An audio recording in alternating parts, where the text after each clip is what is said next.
what you want to say, baby, when you're alone into that gas night. Maybe you can give your radio back. Meow.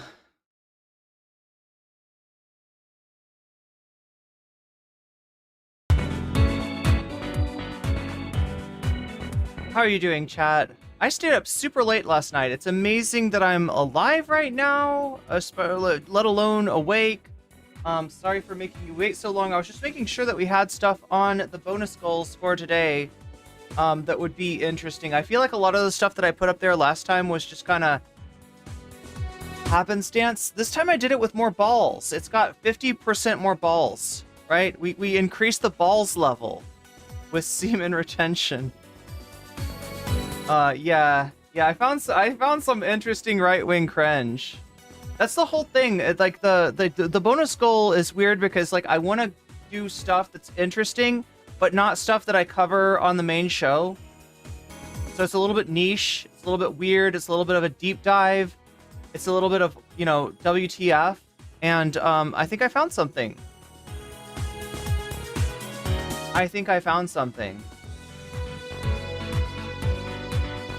Now, I don't even remember what the Brianna Wu turns on Chud logic thing is, so I think I'm going to have to turn the Brianna Wu leaves the left. That's what we'll have to do. I don't even remember, like, why she turned on Chud logic. Oh god, that's right. Now I remember. We'll do both. All right. If you choose the Brianna Wu option, you'll get 2 times the Wu for today only. I sound like some kind of used car salesperson, right? Is the Yu-Gi-Oh! Duelist of the Rose music? It sounds familiar. I mean, it's familiar if you played, like, I think it's a PS1 game. It's a PS1 game that I've played thanks to the magic of, see, I would say emulators, but I think I'm supposed to say a, what is the technical term? A pocket dimension PS1. Yes, that's what I have. I have a pocket dimension PS1. Actually, I'm able to plug into a PS1 through time, through a pocket dimension, because that is completely legit and legal and everything, right? I don't have to worry about it. I worry if I talk about emulators that, like, you know, there's certain people out there that don't like emulators very much, and by which I mean platforms, I guess. But yeah, chat, I was up all night making that video for you, and I'm so glad so many of you tuned in to watch my reaction to the debate last night.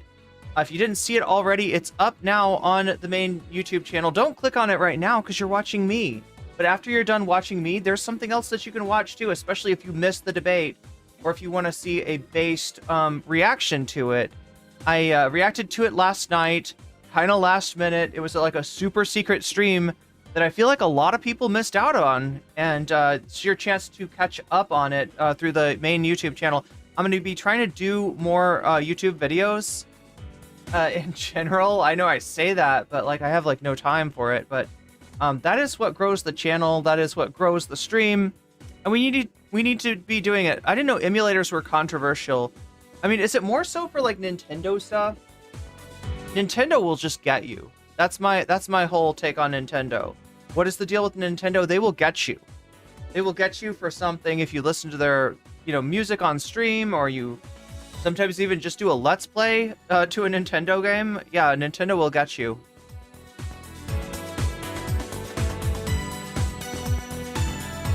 Yeah, I was up all night editing that video, and turns out, I don't know, it turned out it was a pretty easy edit. Oh, the other thing about the video is if you watched it live, then you had to have the debate on in the background in order to properly view the content, right? Otherwise, it was just me randomly saying stuff about the debate without any debate for reference, because again, Nintendo will get you, but I think ABC News will get you too. I'm pretty sure ABC News will get you. Time to resubscribe for another month with the Bezos buck. I mean, those Bezos bucks are great for that. You know what else is great? The fact that it's September. What that means on Twitch, right? This is for the Twitch people. is that if you want to buy a sub for yourself, it is $4 right now, as opposed to $6, right? So I should be trying to get my sub count up. In fact, I should be, I don't know, doing a lot more to try to get up my sub count on Twitch right now, because it is the month that people can get those subs for the cheapest. In fact, check and see if I'm right about this, but I think that if you buy multiple months, which some people do, some people buy multiple months because it's like they knock the price down for you or something. And if you're doing that, I think that those subs are discounted too. So what am I talking about? I'm talking about the YouTube equivalent of a membership, except with this one, it lets you get out of the ad break, which on Twitch, the ad break is brutal. It's brutal. The ad break, I don't know how anybody gets by on Twitch without a sub, because if you don't have a sub, you're watching 3 minutes of ads every single hour on the hour. At the top of the hour, it's the top of the hour ad break, right? And it sounds like a break, but it's not much of a break. And if you want to get a break from that, then you can get yourself a free sub using Bezos Bucks, using the Twitch Prime. You can get yourself a discounted sub by buying yourself a sub, which is this month only 25% off. Or you could possibly be gifted a sub. That can happen. That does happen. But it's more likely to happen if you're active in the chat. But yeah, we definitely have to get... When is Top Timber? That's a good question, Mayapple. Would it be Toptober, though? I feel like it would have to be Toptober. What is a top? Is a top like a you get a tier 2 sub, that's a top, or maybe tier 3 to be fully, maybe tier 2, yeah. Tier 1 sub, that's a sub. Tier 2 sub, that's a switch. And tier 3, speaking of Nintendo, and a tier 3 sub, that is a top. That's the top right there. That's the tip top. But yeah, that's going on Twitch right now. Just Julie, resubscribing.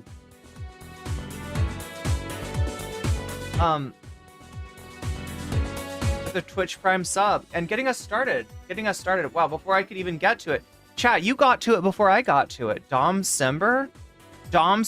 Yes, Dom Simber. I'm here for it. What is November, though? What is November? Oh my gosh, testicle breathing? Yeah, that's on the list here. Let's add that 3% to our dono goal. Thank you to Just Julie for becoming a sub on Twitch. Just Julie will no longer see that ad break at the top of the hour, which is great. But yeah, I had kind of a late night last night. I streamed. I reacted to the debate. The debate was actually surprising. So if you don't know yet, oh my gosh, Just Julie, you know what you reminded me of? Oh my gosh, here's a reason to open up Chrome. I don't think I've been reading off the fancy weasels. Let's do that right now. So yeah, we've got Brianna Wu leaves the left. She wrote an article about why she has to leave the left. I feel like this has got to be the 16th time that she's left the left.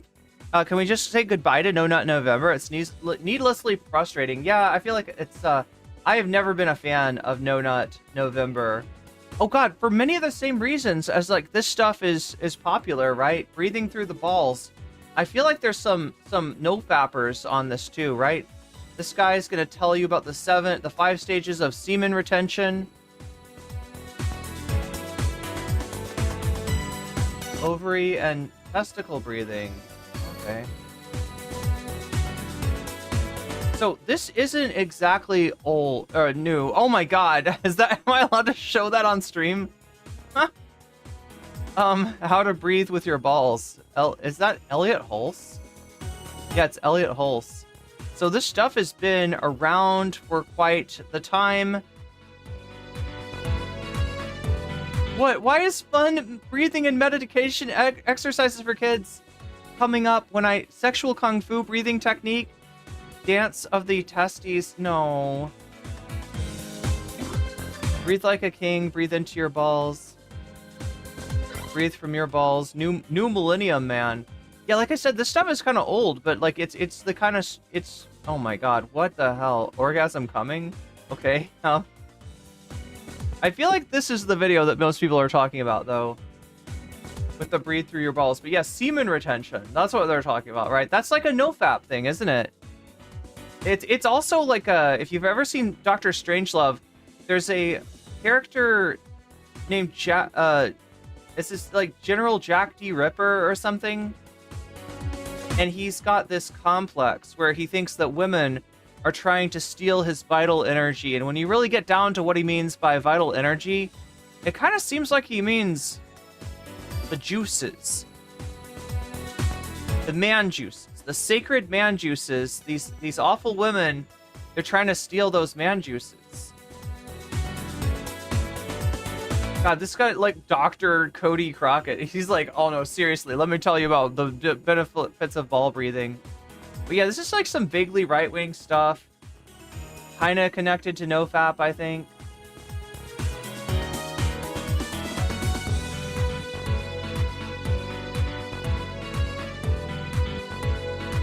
And this shit, I'm really interested to get into this, right?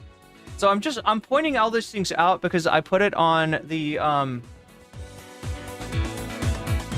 I put it on the dono goal, right? Breathing through your balls. So we got twice the balls. You see what I'm saying? Purity balls, 1 times the balls. Breathing through your balls, twice the balls. And then we also have like actual justice warrior possibly kicking himself in the same area as he copes about the debate. Yes, he's got a cope video claiming that Kamala Harris lost the debate. Oh yeah, that's what I'm trying to get to, right? So the reason that's funny is because it was like an unambiguous W for Kamala Harris, right? The debate was a huge L for Donald Trump. In fact, I would say that, like, look, this debate was as bad for Donald Trump as Biden's debate was for him. He was off his game. He got triggered by Kamala. She got him off his game. She got him to react. And she was puppeting him. She was puppeting him the whole night. So his whole thing was that he was going to come on, and no matter what they asked about, he was going to change it to being about immigration or maybe Afghanistan, right? And they did talk a little bit about that stuff, but every single answer that she gave, she threw something in there for Donald Trump, specifically to trigger Trump. And that caused him to just completely collapse and not be able to do the pivoting that he wanted to do, right? Because when you talk about his crowd size, when you talk about his education at Wharton, is it Wharton University? Is that what it's called? Wharton Business School? You just like, there's all these Trumpy topics, right? And anytime you get him talking about a Trumpy topic, the dude can't help himself. The dude can't stop. Anytime you say something that triggers him, you talk about, his election loss, right? And that's what Kamala did, like, all night. Talking about his crowd size was the first trigger. Yes, indeed. So we will definitely be looking at some of the top clips from the debate last night. I watched this afternoon. That crowd size dig was such a smart move. He couldn't get his point out without having to divert and address it as a priority. Yes, no, you are 100% right about that. It's Wharton School of Business at the University of Penn. And there's some kind of, I don't even remember, there's a controversy about that, right? Like him getting into that school, maybe he shouldn't have gotten in or something. I don't remember what it is. But yeah, it got him talking, it got him distracted, and he couldn't stop.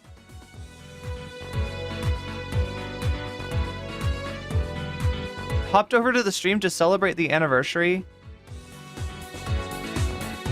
Yeah, Alan Raptor, you are 100% on that crowd size being the first, kind of like the first step to getting Trump to just unravel, and that's what he did. He unraveled. I wish she had better policies, Ophelia. You're right, but definitely just wanted to bait him into looking foolish.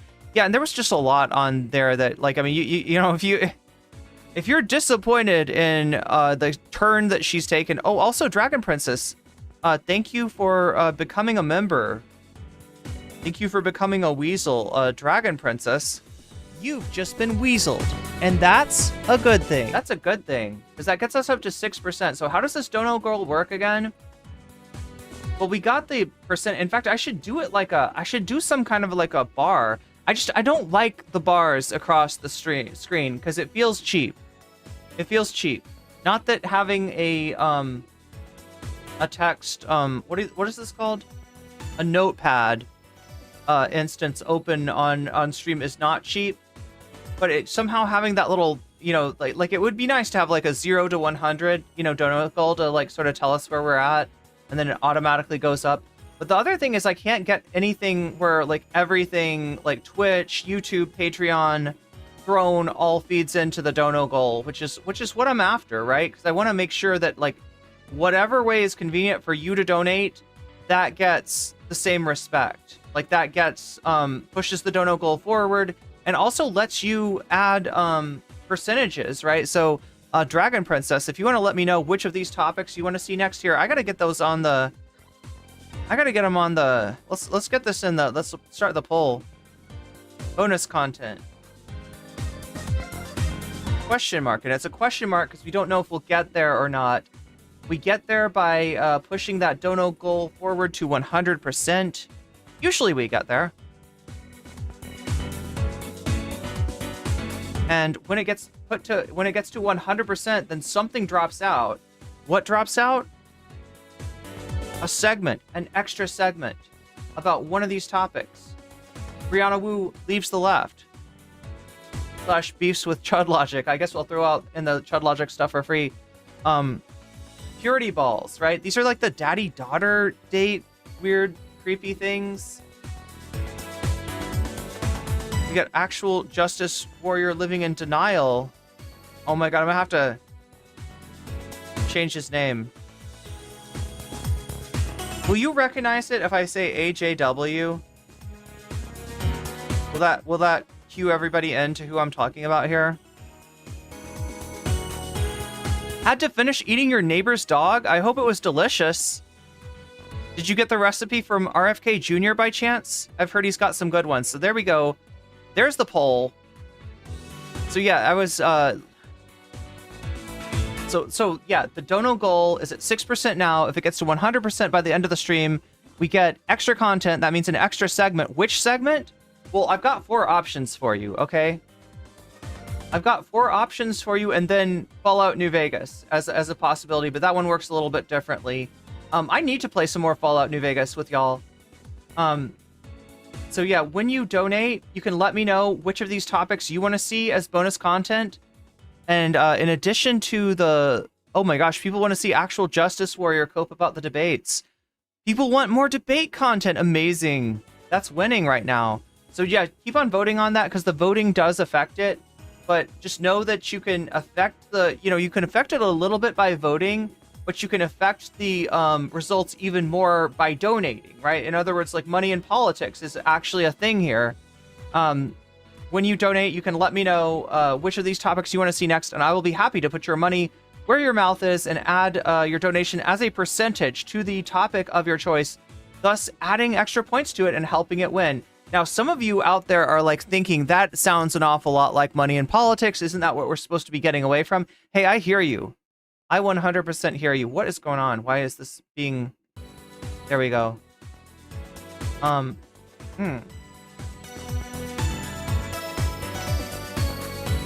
hear you about the money in politics thing, right? So if you're that kind of person that wants to see democracy triumph, if you're like, this is democracy manifest, right? If you were enjoying what is it? A succulent Chinese meal, just like our dude, RIP to the democracy manifest, Mr. Democracy Manifest. You can say Vox Populi, and that what that does is it actually adds the percentage, it takes away the percentage from all the donos, right? So you're like counteracting with your deft move, you're counteracting all of the donations that are given to a topic by the same percentage. You're actually kind of getting a little bit more value here in terms of how much are you taking command of the poll and steering it by saying Vox Populi. because it actually subtracts a percentage, whatever percentage you donate, from all of the polls. So Vox Populi is pretty powerful, and sometimes it determines the way that the thing goes, the way that the dono goal turns out, right? But yeah, the big thing to remember is when you donate, to let me know which of these topics you want to see, and I'll add your donation to that. Okay, so Just Julie and we're all broke. That's okay. Oh my god, good point, Atalarish. Atalarish says, we are all broke. So there's nothing you can do, right? Wrong, wrong. You can hit the like button. And actually, that's more important than anything else in the world. The like button is huge. The like button is great, right? The like button, right? Think of it this way. Like attracts like. And if you want to attract people like you to my stream, then you can hit that like button, because what YouTube does with that information is it looks at you, it looks at your watch history, and it says, people with this watch history like this stream. So if you want more people that you maybe have more in common with to be in chat, right? Then hitting that like button actually attracts people just like you.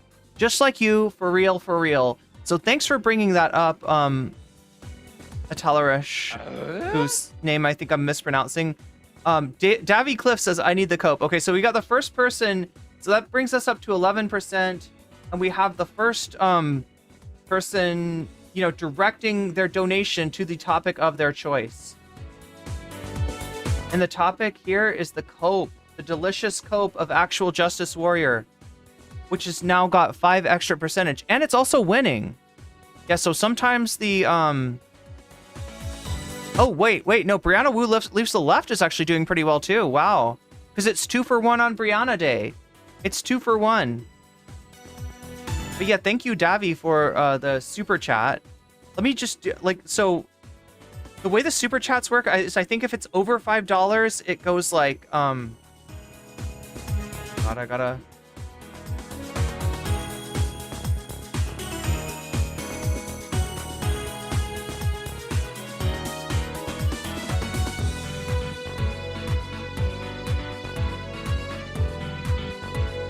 If it's over $5, it would do this. Davy Cliff, super chats, $4.99. I need that coat. So that's how it works.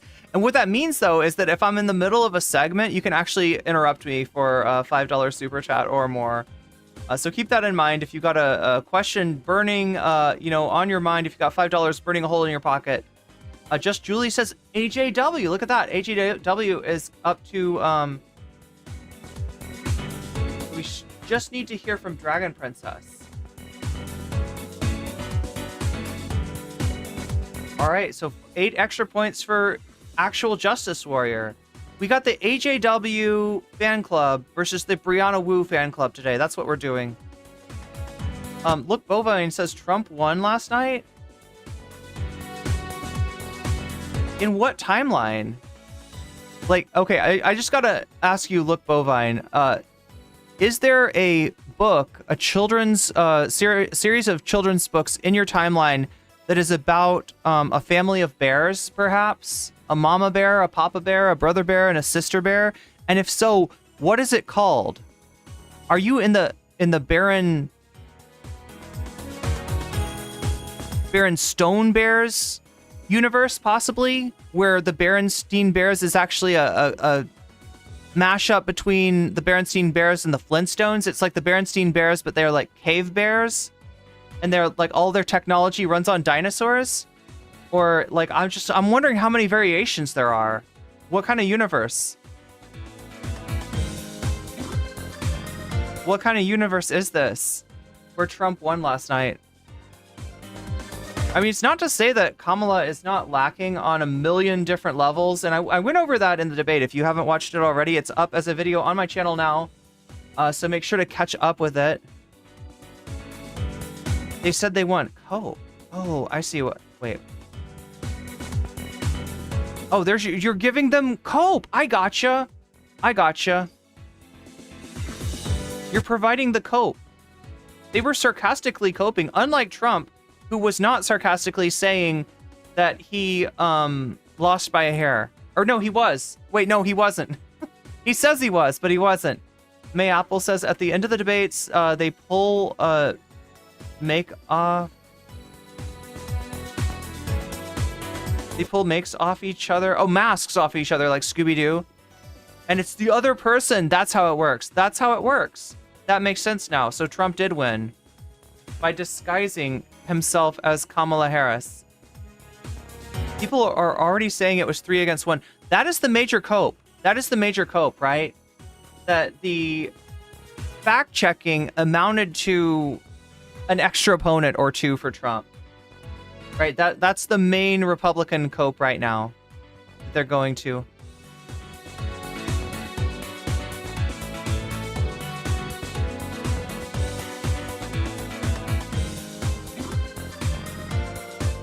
Oh yeah, chat. Yeah.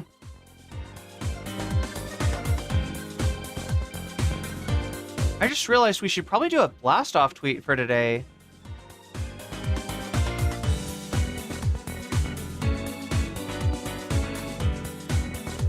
Shall we?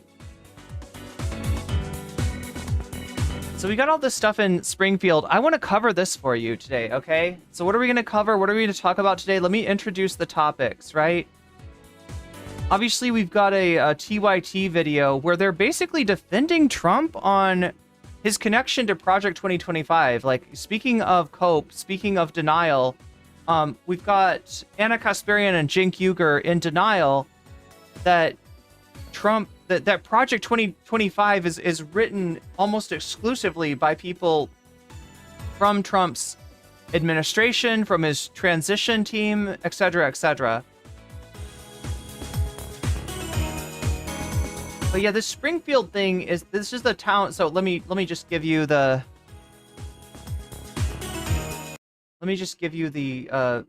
what I'm talking about here. I just want to clarify here. You bring up Springfield, Ohio, and ABC News did reach out to the city manager there. He told us there have been no credible reports of specific claims of pets being harmed, injured, or abused by individuals within the immigrant community. Well, I've seen people on television. Let me just say here, this is the people on television say my dog was taken and used for food. So maybe he said that, and maybe that's a good thing to say for a city manager. I'm not taking this from television. But the people I'm on taking it from television the city saying their manager. dog was eaten by the people that went there. Again, the Springfield city manager says there's no evidence of that. Vice President Harris, I'll let you respond to the rest of it. We'll find out. No, like we've already found out. So let me see if I can find the God, I got to get into the story. Okay, Tyler Oliveira's back. So wait, I almost have to make a second what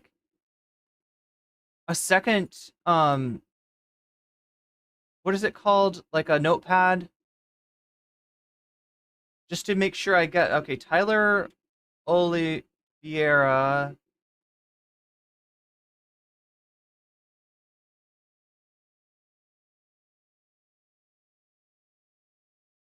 What Trump thinks I'm doing in Springfield, Ohio.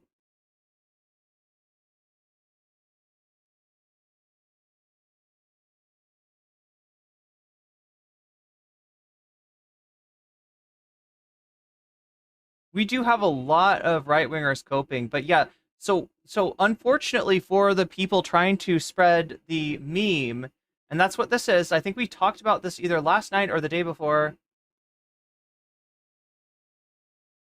What is this? Talk about it because they're so embarrassed by it. Talk about it because they're so embarrassed by it. In Springfield, they're eating the dogs.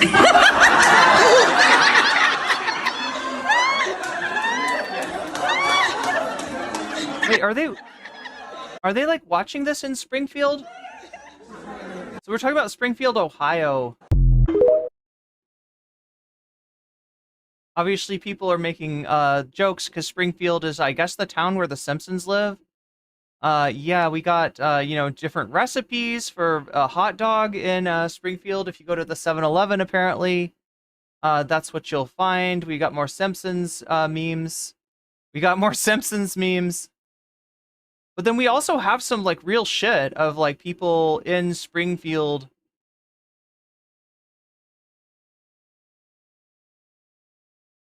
God, we got to get our way into the... Oh, yeah, and this is my favorite.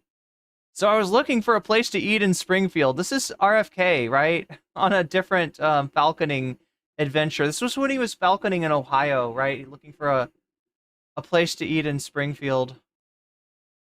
Okay, so yeah, one of the other things that Trump said was, me on my way to Springfield for some fried poodle after getting transgender surgery in jail. Yeah, he said that they're forcing transgender surgery on prisoners or something. I don't know. It gets wilder and wilder. The more that you let that guy talk, and that was the thing that Kamala Harris was doing really well last night, was letting Trump talk. Oh, this is him in the spin room. Yeah, and then Hannity. We got to make sure. Okay, so let's see. Let's get this down. Trump on Hannity. Trump on spin room. Trump on Hannity.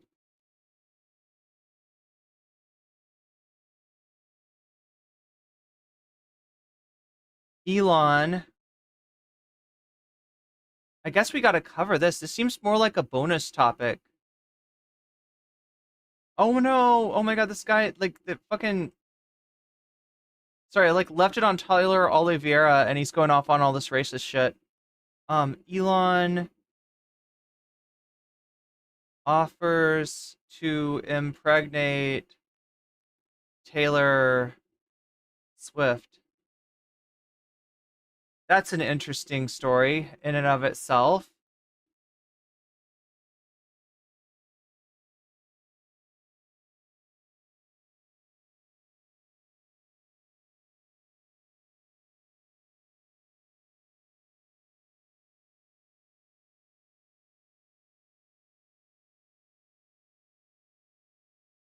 Springfield. We got to talk about the Springfield situation, because the whole thing about Springfield, I feel like there's just a lot to this, right? And most people, they don't know where to start from. And I'm going to bring you back to the start. I'm going to tell you what's going on in Springfield, what's happened there, that's kind of caused this, like, outbreak of anti-Haitian, anti-immigrant, you know, panic, like, moral panics, right? Ducks getting the hell out of Springfield, Ohio. So now look at this, September 10th, right? This is yesterday. I think this is actually before the debate.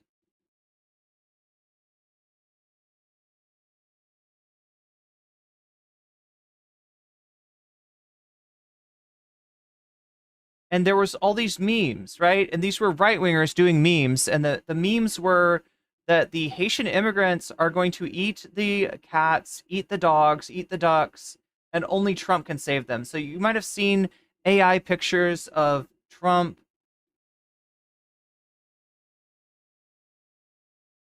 um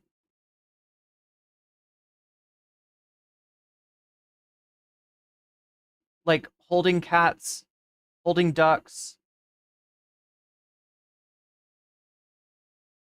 They're like this kind of stuff. It was AI slop of, like, the idea that, like, immigrants are eating cats and dogs, and it was actually working for the right wing. Like, oh, here's another one, right? So this picture was said to have taken place in Springfield. Um, it wasn't. It wasn't taken in Springfield. Uh, and the person holding the duck, I don't think is Haitian. I promise not to eat cats and dogs. Oh my god.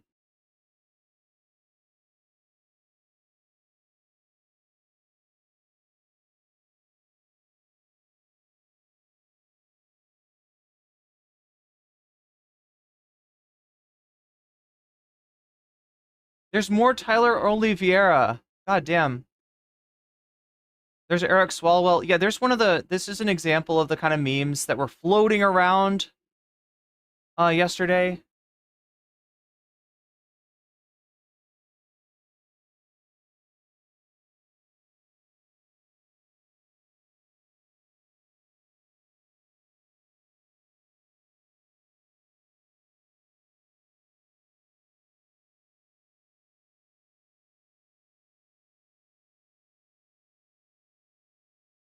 Okay, so this is another. Yeah, we'll get into this, right? This is like the real, really, like actually what's happening in Springfield. Uh, oh no, what the hell?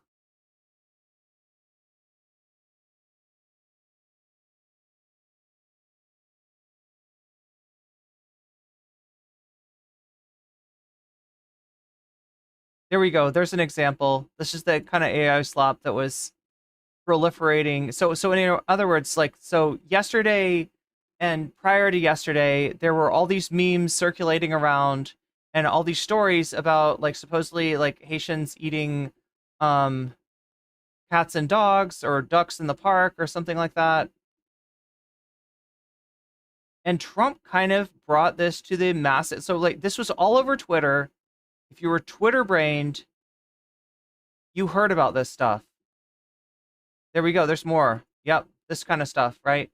Vote for Trump to save the cats, to save the ducks. The cats are going to protect themselves. That kind of stuff. This bus, the image of the bus flipped is going to become important. What? Meanwhile, in Final Fantasy, yes. Yeah, fuck eating cats and dogs. We're weaponizing cats and dogs over in, what is this, like Final Fantasy VIII? It's a pretty powerful dog there that she's got. What in the fuck is that? Oh my god, I'm scared that, like, there's one image actually on here. Oh, here we go. So yeah, nothing racist about this shit right here. Nothing racist whatsoever. Oh no, they're doing Simpsons memes eating.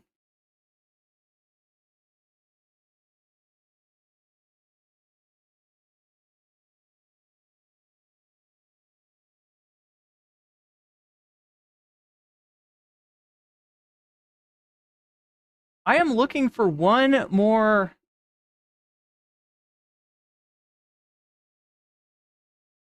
There's like one more video. Yeah, there we go. So anyway, right-wingers are spreading memes on Twitter. Trump being plugged into the Twitter sphere, being plugged into what I will call the right-wing bat shitosphere. He like sees this stuff, right? He becomes aware of it. And in his mind, whatever's going on Twitter, that's what normal people are talking about. That's what most people are talking about, right? He gets tricked into thinking that this is already an accepted truth, that this is a common frame of reference, and that this is actually true. That this has actually happened. There we go. There's more MAGA memes. I am still missing one video.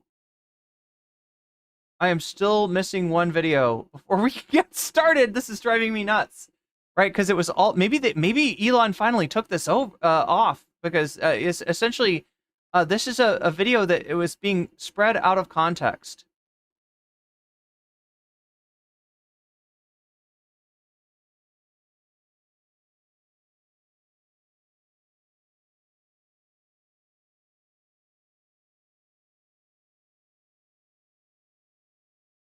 Okay, let's see if I type in Canton, Ohio.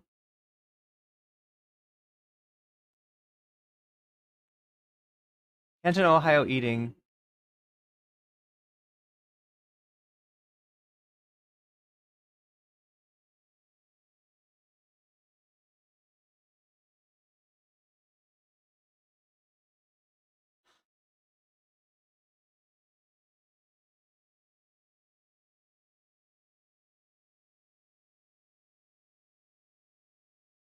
Okay, that is indeed what we need to start with. Elon censored something on Twitter. Look, they weren't for a long time, right? Community notes are supposed to do this job. Community notes are supposed to be there to community notes are supposed to be there to debunk misleading stuff, right? So in other words, if something's getting spread around and people are aware that it's fake, then people can put community notes on it, and thereby, you know, like the video, the tweet will still spread, but the it'll spread along with a community note saying this isn't actually a Haitian person. This isn't in Springfield. This is actually in Canton, Ohio. And the woman in question, accused of injuring or eating part of a cat, is God. Naomi Wolf's on this too. Naomi Wolf now retweeting totally normal Haitian immigrants ate my daughter's cat stuff. Like that is totally happening.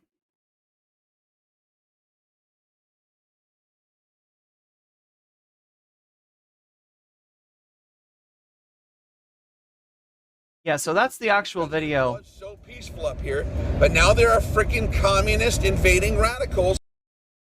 That's the actual video. That's what actually happened. So, in terms of like, and this was a case of, pretty acute, mental illness, right?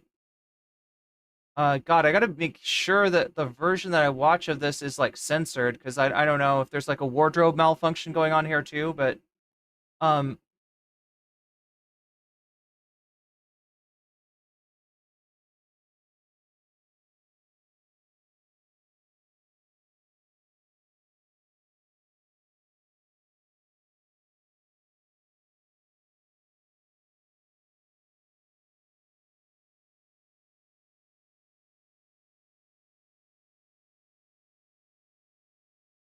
she's black, so it will be good enough for MAGA. Yeah, basically. Well, the other thing about her is that in the video she doesn't talk, right? She's in the video you can't did I say I got her mixed up with Naomi Klein again? Oh my god, I was afraid you were going to say that I had done that. Yeah, that's a classic thing, to mix up Naomi Wolf with Naomi Klein, but they are very, very different people, almost opposites. This is like the dichotomy of Naomi, basically. Naomi Wolf and Naomi Klein. But yeah, I think I know where to start now. I think I've got everything that I need to get going. Again, there's only one person, and I think it's Dragon Princess, who I haven't got your donation down. When you donate, make sure to let me know which of these topics in the poll that you want to see. They're eating litter boxes in schools. Ubafly says Nazis actually started the pet eating rumor. It sounds like a Nazi thing. It's like I mean, I don't want to say classic racism. That makes it sound like I'm like a connoisseur of racism or something. But it is very reminiscent of some sort of anti-Asian tropes, as well as to a certain degree like blood libel, right? In other words, racism. It's like it may have different flavors, but it's got some consistency in terms of the tropes that get reused. And also Nomiki Kunst. Yeah, wouldn't want to mix up Nomiki Kunst with Naomi Wolf either. But yeah, I believe that we got to get started here. They're eating wait, what? They're eating dogs. They're eating cats.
They're eating litter boxes in schools. Sounds crunchy.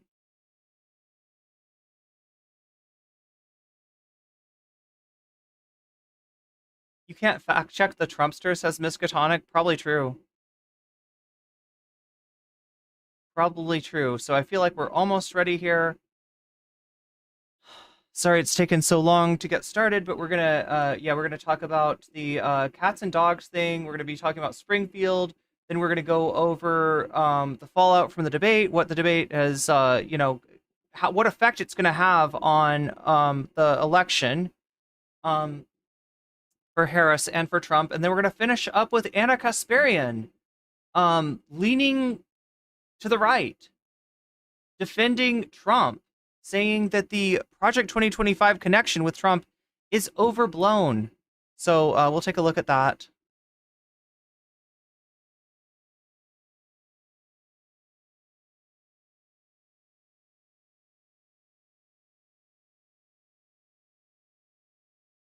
How about if I just change this title to Donald Trump eating cats and dogs? That's the question. Is Donald Trump eating cats and dogs? That's what we're going to inquire today.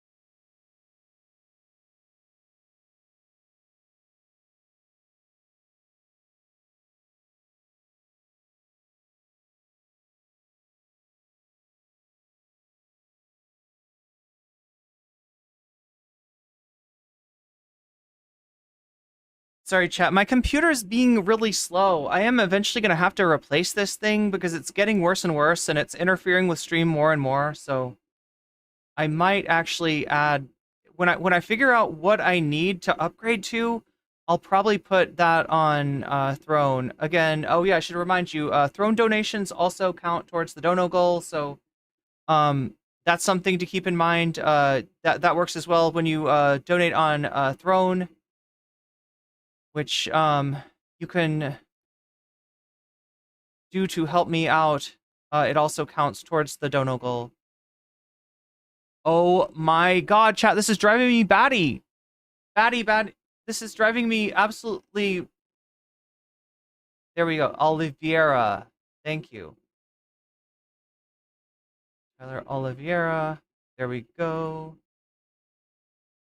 Don't wave at me, you sorry. So we saw this guy in association with Hassan. Sorry, I think Hassan was reacting to this guy.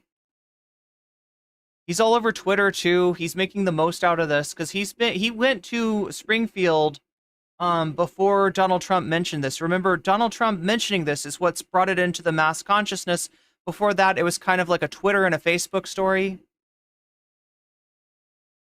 Oh God.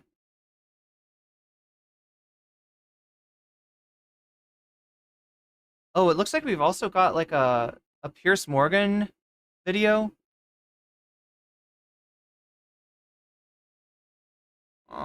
Chat, this is driving me... I'm sorry, it's just like YouTube, slow, like it doesn't work. It's slow. It's like I open a like tab on YouTube and it takes like, I don't know, like 5 minutes for it to actually open. And it's kind of doing my head in here.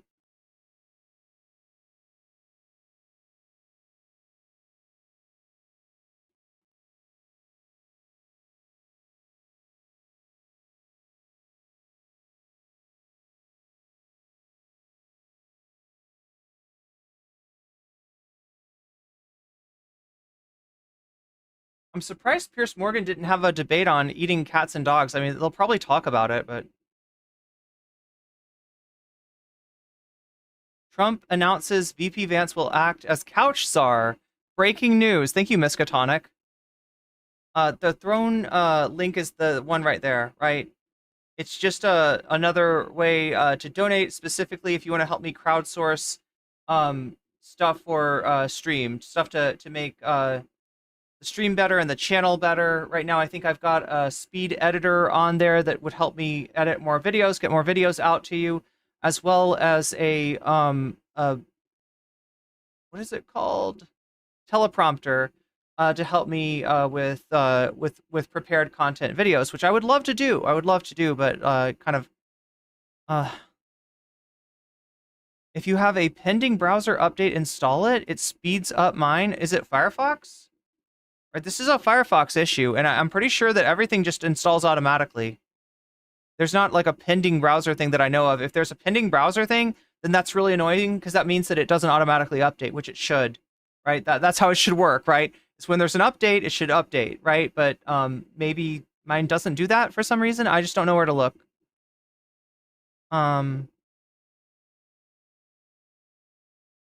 But yeah, I feel like we're ready to get started here. Let's make sure that both of the streams are up and running. It looks like there are. Oh my god.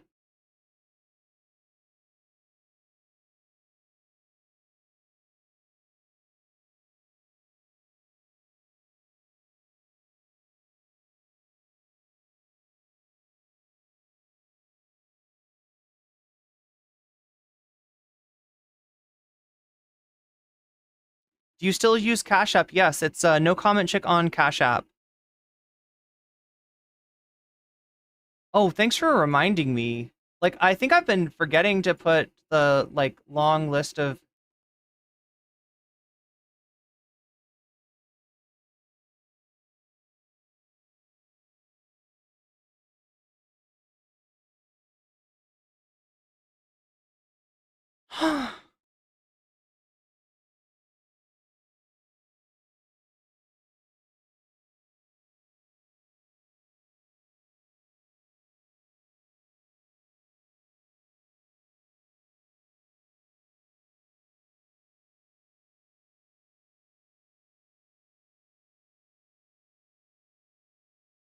Yeah, the last few live streams... Oh my god, oh my god.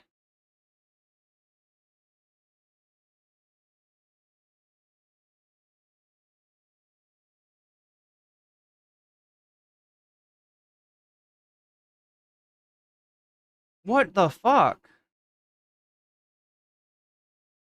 No, you're right. I haven't been putting up my, those links for, like, a long time. Why? Like, I can't even find, like, the last time I had a link up for this. Oh my god. Oh my god.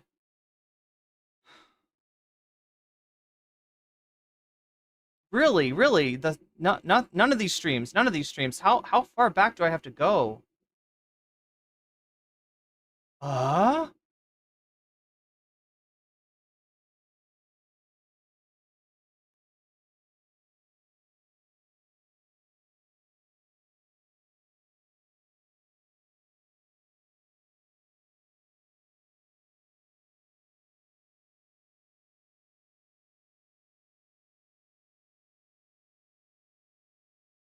Okay, there we go.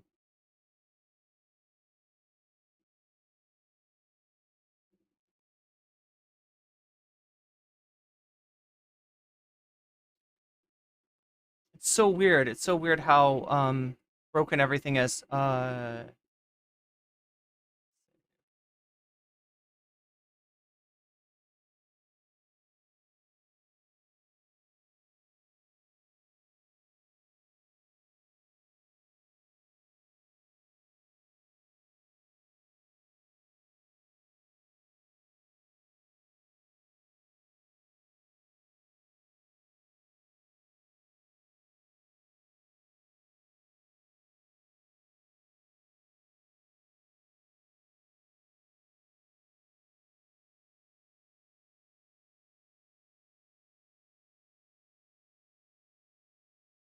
Here we go. Okay, so everything should be up there now. I'm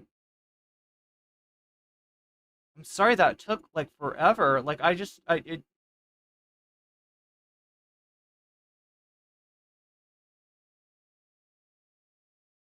realized that I haven't been like I copy my links from the last stream.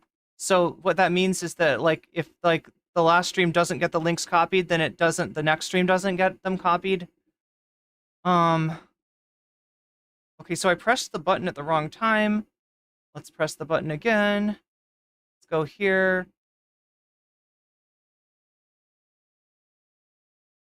Press this button, and then we can start for real.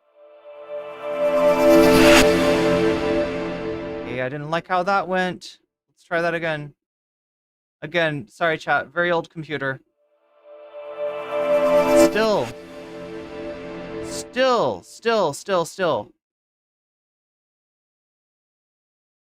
Oh my god, what is wrong with you? What is wrong with my fucking computer?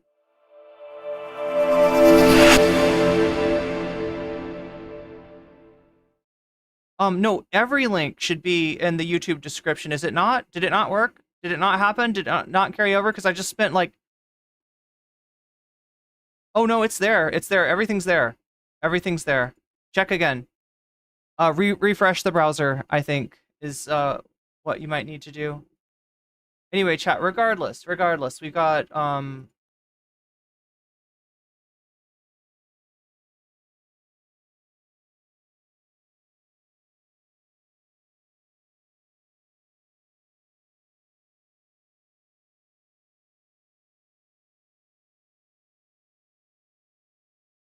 so Canton, Ohio.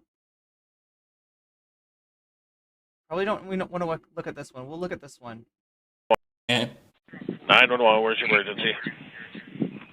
1310 Road Court. I'm sorry. I just was watching a live video of my cousin on Facebook, and she's down at her house. She killed a cat and is eating it. I need. So there's the 911 call, right? Now this is Canton, Ohio. I wish I had the map to show you, but Canton, Ohio is like over 100 miles away from Springfield, right? This is not the same city. This is not close to the same city. If I'm remembering correctly, Canton is on the west side of Ohio, and Springfield is on the east side of Ohio, right? So nowhere close to each other. The woman in question is not a Haitian migrant. She's an American who was born in the U.S., and she's going through some kind of acute, an acute episode of mental illness. Her and the cat. What did you do? Why'd you kill the cat? Stand up. She said she killed two kids. Stand up. I'm still worried. Put your hands behind your back. Someone got rubber gloves. She's covered in blood. I bet you got gloves. You got rubber gloves. I'm gonna check other ones. I do not.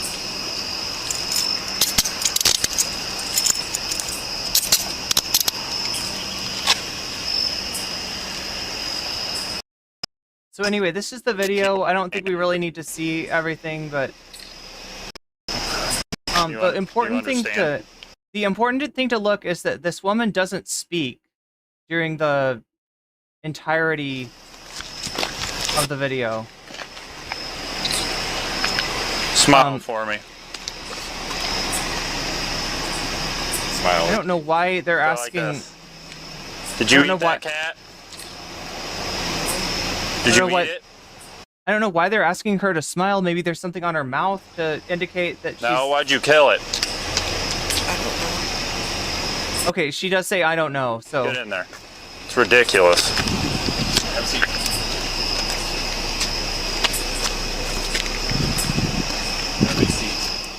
But yeah, so this is the video in question that started out the rumor, right? So, when this video spreads around without any context, as videos do, people are left to fill in the gaps. And they fill in the gaps with their ignorance, and they fill in the gaps with their racism, and they fill in the gaps with whatever fucking issue is hot, because that is how social media works, right? This is a controversy 100% created by social media. It's similar, actually really similar to what we saw in Aurora, Colorado, in terms of the viral image of the people with the guns in front of the apartments. Except I feel like with this one, it's even like that actually happened in Aurora, right? And people filled in the gaps with it's a Venezuelan gang and yada yada yada. They're taking over apartments like based on nothing. in the direct contradiction to what people living in the apartment complex were saying, which is that we don't have a problem with Venezuelan gangs. We have a problem with a delinquent landlord that is not fixing the building, that is maintaining, essentially a slum, and is subjecting us to substandard living conditions. Right. So they wanted attention. They wanted, the city to do something. Instead, the person's like, they don't have to go to court until the 27th, right? The city's like, let the landlord draw it out and draw it out and draw it out, right? So it's really similar to that, except I would say that in this case, there's even less like real evidence showing anything. There's really nothing there other than, I guess, a black woman with an acute, mental illness episode. And, the result of it is a cat was killed, and maybe, she was like doing something with the body, right? That's what happened, right? Nothing to do with immigrants, nothing to do with Haiti, nothing to do with Springfield, Ohio. However, in Springfield, Ohio, there is stuff going on, right? Lee McGregor is the CEO of McGregor Metal, which makes welded parts for the auto and farm industries. Right now, about 10% of his workforce is Haitian, over 30 employees. I wish I had 30 more. Our Haitian associates come to work every day. They don't have a drug problem. They'll stay at their machine. They'll achieve their numbers. They are here to work. And so in general, that's a stark difference from what we're used to in our community. Amy McGregor is the CEO of McGregor Metal.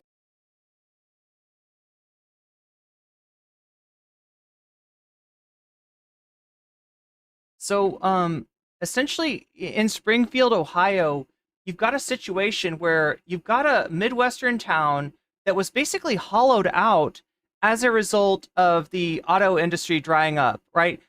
In the Midwest, you've got Detroit, which used to be kind of like the economic center of the upper Midwest, right? And cities around Detroit in Michigan, in Indiana, in Ohio, in Illinois, many of these cities would make like parts for cars that were built in Detroit. When the auto industry collapsed, when moreover, like the unions got super weak, right? Those jobs, which paid really well and had great benefits, they dried up, right? As a result, anybody who could get out of that city would get out of that city, right? You had a lot of young people leaving. This happens in Indiana too. You could see it in the kind of transformation of Indiana and Ohio as being purple states, which sometimes went red and sometimes went blue, to being red states, because like the people that are still there are like a lot older, right? So now the cities become like economically depressed. There's a lot of misery there, and as a result, the prices for rent go way down, go down, right? At some point, a metal plant moves to Springfield, and they've got a lot of jobs, but they're not the kind of good union jobs that used to be associated with industrial, sort of work, right? And as a result, there's not a lot of people in Springfield that want to have these jobs. So you've got a big need for labor, and then you've got Haitian people displaced by events in Haiti, right? And so it becomes attractive for these people to move to Springfield, to take these jobs that the town doesn't want, and to kind of move in. Like the rent is cheaper than it is in bigger cities and the rest of the country.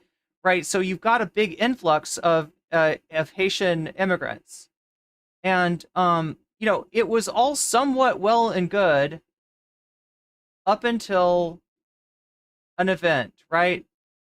Yeah, here we go. About 8,000 new jobs were created in 2020.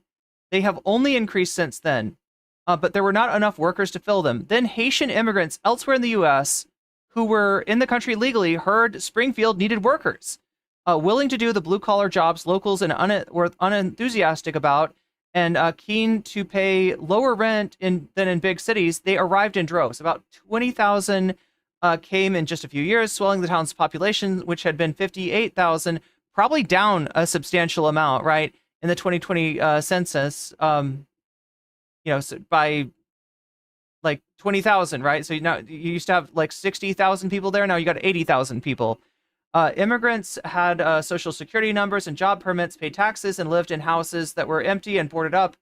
And as the town shrank, their arrival was the engine that drove Springfield's economic boom and allowed businesses to keep investing in it and creating more jobs and more tax income. So you've got sort of a, oh my God, this is our story for later. I didn't know they talked about Springfield in this. Wait, I don't know why it's coming up. Oh, because I marked it. Never mind. Okay, that makes sense. So, right, you got a big influx into a town, but this is actually kind of helpful. And this is the thing about immigration that people don't realize. Trump and racist bigots in general will usually describe immigration as a net loss for the places where it happens, right? That they're immigrants, they're taking the resources, they're using, like, government aid, they're taking the jobs, they're taking the this, they're taking the that. But in actuality, in a town like Springfield and a lot of towns in the middle of the US, like, they are actually in need of population to replace the population that has left, right? So they're a net boon for the city. And like I said, it was all well and good up until the point, I can find it.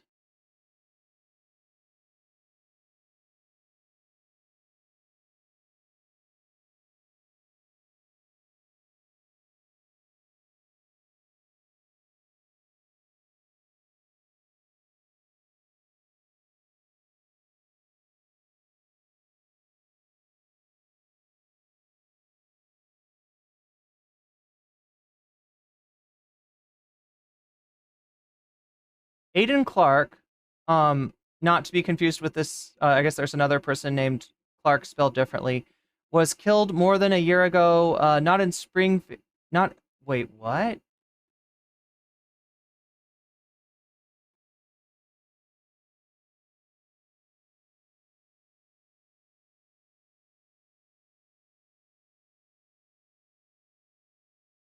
Nathan Clark, the father of the 11-year-old killed here. Let's just watch this.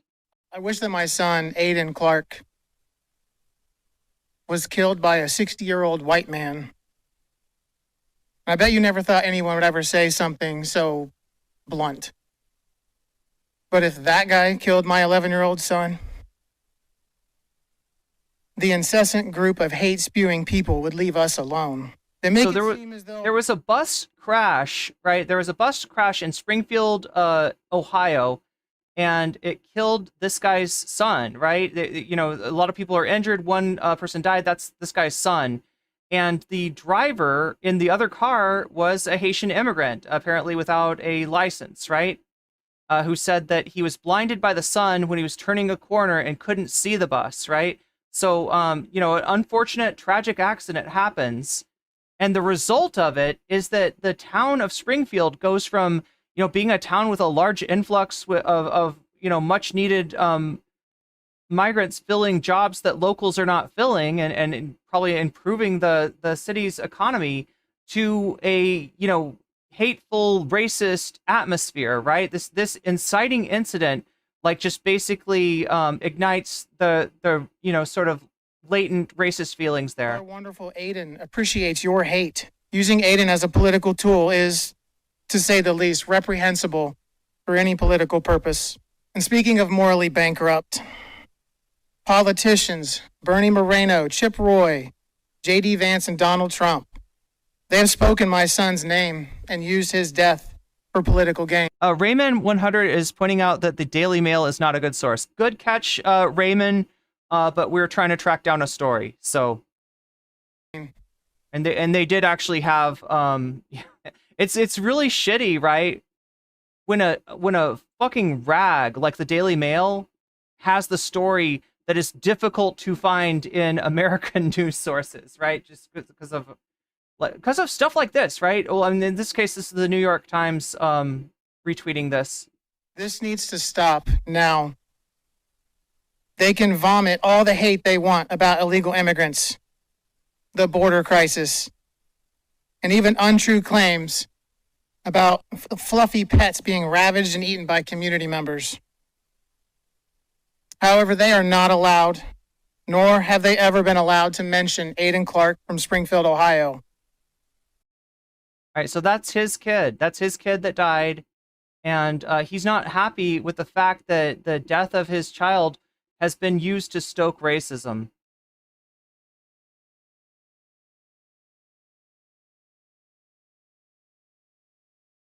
I wish that my son...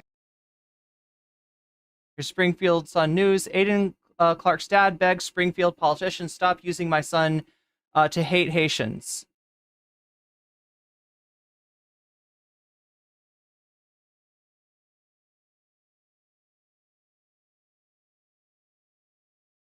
God, I gotta say, I'm starting to really fucking hate AI.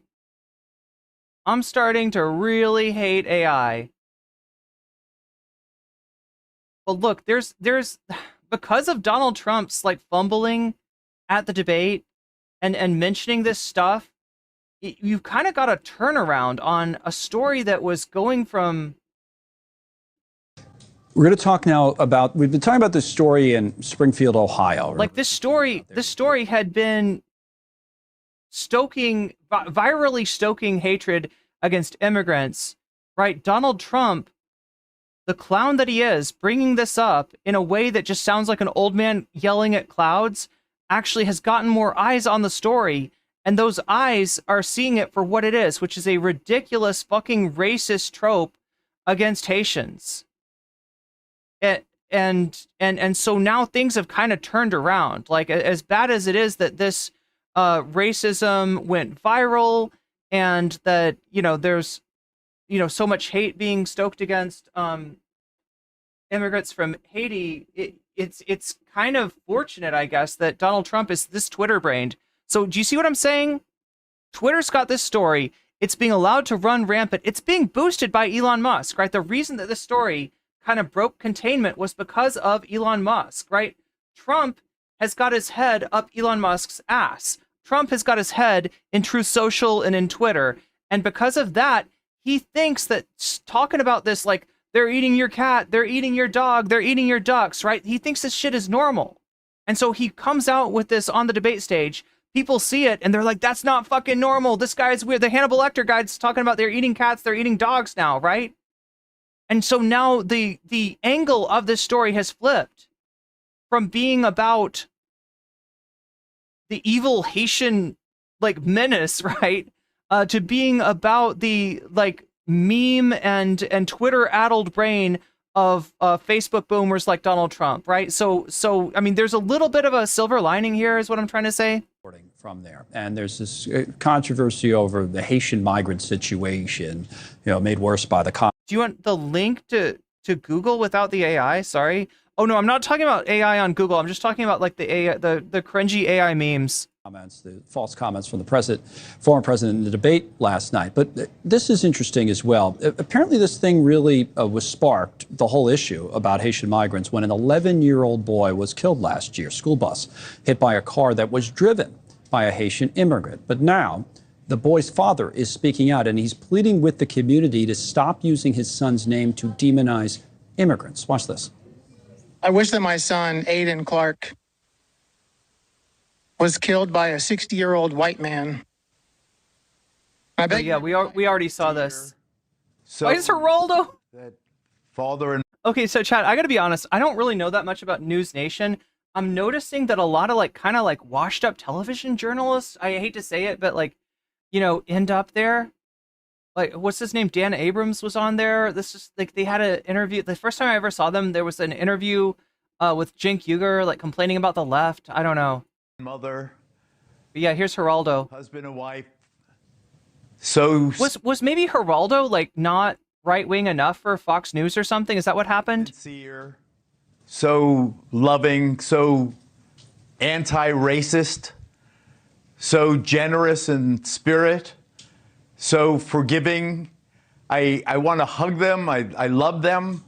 It reminds me of Molly Tippett's dad in Iowa. She was killed by an illegal immigrant.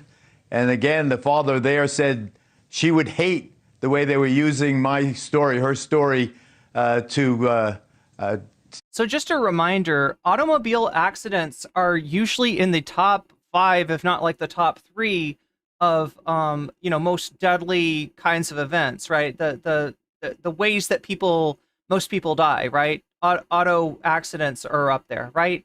So in other words, a lot of people get killed in car accidents like all the fucking time.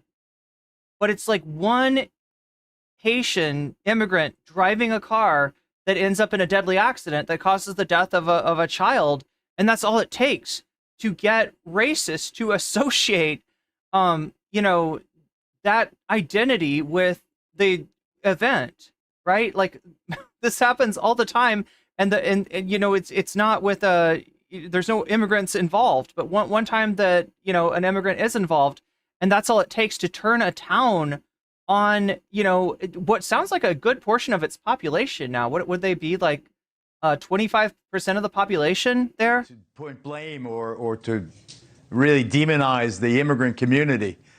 These are the real people. These are people who have every right to be filled with rage, to even be hateful. You would forgive them, but they're not. They're the opposite. I mean, this is, you talk about a Christian nation, or a Judeo-Christian, you know what I mean. Yeah. This is what it means. This is what it means where... Okay, I'm sorry, I can't take Geraldo. I just can't take him. I cannot take Geraldo.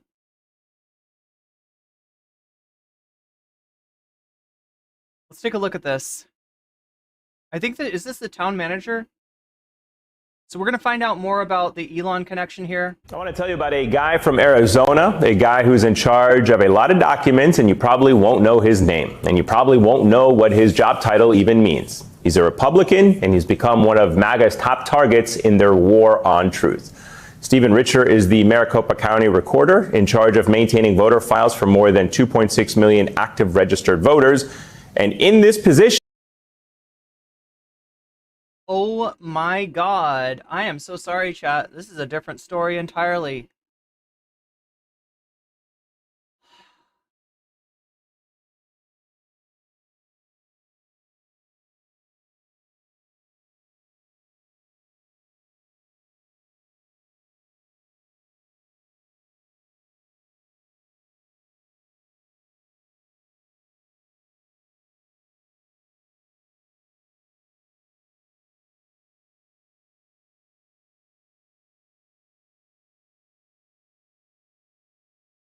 Let's take a look. No. No.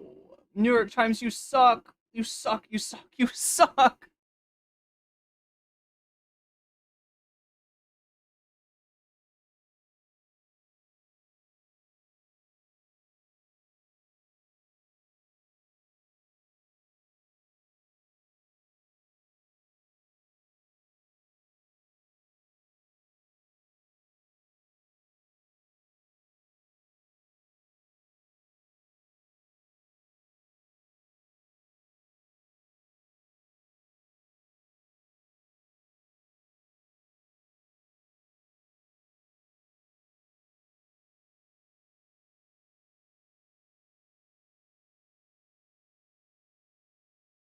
They're eating the cats. They're... Why? Why do you gotta be like...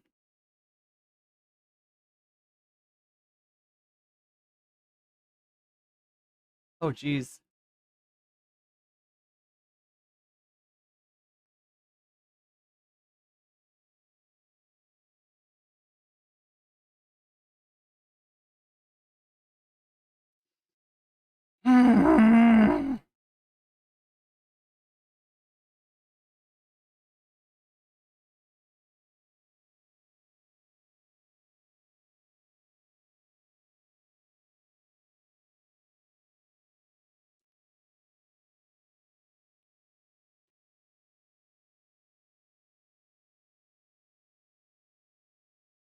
I wanted to give you more background on this before going into this Tyler Oliveira video. Like, this is just like the worst guy. This is the worst guy in the world.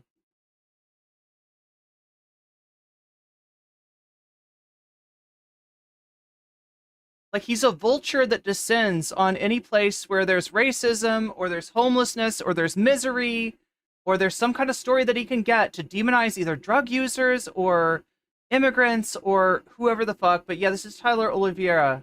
There was Haitians in a white van driving around the neighborhoods collecting cats, skinning them and Wait, what the fuck was that? Was that AI right there?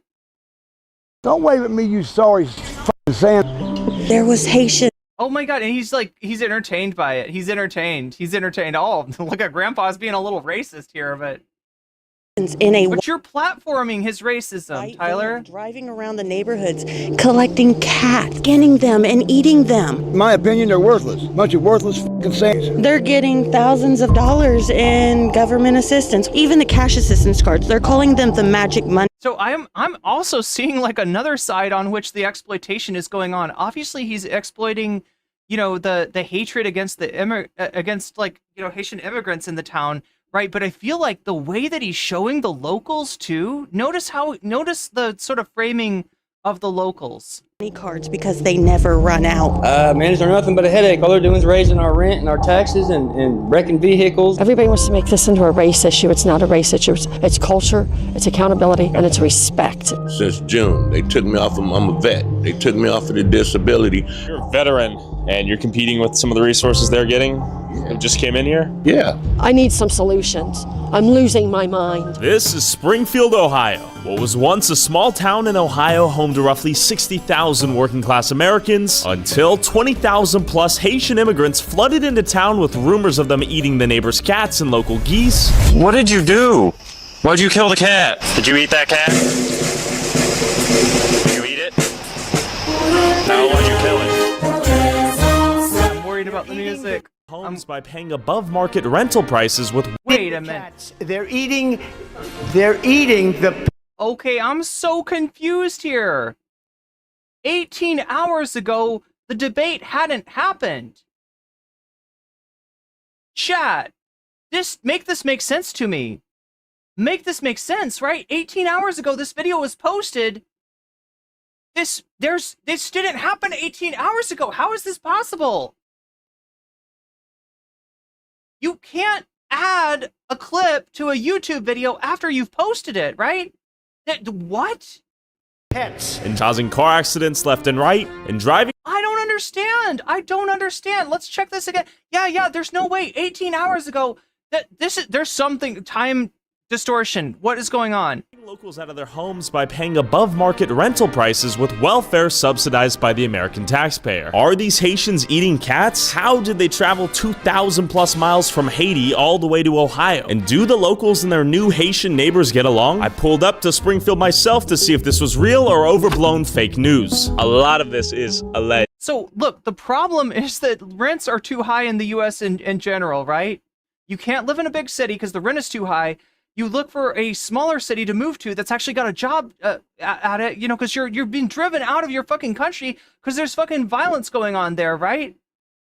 And now you're the bad guy because maybe you're receiving some kind of benefit that like allows you to get, you know, a home, and then it raises the rates for somebody else, and now you're the villain, not the fucking landlords, not the fucking system, not capitalism, right? The real villain is always distracting us with other people. And it wants us to tear each other apart. It wants us to see each other as alien and other and inhuman. When the only thing that's really inhuman here is the fucking mode of production. This is not a human mode of production that we're dealing with, right? I truly don't know what's going on. But I'm completely befuddled by the fact that how did he get the video? How did he get the debate in there when this thing went up 18 hours ago? I don't get it. Going on, and neither does Twitter. Twitter is relying off of a few images and a few Reddit threads, and there are rumors that hate. Yeah, so in other words, you don't have enough information to be able to do the reportage, but you're gonna do the reportage anyway because you know the clicks are there, right? This is what's perverse about like this kind of content. Haitians are taking neighbors' cats and eating them. Are you from Haiti by chance? Does everyone get along here in Springfield? Yes. Good? Good. Motherfuckers are worthless. Bunch of worthless f***ing sand. Yeah. When did the Haitian neighbors come and move here? I'm gonna say probably 5 months ago. Okay. I spoke to a few of them in French. They're everywhere. They're up there. Don't wave at me, you sorry saying. I tell them like it is. Man, I don't like them. I don't like them, and I want them to know I don't like them. Pack up and move back to Haitieville, where the fuck you're from. Why did you come here to Springfield? Springfield pour me venir travailler, me chercher la vie meilleure. Moi c'est haïtien. Okay. Raison ça que me Springfield. Okay. Do you plan on living here for much longer? Yeah. Yeah. I heard there were rumors of Haitians eating the neighbor's cats and a Canadian goose. Is that true or completely false? No. No. No, même pas. Okay. And it's a weird thing to get asked this question because, like, right, you don't know, like, what do you, like you're gonna know every single thing if you're a Haitian immigrant, right? And somehow you're gonna know everything, every single. You're not a hive mind, right? You don't know every single that happens. So like with the entirety of, like, you know, Haitian immigrants living in that city. So you don't want to say like, no, it didn't happen, because you're just kind of like, I don't fucking know. I didn't say this phenomenon doesn't exist, right? Because you're just like, well, there's a news guy with a fucking microphone in my face asking me about this. Maybe it fucking happened. I don't know anything about it. Like, why would I know anything about it? Oh my God. Ok. Peut-être mon qui doit avoir un problème d'éducation qui fait le faire ça même pas quoi. C'est vraiment difficile pour ça t'arriver. Okay. We've lost a whole bunch of cats. There was a van pulled over that had over 100 cats in it with the Haitians. They said they was eating them. Actually? Yeah. Not fake news. Not fake news. So a van was collecting cats and eating them. I watched it happen, yeah. Watched them get pulled over with the cats and admit to the police that they was eating them. You're not joshing with me. No, I'm almost 50 years old, buddy. No. You don't mess around. No. Twitter is saying that you don't mess around. I'm sorry. The fact that you're 50 years old makes me think that you're maybe more susceptible to these kind of lies than somebody that has like some kind of media literacy, right? It's just a whole thing of like, you know, if you didn't grow up with the internet, then you're more likely to be fooled by AI. You're more likely to be fooled by misinformation. It's just I'm 50 years old. No, definitely we're going to trust this guy. Definitely trust this guy. Haitians are eating cats and can't drive. Is that true? True or no? No. No, okay. I believe it. Like, I've heard rumors about them taking the geese and killing them and eating them, so I try to stay clear away, because I've even heard about them eating the eggs over there, so I'm like, okay, that's kind of disturbing. Not. There he is.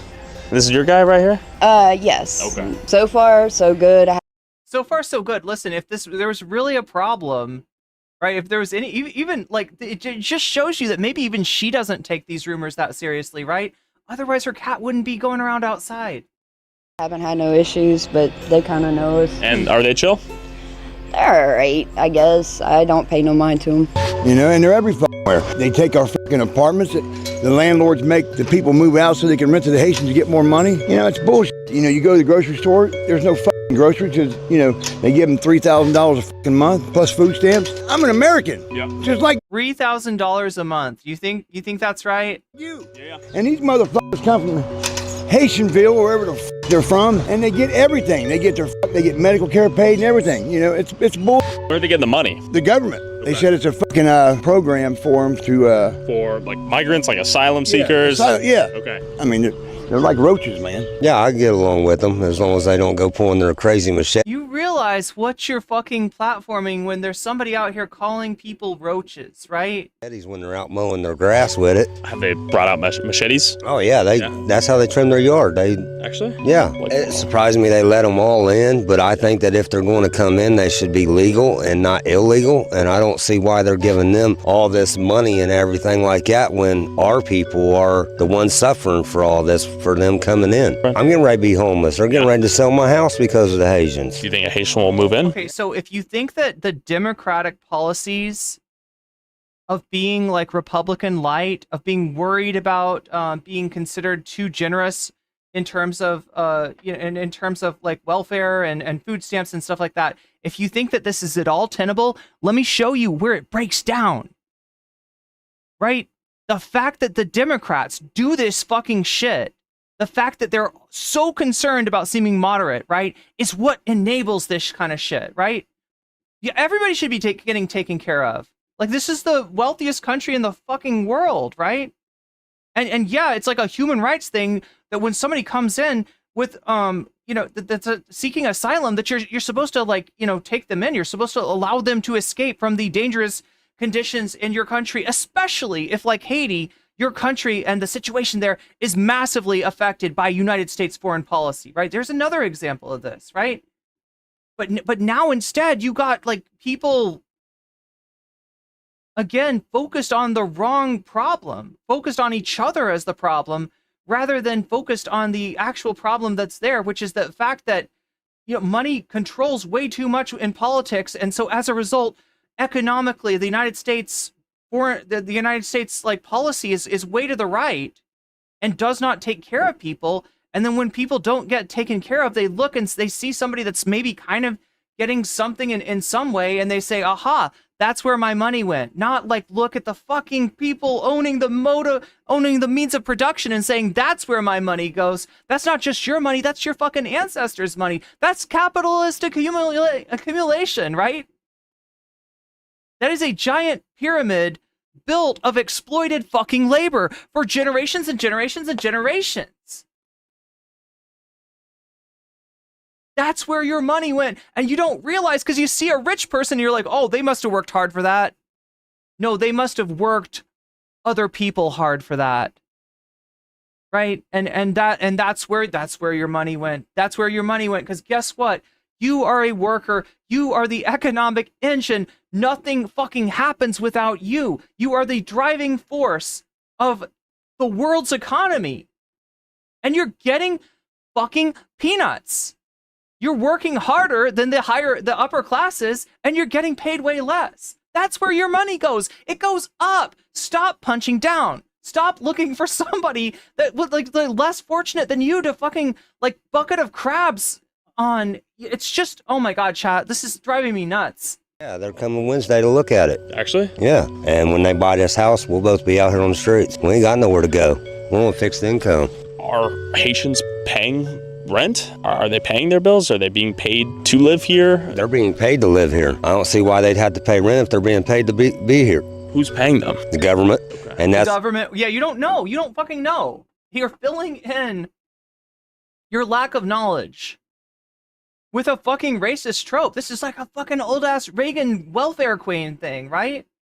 That's our biggest issue too, is they're taking our schools over and they're running them. Like, how much does this resemble if you don't know, Ronald Reagan ran in the 1980s, back when there was somewhat of a welfare state. There was somewhat of a social safety net, right? Right now, like, welfare state sounds like a bad thing, right? Politically, it is a bad thing. You don't want to be a politician that gets accused of supporting the welfare state, because that sounds like in reality, that is what that is the patina of humanity over at the inhuman system of capitalism. That is the New Deal bargain. That is what the New Deal was the idea that, okay, we're going to keep doing capitalism on one hand, but we're going to have all these programs to make sure that you are never getting fucked over. You are never starving to death. You are never dying in a miserable state in old age, right? We're going to give you Social Security. We're going to give you food stamps. We're going to give you this and that. And if capitalism doesn't work out right, if the economy goes to shit, you will be taken care of, right?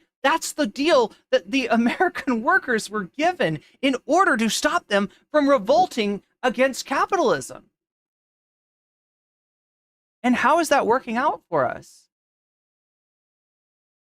It is momentary peanuts thrown in our direction to silence us and to shut us up and to diminish our class consciousness and our revolutionary spirit. And I'm not against it, right? While there is capitalism, there needs to be some sort of assistance. There needs to be some sort of a social safety net, right?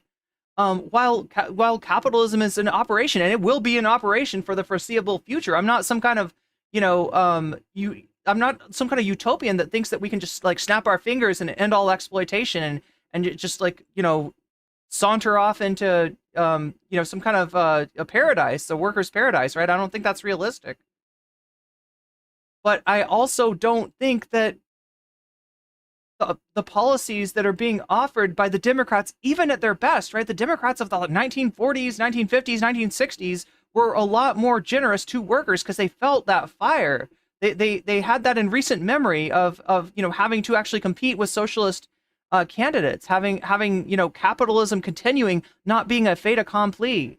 And so while that was going on, they instituted a different kind of policy, this sort of New Deal politics, where not just Democrats but Republicans too, right? We had the highest income, the highest tax bracket rate was up to 90%. It was called confiscatory, taxation. And what that meant was that there was like a natural limit on like the accumulation that could go on, but accumulation still went on, and the power of capital still increased. And when it got high enough, they got their money in politics.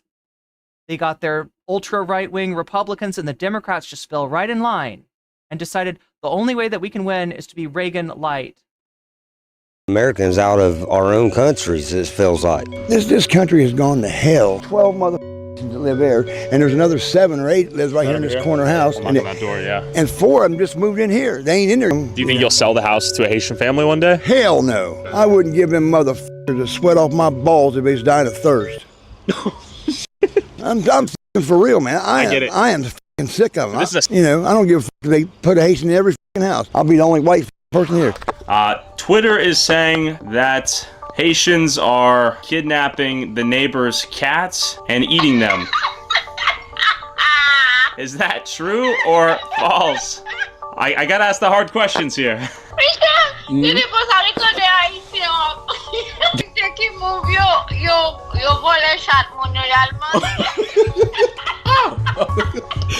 don't know.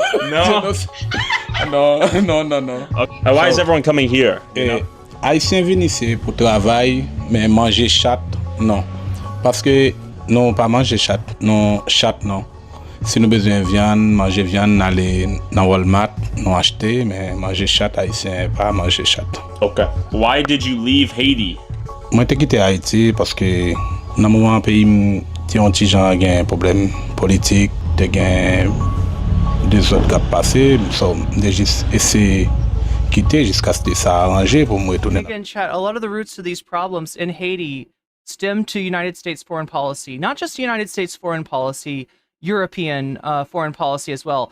Haiti is the only country to have ever, had enslaved people overthrow their masters. It's the only country in the fucking world that did that.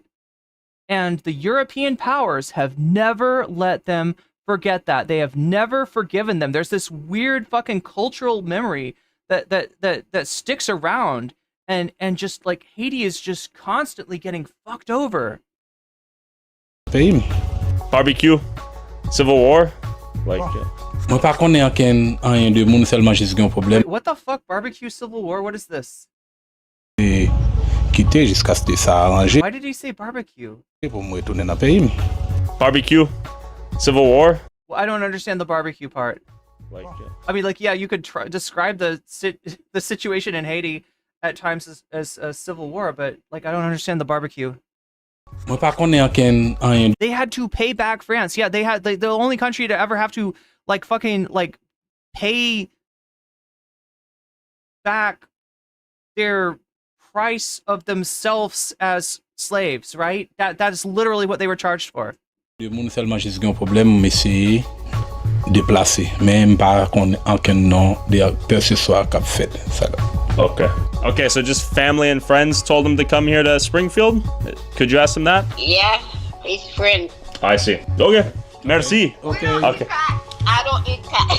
Okay, she clarified, I don't need cat. See how that trash can is right there? Right there, yep. Okay, every Haitian house you go around, it's honestly filled to the brim. There's trash that leaks out onto the corner, everywhere, but we're Now, we didn't really dig into the Aurora, Colorado story the way that Hassan and his community did. But from what I've seen, the garbage thing was it's kind of like a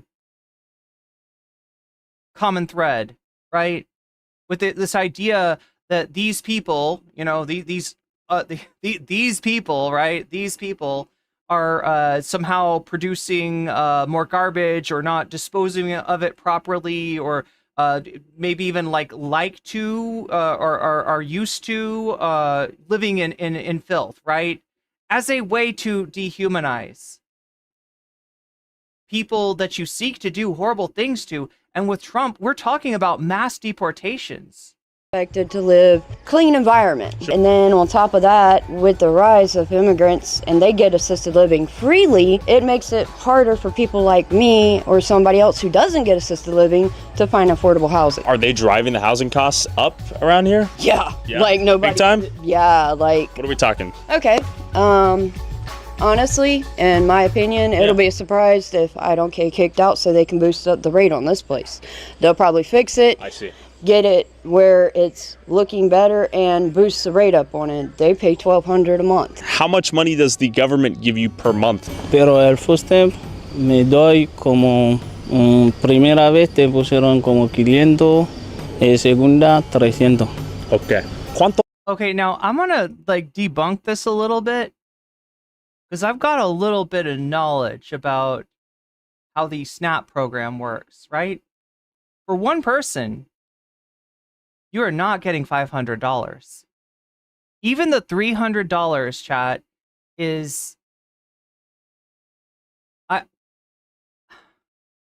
I'm guessing that this is like, what's being talked about is like, they're like, so if he's saying the first time $500, the second time $300, that might be some kind of a temporary aid that is included when somebody signs up for services like that, and then then whatever SNAP is giving. But more likely, we're talking about aid given to a family, given to a household, given to multiple people. Los Haitians vive aquí en las 2 años. Because the amount that's given to a single person for SNAP is something that most people would be hard pressed to feed themselves on. No tengo un mensual, pero yo nuevo por ahí. Okay. ¿De dónde eres? En Haití. Haití? Sí. ¿Cuántos meses vive aquí? Tengo 2 meses. So peaceful up here, but now there are freaking communist invading radicals. Now, as far as the Spanish that's being spoken here, that is not the most common language spoken in Haiti. It's more likely to be Creole. Almost everybody there would speak Creole. Some people also speak French. French is like a more, sort of like, maybe the court systems might be expected to go on in French rather than Creole. As far as the Spanish, it might just be a common language that they like, he doesn't speak French, he doesn't speak Creole, Tyler I'm talking about. And so, this guy happens to know enough as much Spanish as Tyler. You can tell that his Spanish isn't really strong, but, he has like a working knowledge of Spanish. Dos? Sí. Did anyone tell you to come here to Springfield, Ohio? Sí. Did a friend tell you to come move here for a job? How did you learn about Springfield? Yo tengo mi padras por ahí. Okay. How much is it to rent an apartment here in Springfield? How much do you pay for rent? Pero todavía yo no pagué, pero yo vivo con mi padre. No, I live with my parents. Yeah, Okay. So there we go. We got a multiple person household, right? Mensual cada mes 700. Is anyone eating cats out here? No. Okay. Falso. Falso. Falso información. Okay. Do you know many other Haitians here? Yes. Yeah. Big community? Yes. Yes. Yeah. There's something about the way that he talks to people, especially in English, that's just fucking insulting. Big community? You know many Haitians? Like, I don't know. There's something about, like, there's like a certain way that sometimes people communicate to people that don't have English as a first language, where you get the feeling that they think that they're talking to a child. And that's what I'm picking up from Tyler. Okay. And it's actually not as, like, I somehow expected worse from this guy, right? But it's still pretty bad. Why are so many Haitians coming here to Springfield in particular? Puis l'Haïtien vini ici là, c'est parce que yo di ici là gen job Haïtien depuis li vini là pour travail, ça vient permettre que gen l'autre Haïtien qui vini. C'est raison ça qui fait puis l'Haïtien vini là ici. Okay. Thank you. Also, if you want to support our... So the same reason that you might be able to, if you're having trouble finding a job, you might talk to somebody that works somewhere, right? So in other words, like, you know, you're looking for a job, you know, you're checking ads. Sometimes these ads are just like kind of stealing, you know, sometimes these opportunities, right? They're just like harvesting your data, harvesting your information. There's not really a job there. Sometimes the company is actually collecting resumes for when they do need to hire somebody, but they actually don't need to hire somebody right now. They put out an ad, they collect the they collect the resumes, like, right? But they're not actually hiring, right? But if you know somebody who works in a place, if that place is hiring, they're gonna know, right? They're gonna hear, yeah, our shift was way short yesterday. You know, can you find? We really need to hire new workers, right? And so, like, that's the person that you talk to, right? That's what he's talking about. And so, yeah, it makes sense. Where would you go? Someplace where you gotta like look shit up on just like random job listings, or someplace where you've got friends, where you've got family, where you've got connections, where people might be able to, you know, let you know, people that have a job might be able to let you know, like, if their company's, you know, currently hiring.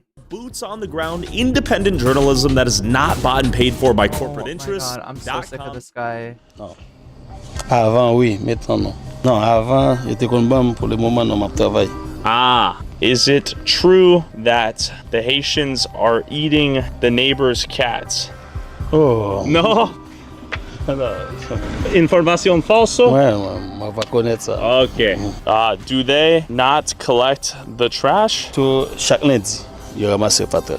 Okay. Why did you leave Haiti? Non, m'a cherché la vie, m'a pas venu ici à dire. Yeah, if the trash cans are like overly filled, it might be because they're, you know, being forced to live with like a lot of people per house in order to afford the stuff, right? So this whole idea of like, oh my gosh, these Haitians come in and they got all this government aid and they're able to pay more, so they're driving up the prices, might actually be they're able to pay more because their whole family lives there, and it's like, you know, there's a whole bunch of people you know, working in each household. Therefore, you know, they're you know, like that's a more reasonable explanation than to try to say that like genetically or biologically, or I don't know what the fuck goes on in the minds of a racist, like that thinks that like Haitians produce more trash or are unable to, you know, put it into the garbage pail or whatever kind of like, you know, racist garbage, like whatever kind of racist thought processes are going on, right? It's a little bit more reasonable to assume that, you know, maybe these people are living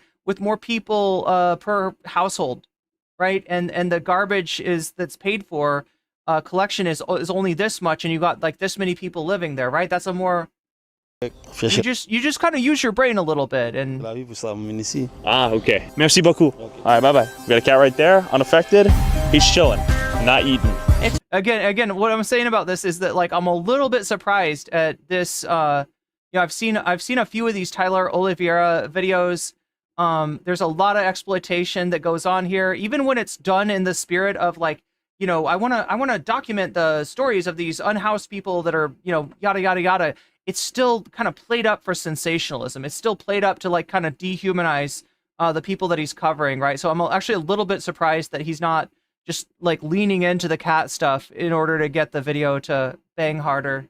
Ridiculous. They can't even take care of the American citizens before they're bringing in waves and waves of immigrants. And then look at it. There's so many people, veterans, mostly white people that are homeless, living on the streets, has nothing to eat. But these people have brand new houses, brand new cars. I'm having a hell of a time finding a job because they want the Haitian. They're getting thousands of dollars in government. And now we did hear the owner of that metal plant talk about the locals as being less hardworking, more subject to, you know, addiction and stuff like that, right?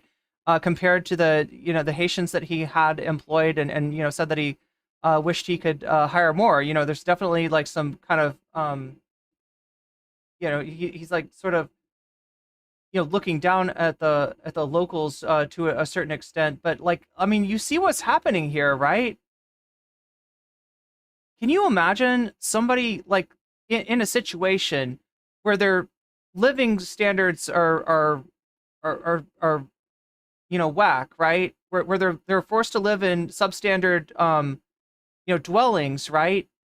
And instead of saying like, geez,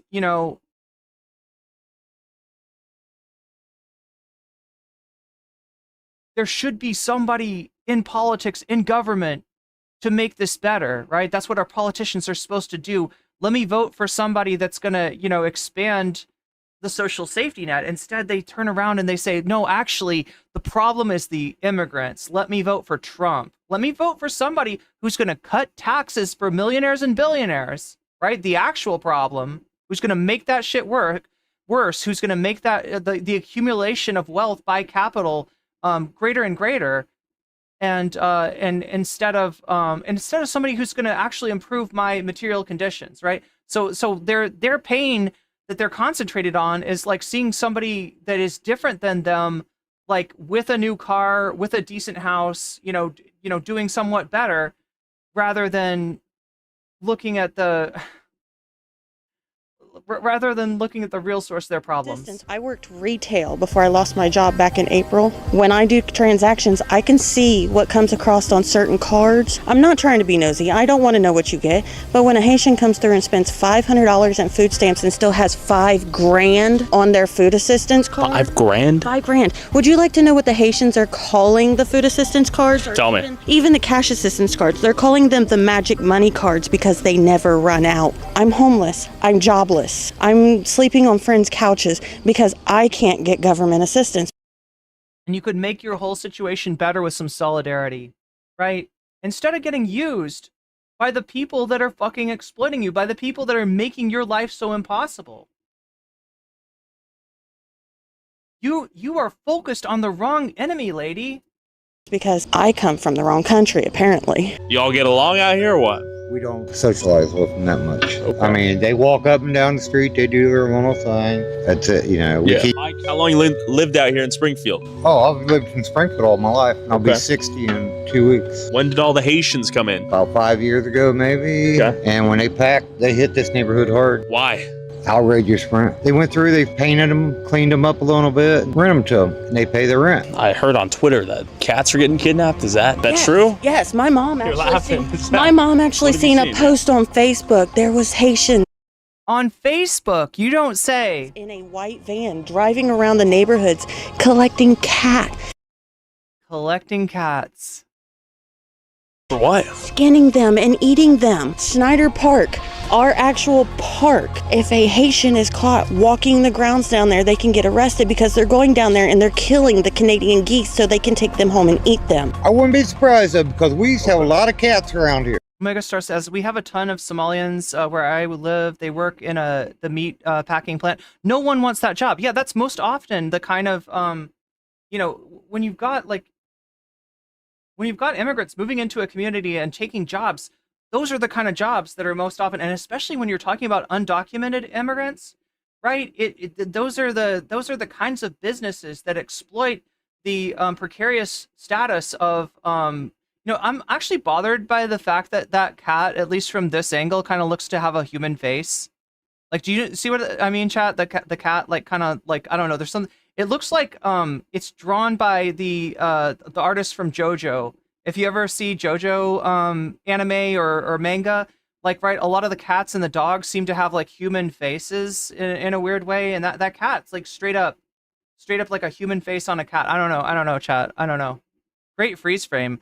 Why would they be running around eating cats and geese? No, the other thing is, like, look at how many cats are outside, right? If there was a real problem with people's cats turning up missing, right? If there's a real, and also, what doesn't match up? Like, just find the inconsistencies, right? Find the inconsistencies, because there's a ton of them. All right, they got endless credit on their Snap cards, all right? On their EBT cards, right? They got $5,000, right, on there. They call them limitless money, magic money cards or whatever, right? All right, so they can go to the grocery store and buy whatever they need. Why would they be eating cats? If that was the truth, why would they be eating an animal that's got, like, no meat on its freaking bones? That's probably not, super apt. It doesn't make sense. None of this shit makes sense. The cat is a stand user? Yes, the cat is definitely a stand user. And we got Yeah, there we go. Especially down here at the end of the street, that lady had probably 50 of them. Now she's lucky to have 5. And the geese down at the park, they're declining. So I don't know if they're eating them too. The geese are declining. I guess it's supposed to be their natural. I have had neighbors when I lived in a mostly Mexican neighborhood who would gather stray cats, but they would get them fixed for free and bring them to a place to help with moles and mice. Nice. Habitat or something or whatever. Yeah. Do you think this could come to another American town near you? The geese would be way better, but it's still, like, have you seen Canadian geese? So, Chad, if you're not from the Midwest, you might not know, you might not have in mind the actual kind of goose that we're talking about, right? These are not like I don't know, if you've ever been around a place where Canadian geese frequent, right? There's just like poop everywhere. There's poop everywhere, right? And I can't imagine, I've never heard of anybody eating them. I don't think they would be very good. The geese would be more sensible, but they're not doing that either. Also, you can't have it both ways. You can't say they got limitless money on their EBT card and they're eating cats and they're eating dogs and they're eating geese, right? They're trying to have it both ways. These people are either like super like economically, depressed or they're, getting, mad money from the government supposedly. And how do you think that fucking works? How do you actually think that works, right? What is the mechanism for how this just unbelievable distribution of money to these people from the government This come everywhere, man. Yeah. that there's literally a thing on your Snap that you fill out and you say I am a Haitian immigrant, and they're like, oh, okay, shit, we were about to sign you up for the $200 a month, right? The normal distribution, but instead we're gonna give you $5,000 a month, right? It doesn't make sense. None of this shit makes sense. The future of America?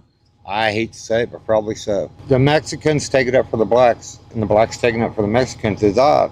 Interesting. In my country, What is he saying? Wait, what did bro just say? they're declining, so I don't know if they're eating them too. I guess it's supposed to be their natural habitat or something or whatever.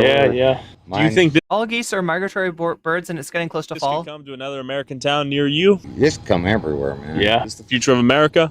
I hate to say it, but probably so. The Mexicans take it up for the blacks, and The truth of the matter is immigration is going to be more common in the future. And there's very good reason for this, right? So in all the issues that get talked about, what is the one issue that maybe should be a priority, but just keeps on getting pushed back and back and back? Remember Kamala saying, I'm not against fracking. It's climate change, right? The one issue that's constantly taking a backseat to everything else is climate change. So in other words, that problem is not getting any real attention paid to it. And as it is ignored over and over again, probably not just in the United States either, honestly. You have climate change affecting mainly equatorial regions, right? So the equatorial regions become uninhabitable. The coastal regions become flooded, go underwater, right? The land recedes and the sea expands, right? And so what is going to happen there? Immigration. You're literally going to have climate refugees more and more in the future. So that's a real thing. Yeah, there is going to be more immigration. And why is there more immigration? Is it because immigrants are bad people that want to fuck our shit up for no good reason? No. It's because the climate is changing and that the equatorial regions are getting less and less habitable, and the as this happens, there's wars over resources, right? War is a great driver of immigration. When your country is at war, when your country is unstable, it's more likely that you're going to be looking for a place to move to. blacks taking up for the Mexicans is odd. Interesting. My country's going down. And I can't wait till Trump gets back in there. 90%. That's so sad. That makes me so sad. Look, dude, here's the deal. Here's the deal, all right?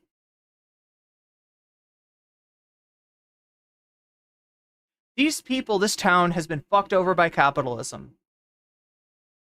And the only justice would be, in the near term, a rise in tax rates for the rich and a rise in the social safety net. Programs, hell, even job programs, to make sure that everybody that wants a job can get a job. The US has done this before, the WPA, right? There were even like grants given for things like theater during the 40s, right? To get people freaking employed. That's what needs to happen. The opposite of Trump is what needs to happen, right? In the short term, yeah, Kamala would be better. In the long term, the Democrats should have a rival to the left. The Democrats should have to compete with a party that is like, you know, we're going to be like the Democrats, but we're going to have a real social safety net, right? Short term. And then long term, we need to do something about our capitalism problem. We need to unite the workers of the world instead of dividing everybody and fighting with each other and clawing at every other crab in the bucket, right? We need to bring the crab claws together to bear down on capital and have an ultimate crab rave, chat. Are you with me? Are you with me? I'm glad that chat thinks I'm cooking, because I'm just like, I'm so irritated right now on so many different levels, you know, having problem with tech, having problems with YouTube, having problems with, you know, finding the content that I'm trying to show you, to try to show you this issue in the way that I think is most useful, right? When I just haven't seen this story covered right anywhere. And so, like, it's kind of difficult for me to put it together, but I'm doing the best that I can with the limited resources that I have. And in this case, like a content creator that I think is an absolute ghoul. Like, I got no respect for Tyler Oliveira. That being said, like, I actually thought that this video was going to be worse than it is. They just want to magically extract cash from people without having to actually pay them. Yeah. And of the auto accidents are Haitian involved. Okay. And well, they want their standard of living to somehow continue to increase. And the only way that happens is through extraction. And who would they extract it from? Us. I've gotten hit by several of them walking, because I walk a lot, and they're going the wrong way down one-way streets, like, and they think they own the streets. And when they got chased out, he hit the curb. When they got chased out, she heard one of them say it, and it was actually in English. Look at them just blasted off. What the fuck? They've knocked down my grandmother's fence. Yeah. That brick wall back there, they've drove into it. They've hit cars around here. I mean, they cannot drive. Whoever's giving them driver's license ought to have theirs taken off. But look, every time a country moves into another country, talk about we're taking over, that shit leads to war. 100%. Like, when you have the old black dude siding with the old white redneck, and they're talking about joining teams, that's when you know everything is going to go downhill, and it's going to go downhill. It is going to go downhill, and it's going to continue to go downhill, because you're doing exactly what the actual people that are fucking you over want you to do. You don't even see the people living behind the gates of the gated communities. You don't even see the wealthy. They're out of sight, out of mind. They're going to have bunkers. Right? When climate change gets really bad, they're going to have fucking bunkers. They're going to be like underground. They're going to be invisible. And meanwhile, you're going to be fighting with every single other oppressed person out here, never realizing that your oppression and their oppression stems from the same source. Keep it real. We all know about the neo-Nazi. A Canada goose will mess you up if you go. Oh yeah, good point, Sparks. Yeah. So geese are famously yeah, solidarity is awful to her, apparently. Yeah, geese are famously pugilistic, right? If you've played the game Untitled Goose Game, if you've seen a goose in real life, right, you will get fucked up by a goose. A goose is much smaller than you, and yet you really should not fight them. Like, they will mess you up. So the idea that, like, yeah, that's what the Haitians are doing. They're going for the geese, right? It's just like, it doesn't make any sense. It's just a couple weeks. None of this shit makes sense. Down. And I ain't saying that. Okay, so those are the, they're called like blood. Oh my God, I'm trying to remember what they're called. It's called like blood something or other. Blood. Racist. what are they called? What are they called? I can't remember what they're called, but it's blood Right, something I ain't or saying other. it's wrong, but look, let's think about it. It might even say 36 years old, and in 36 years, that's the first time I've ever seen the neo-Nazis rally in our city. My mom was telling me she was coming home the other night and seeing a carload of Klan members. Oh, yeah. Klan members. Yes. Oh, so there's full-on war going down right now. That's what it's coming to. Okay. And Yeah. it's all going to be against the same people. Yo quiero hablar contigo sobre migración de muchas Haitians a Springfield. ¿Sí posible? Sí, no. ¿De dónde eres? Haití. Haití. Ok. ¿Cuántos meses vive aquí? Un mes. ¿Qué es la razón que vive aquí? No, yo no vivo por acá. Blood Tribe. Thank you, God. It took me a second to remember. Yeah, this is called Blood Tribe. That's who those guys are. Now, if you ask a right winger, though, those are feds, right? Those are not. They're like, I don't know, FBI agents dressed like that to try to demonize Trump supporters because they want to say that there are no fucking racist gangs out there. They want to say that it's all a fucking lie. That it's all like a psyop against against the good anti-immigrant Trump supporters.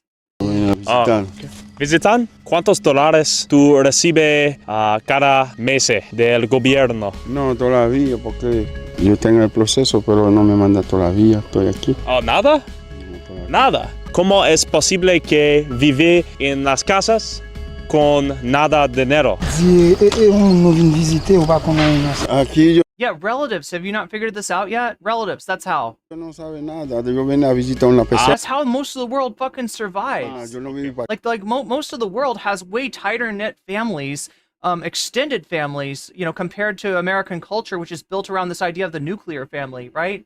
acá. Ok, ¿por qué tú manejas el coche con mucho rápido? No fui yo que estaba manejando. Mucho rápido en esa street. Mucho rapido, yeah. No estaba ni. This guy, he's too much. He's too fucking much. Mi primo. Ok. ¿Es cierto que personas comen los gatos o no? I love the idea though of blaming like one Haitian immigrant for like other Haitian immigrants' driving habits. No. No sé. No, ok, lo siento. Gracias por tu tiempo. I'm trying to interview Yeah, locals lo siento indeed. God damn. hear their thoughts about the Haitians that have moved in. Yeah, no, I don't know. I lived here for 24 years. Yeah. I lived in LA for 38 years. Got it. It is causing probably some problems. I personally noticed it because it took me months on end to find an apartment to live in. Sure. The available housing supply has gone down and the prices have gone up, or what? I'm not 100% sure about the prices going up. I mean, I hear rumors that there's landlords ripping off some of the Haitian people, like trying to put multiple families in a house and charging them too much money. But I don't know if that's true. It's just stuff I've heard. But yeah, it has affected the market because, like I said, I couldn't even get anybody to call me back for months. Couldn't tell you. I haven't had any problems with anybody. I can tell you that. Again, no cat eating. Do any of these people understand that, like, when you're in a precarious situation, in other words, when your economic picture only just barely works, right? When the phrase making ends meet becomes a very palpable reality to you, right? When it's not just an abstraction. That means that anything that perturbs your situation is going to put you in a bad place, is going to put you in a really fucking bad place. And the reason that you're living like this in the first place is because our mode of production is fundamentally built on exploitation. And who gets exploited? The rich dude with a lot of money. Does he pay too high taxes? Is that what's going on? He's working really hard, and the workers, like the employees of the Springfield nuclear plant, like Homer Simpson, they're sitting there eating their donuts and drinking coffee and being lazy. Is that what's going on? And Mr. Burns is like rushing around to try to make the nuclear plant work? Or is it maybe the opposite? Or is it maybe the exact opposite of that? Yeah. What's your name? Pavon. Pavon. Oh, you own this? Yeah. You'd be a great person to talk to, then. Yeah, for sure. We've heard a lot of the Haitians that have moved here recently come here often. Yeah. What's going on here in Springfield? There's just like an influx of the population, the Haitian community. I mean, they're protected status here, so they're just like, obviously I've filled up the town with it, and yeah, that's where we're at right now, pretty much. So you own this laundromat? Yeah, so my dad owns this laundromat, I own the sneaker. Wait. No, I didn't even catch this. So chat, like, I mean, I'd be willing to take a look at the actual material situation that's going on, you know, with the protected status, as he said. I'm assuming that what we're talking about here is somebody claiming asylum and that asylum claim being, you know, accepted, right? But if that's true, right? If that's true, and that the asylum situation is like markedly better than the maximum amount of like public assistance that anybody could expect to get, what does that tell you about our social safety net, right? In other words, chat, if the international standard for, you know, something like, you know, refugee status for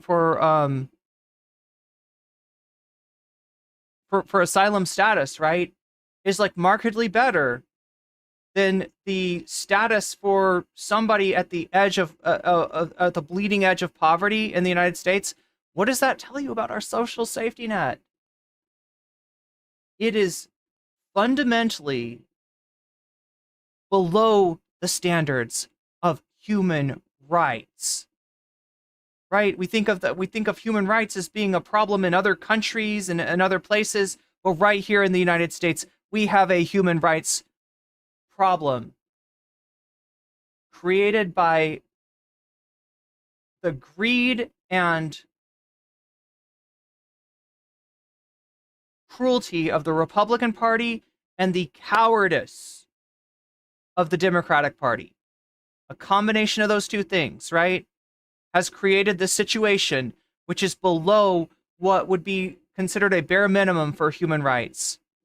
There it is. There we go. Store next to it. There's your answer. So I run both things right now. Okay. So yeah. Are your customers primarily Haitian? What's the split? Before, I would say the last like 2-3 years, I mean, primarily whoever was in town, Okay. but yeah, there's a huge influx in, yeah, the Haitian community. That's like primarily our like customers like nowadays. So yeah, I will say there's 100% a divide in our town. Thing is, like, And also, did you hear what he's just said? Like, what percentage of your customers? No, let's look at this, right? Because, like, chat, imagine this, okay? I'm gonna put together some scenarios for you, right? One of the scenarios is Trump gets elected, and he's got his, you know, Project 2025 thing going on. He's ready as soon as he goes in there, and he's prepared to do these mass deportations. And everybody kind of thinks that, well, you know, he's just saying that to get in, and then it's not realistic. What if he does? What if there's a mass fucking deportation, right? What if Trump, like, eliminates civil servants, eliminates the so-called deep state, right? Eliminates any guardrails, puts his people into those positions so that he can do whatever the fuck he wants. What if he really is a dictator on day one and he literally fucking kicks all these people out? What's going to happen to this guy's laundromat? What's going to happen to this town? Like, because the whole, like, Republican line on this shit is that, like, this town has one problem. It's immigrants. Like, people are letting Biden and Kamala are letting the immigrants in. The immigrants come in, they fuck everything up, right? You kick all the immigrants out. What fucking happens to towns like this? What fucking happens to the economy? What happens to the businesses employing these people, right? This is literally a group of people getting ready to shoot themselves in the foot by voting for Trump.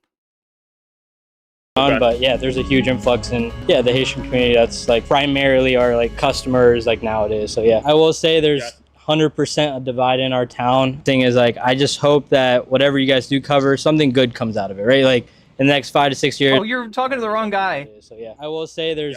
Wait, I want to hear the percentage. Years, I mean, primarily whoever was in town, but yeah, there's a huge influx in, yeah, the Haitian community. That's like primarily our like customers. What was the percentage nowadays? So yeah, I will say there's 100% a divide in our town. Thing is, like, I just hope that whatever. He said 100, but he didn't give us a percent. You guys cover, something good comes out of it, right? Like in the next 5 to 6 years, hopefully there's some sort of unity between everybody. Hopefully there's some sort of change.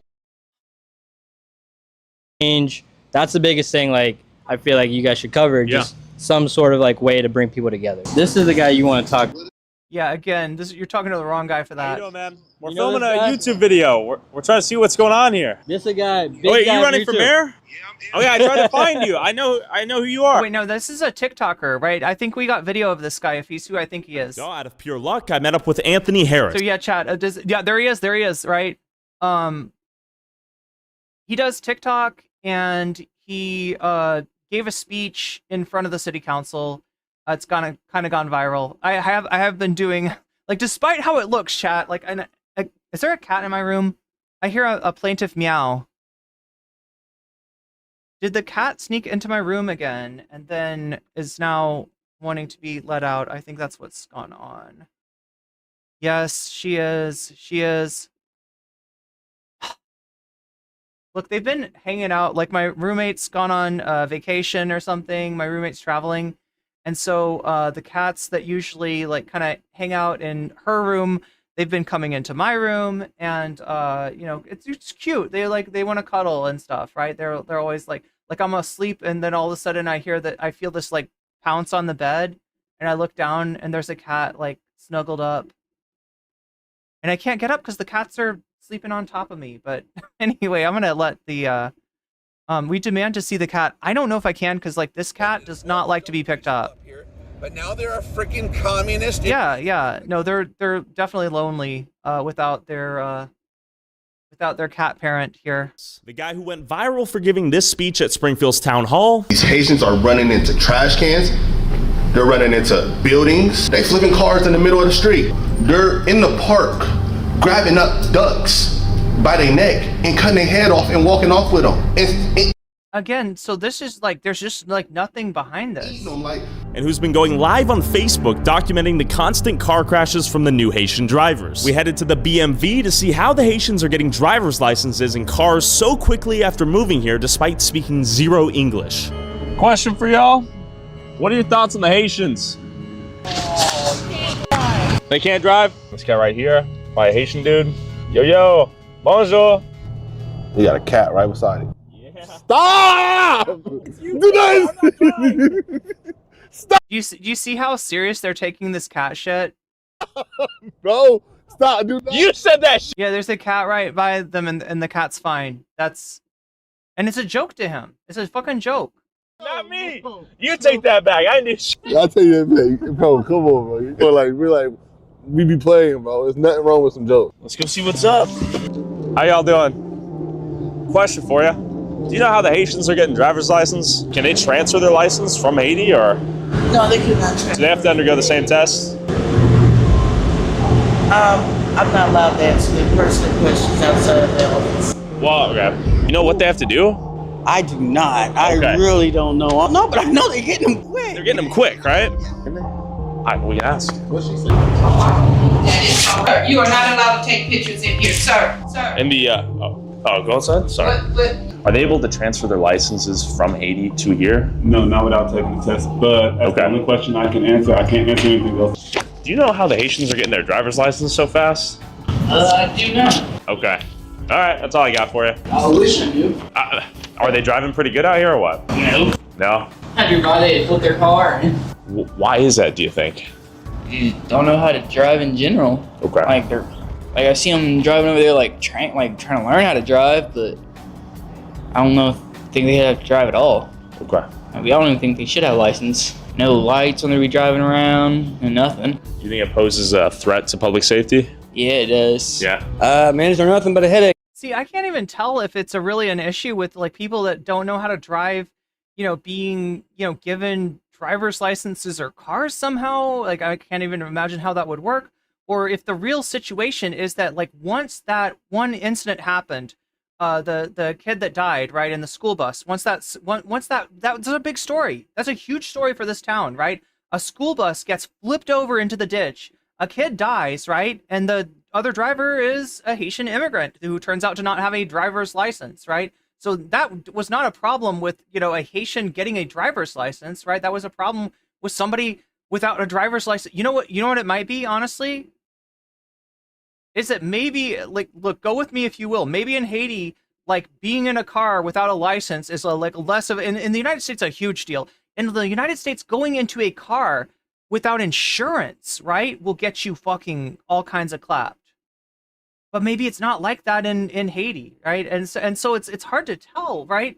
Like what is actually going on, or if this is just like something that's gotten into people's heads. And anytime they see a car, you know, get flipped, they're like, oh yeah, definitely a Haitian driver, right? You know, like how, oh my God, I mean, like there's all kinds of racist stereotypes. Like I've heard racist people talk about like Asian drivers or, you know, women drivers, right? All this kind of stuff. And then anytime that they see a woman in a accident or an Asian person in an accident, it just like reinforces that. But they never think of all the times that they see there's a white man in an accident. There's a, you know, like it's hard. It's really, there's nothing to go on. And yet what fills the gaps? Because there's not anything to go on.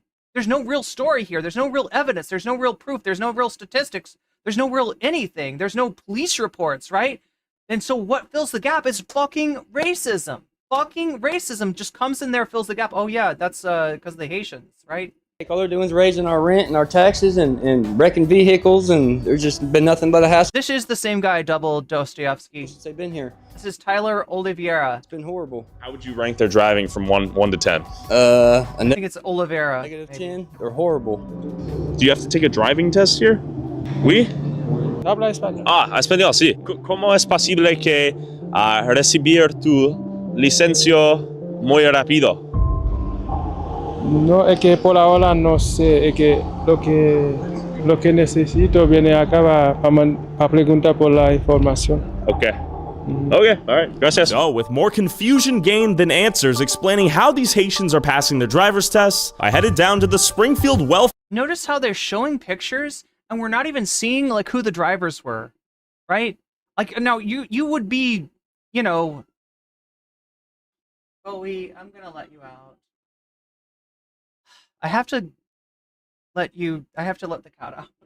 Welfare center where Haitians are apparently clogging the lines for locals, exhausting the town's resources, and overwhelming the employees. Question. Where are you guys from? Haiti? Haiti? Okay. How many Haitians do you think will come out here in line today? That's what we're trying to... I'll say 80% of the people that come out here will be Haitian. Okay. How long have you been here in Springfield? I've been here for 7 years now.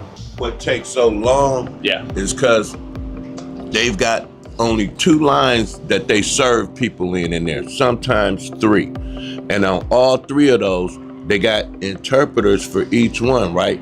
When it'll go a lot faster if you had 1 line for people that like couldn't, you know, speak English that well, and then have another line for people that can go through the line faster. Because a lot of times they'll have paperwork with them and stuff, they won't have it in order. We tried the split line for a while. It ended up being less efficient for everybody.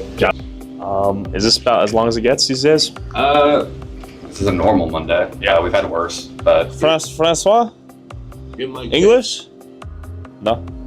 Standing in line 30 minutes, they might only just serve 4 or 5 people. Got it. How many people do you think will come here this Monday? This Monday? Yeah. I'm telling you, out of this Monday, I figure at least they might see 500. What do you think the split is between new Haitians that have come in here and Springfieldian OGs, if you will? I don't know too much about all... Observationally, what have you seen? 9 to 1 easy.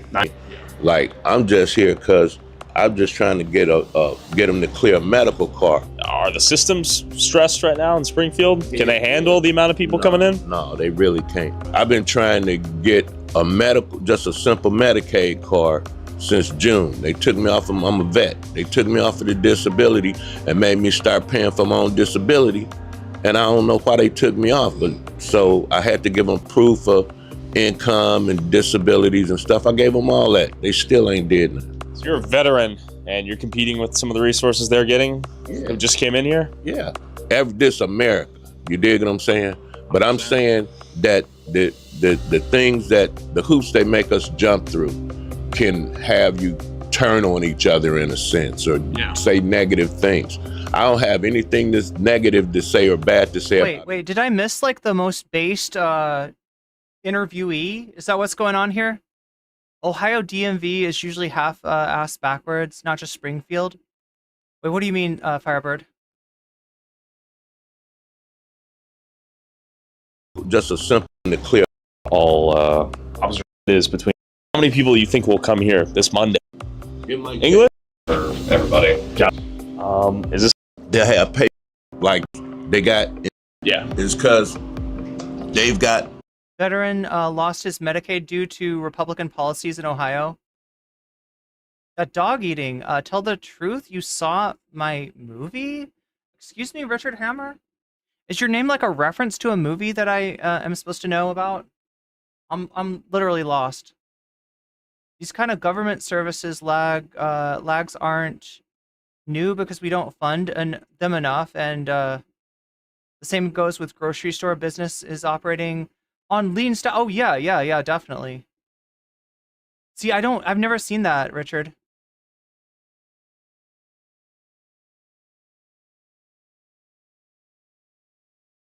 So there's the TikToker. Haiti? 80? Okay. How many Haitians do you think will come out here in line today? That's what we're trying to... I'll say 80% of the people that come out here will be Haitian. Okay. How long you been here in Springfield? The veteran didn't lose his coverage due to immigration like Tyler. Yeah, because either they're receiving the same benefits as everyone else, in which case they'd be getting the same like amount, and if there's somebody with like a large balance on their card, right? It's most likely that is like they're the head of a household, right? It's like for their family or something like that. But either they're getting the same benefits as everyone else, in which case, they're not getting any more than anyone else, or if they're on a separate system because of their, like, I don't know, asylum status, right? Then that's like a different fund. That's like a different, in fact, it may even be the difference between federal and state or something. I've been here for 7 years now. What takes so long? Is YouTube being as unhinged again? Always. Yeah. It's because they've got only 2 lines that they serve people in there, sometimes 3. And on all... Okay, so yeah, it's an issue with staffing, it sounds like. Of those, they got interpreters for each one, right? When it'll go a lot faster if you had 1 line for people that like couldn't, speak English that well, yeah. And then have another line for people that can go through the line faster. Because a lot of times they'll have paperwork with them and stuff, they won't have it in order. We tried the split line for a while. It ended up being less efficient for everybody. Yeah. Is this about as long as it gets these days? This is a normal Monday. Yeah, we've had worse, but... Francois? English? No. Francois? Standing in line 30 minutes, they might only just... Francois is a fucking name, dude. You're starting to say Francais? Serve 4 or 5 people. You're starting to say the language? Got it. How many people you think? And also, look, like I said, like the language is Creole. Francais is something that a lot of people in Haiti also speak because a lot of more official stuff goes on in French. Sometimes songs are in French, right? French is more known there, but like this dude just does not know what he's talking about. Francois is a fucking proper name. He's just yelling Haiti. Haiti and Francois. Francois, ça va? No, c'est là, dude. And you don't stop. Like, it's like I'm sorry. I think we'll come here this Monday. This Monday? Yeah. I'm telling you, out of this Monday, I figure at least they might see 5, honey. What do you think the split is between new Haitians that have come in here and Springfieldian OGs, if you will? I don't know too much about all. Observationally, what have you seen? 9 to 1 easy. Like, I'm just here because I'm just trying to get them to clear a medical card. Are the systems stressed right now in Springfield? Can they handle the amount of people coming in? No, they really can't. I've been trying to get just a simple Medicaid card since June. They took me off I'm a vet. They took me off of the disability and made me start paying for my own disability. And I don't know why they took me off, but so I had to give them proof of income and disabilities and stuff. I gave them all that. They still ain't did nothing. So you're a veteran and you're competing with some of the resources they're getting? Yeah. Who just came in here? Yeah. This America. You dig what I'm saying? But I'm saying that the things that the hoops they make us jump through can have you turn on each other in a sense or say negative things. I don't have anything that's negative to say or bad to say about anybody Haitian. Know what I mean? Do you think the town's taking care of their local residents that were here first and foremost? Oh no, hell no. Well, thanks for your service. Yeah. Appreciate it. Good luck in line. Like, and the thing is, there's people on Twitter and Instagram that don't think it's real. Like, don't think none of this we shit just is we just saw it in real time. They're like, none of that shit's real that you're saying. There's no way they brought 20,000 people. English? That's a lie. That's a lie, right? The disputation is about the fucking demonization of these people, about trying to say that they're eating cats, right? Again, there was one, woman in a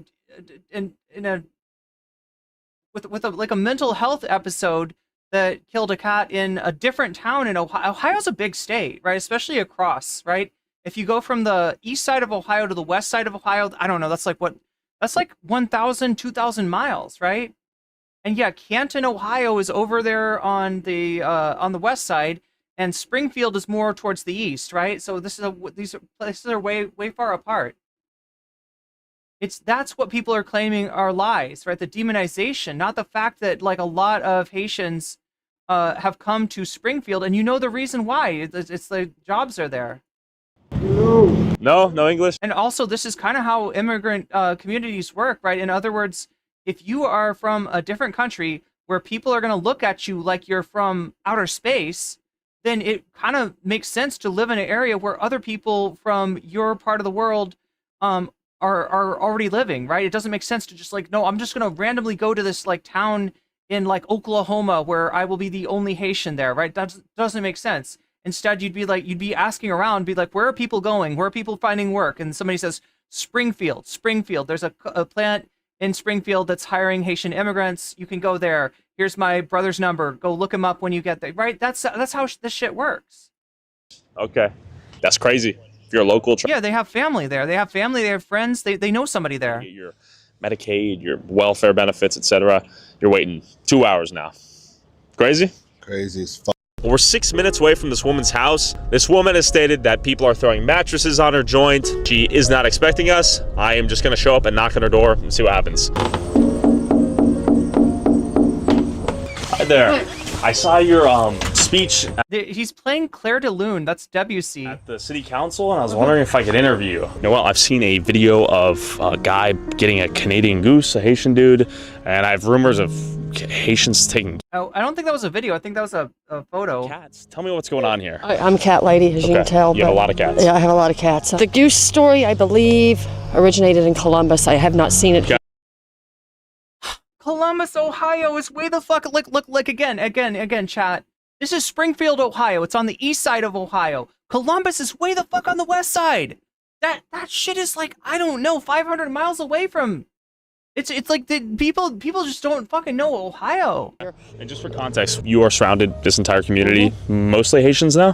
Yeah, I believe we're looking at probably about 50% is what I'm saying. But I'm thinking it's more like 25% from the numbers I've seen, but... My town is going to pot. Everybody wants to make this into a... Going to pot? You're the one with a pot flag in front of your house. Race issue. It's not a... She's literally got a pot flag. Race issue. It's culture. It's accountability. It's a weird thing for a pothead to be like to use that particular turn of phrase, right? It's going to pot. It's going to hell. It's going to shit. It's going to, whatever, right? But she says going to pot. It's going to pot. Oh, well. And it's respect. And that's the things that I'm not seeing. And the women in this country have fought long and hard for the rights that they have been afforded. And these men in this culture treat their women very badly, and I watch it firsthand. Come on, give me a break. Yeah, because American women get treated really, really well. That's why, chat, that's why we choose the bear. Because, yeah, it's great to be an American woman. You get so much respect. You get treated so well all the time. That's why we choose the bear. That's why we choose the bear. Acting like you got some sense. The driving of the vehicles is a main sticking point. Haitian men came down with probably a queen-size mattress and threw it in the front yard. Okay. It didn't go very well. I tried to explain. I tried to be nice. Didn't go very well. So. And you explained in English? Yes. I had to drop the F-bomb and told them, take it and go. So they went down the street and ended up at that house right there. Got it. So They've thrown trash in the yard as they walk by. I'm done. I'm tired of dealing with the disrespect. I've never been so disrespected. You know, it might not be disrespect, right? I'm thinking about like, okay, so think of it this way, chat.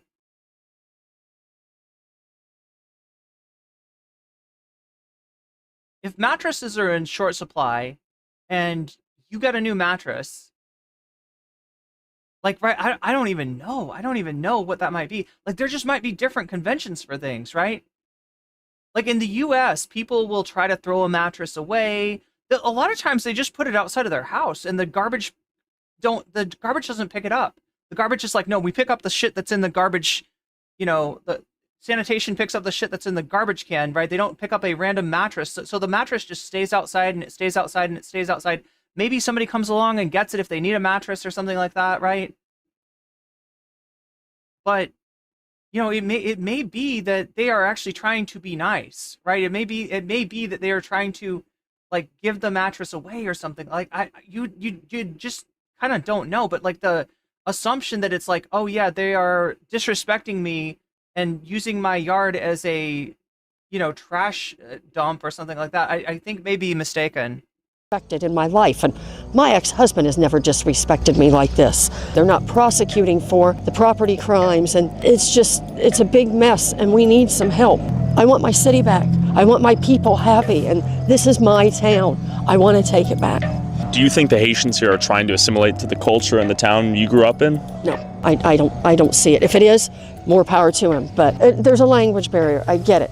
Okay, but when they are paroled here on the I-94, they get 8 months of English lessons, the first 8 months. Okay. If they're not taking advantage of that, then why should we, the taxpayer, have to turn around and have our services overwhelmed? They're saying 20,000, and I am saying between 35 and 40 with the birth rates and the things that I see going on. So I don't know who's to blame. I don't know whose door to start kicking in. Mike DeWine, if you see this, Mike DeWine, get a hold of me. I really would like to have a word with you, and I promise I won't. Republican Governor Mike DeWine. Somebody get a hold of me. We do have. Let's get a hold of him. Oh, we got him right here, chat. Let's bring him on. Let's bring him on. Let's bring on Mike DeWine. See what he has to say. All right, Mike DeWine, there you are. If you feel like cats are everywhere in this election, you might not be alone. What began with J.D. Vance, the Ohio Republican senator, and his reference to childless cat ladies has now taken a somewhat fascinating turn to former President Trump's claim that migrants, undocumented immigrants, in Springfield, Ohio, are eating pets. The team at CBS News confirmed has found absolutely no truth in this assertion. Nevertheless, this is what we heard. And that's what I'm hearing everywhere from any real source with any real information, right? There is no truth to this lie, other than the fact that this happened as a one-off incident in Canton, Ohio, and it was a result of somebody with like severe, you know, mental illness, right? Somebody having an episode, right? Did this. And because she was black, they just throw this on, you know, oh, Ohio, black woman must be a Haitian immigrant. She's not. She's American. She was born here. It's so fucked up. At last night's debate. Who's eating animals? Like literally everyone in the country, right? Have you ever heard of chicken? Have you ever heard of beef? Have you ever heard of pork? Right? Literally everyone's eating animals. Yeah. In Springfield, I gotta say, I fucking hate those. What is it? It's a stinger. It's like the way that the Daily Wire does their stinger. Eating the dogs, the people that came in, they're eating the cats, they're eating the pets of the people that live there. And this is what's happening in our country, and it's a shame. Ohio Republican Governor Mike DeWine joins us now from Columbus. Governor, good to see you. You and I have known each other a long time. You may not remember it, but I do. I covered your first campaign for the United States Senate back in 1992. And Governor, I never thought, yes, it's a while ago, I never thought I would ask you a question like this. Is anyone with undocumented status in Ohio, is any legal citizen resident of Ohio eating dogs or cats illegally? Well, Major, this is something that came up on the internet, and the internet can be quite crazy sometimes. And what else is wild about the internet is some people have got no media literacy, and they'll see something and they'll just believe it, right? And look, the mayor.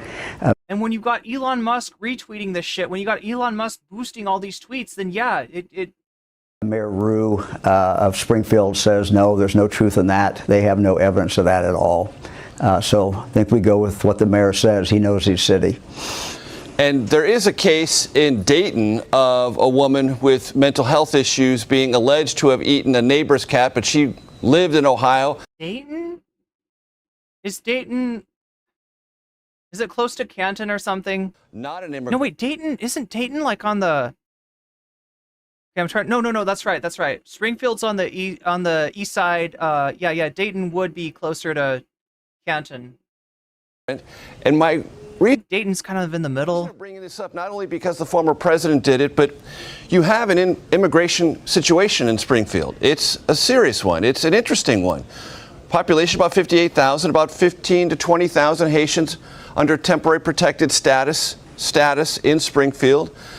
A good number of them, as I understand, Governor, have gone through the application process to get temporary work permits, are working, and in some cases relieving kind of a labor shortage there. But there have been other issues, health, some safety issues that you've tried to bring attention to. Would you not prefer, Governor, a more coherent conversation about immigration in Springfield, Ohio than was heard last night on the debate stage? Well, Major, I think there's a couple things to be said about what's been going on in Springfield. And you pointed out the numbers.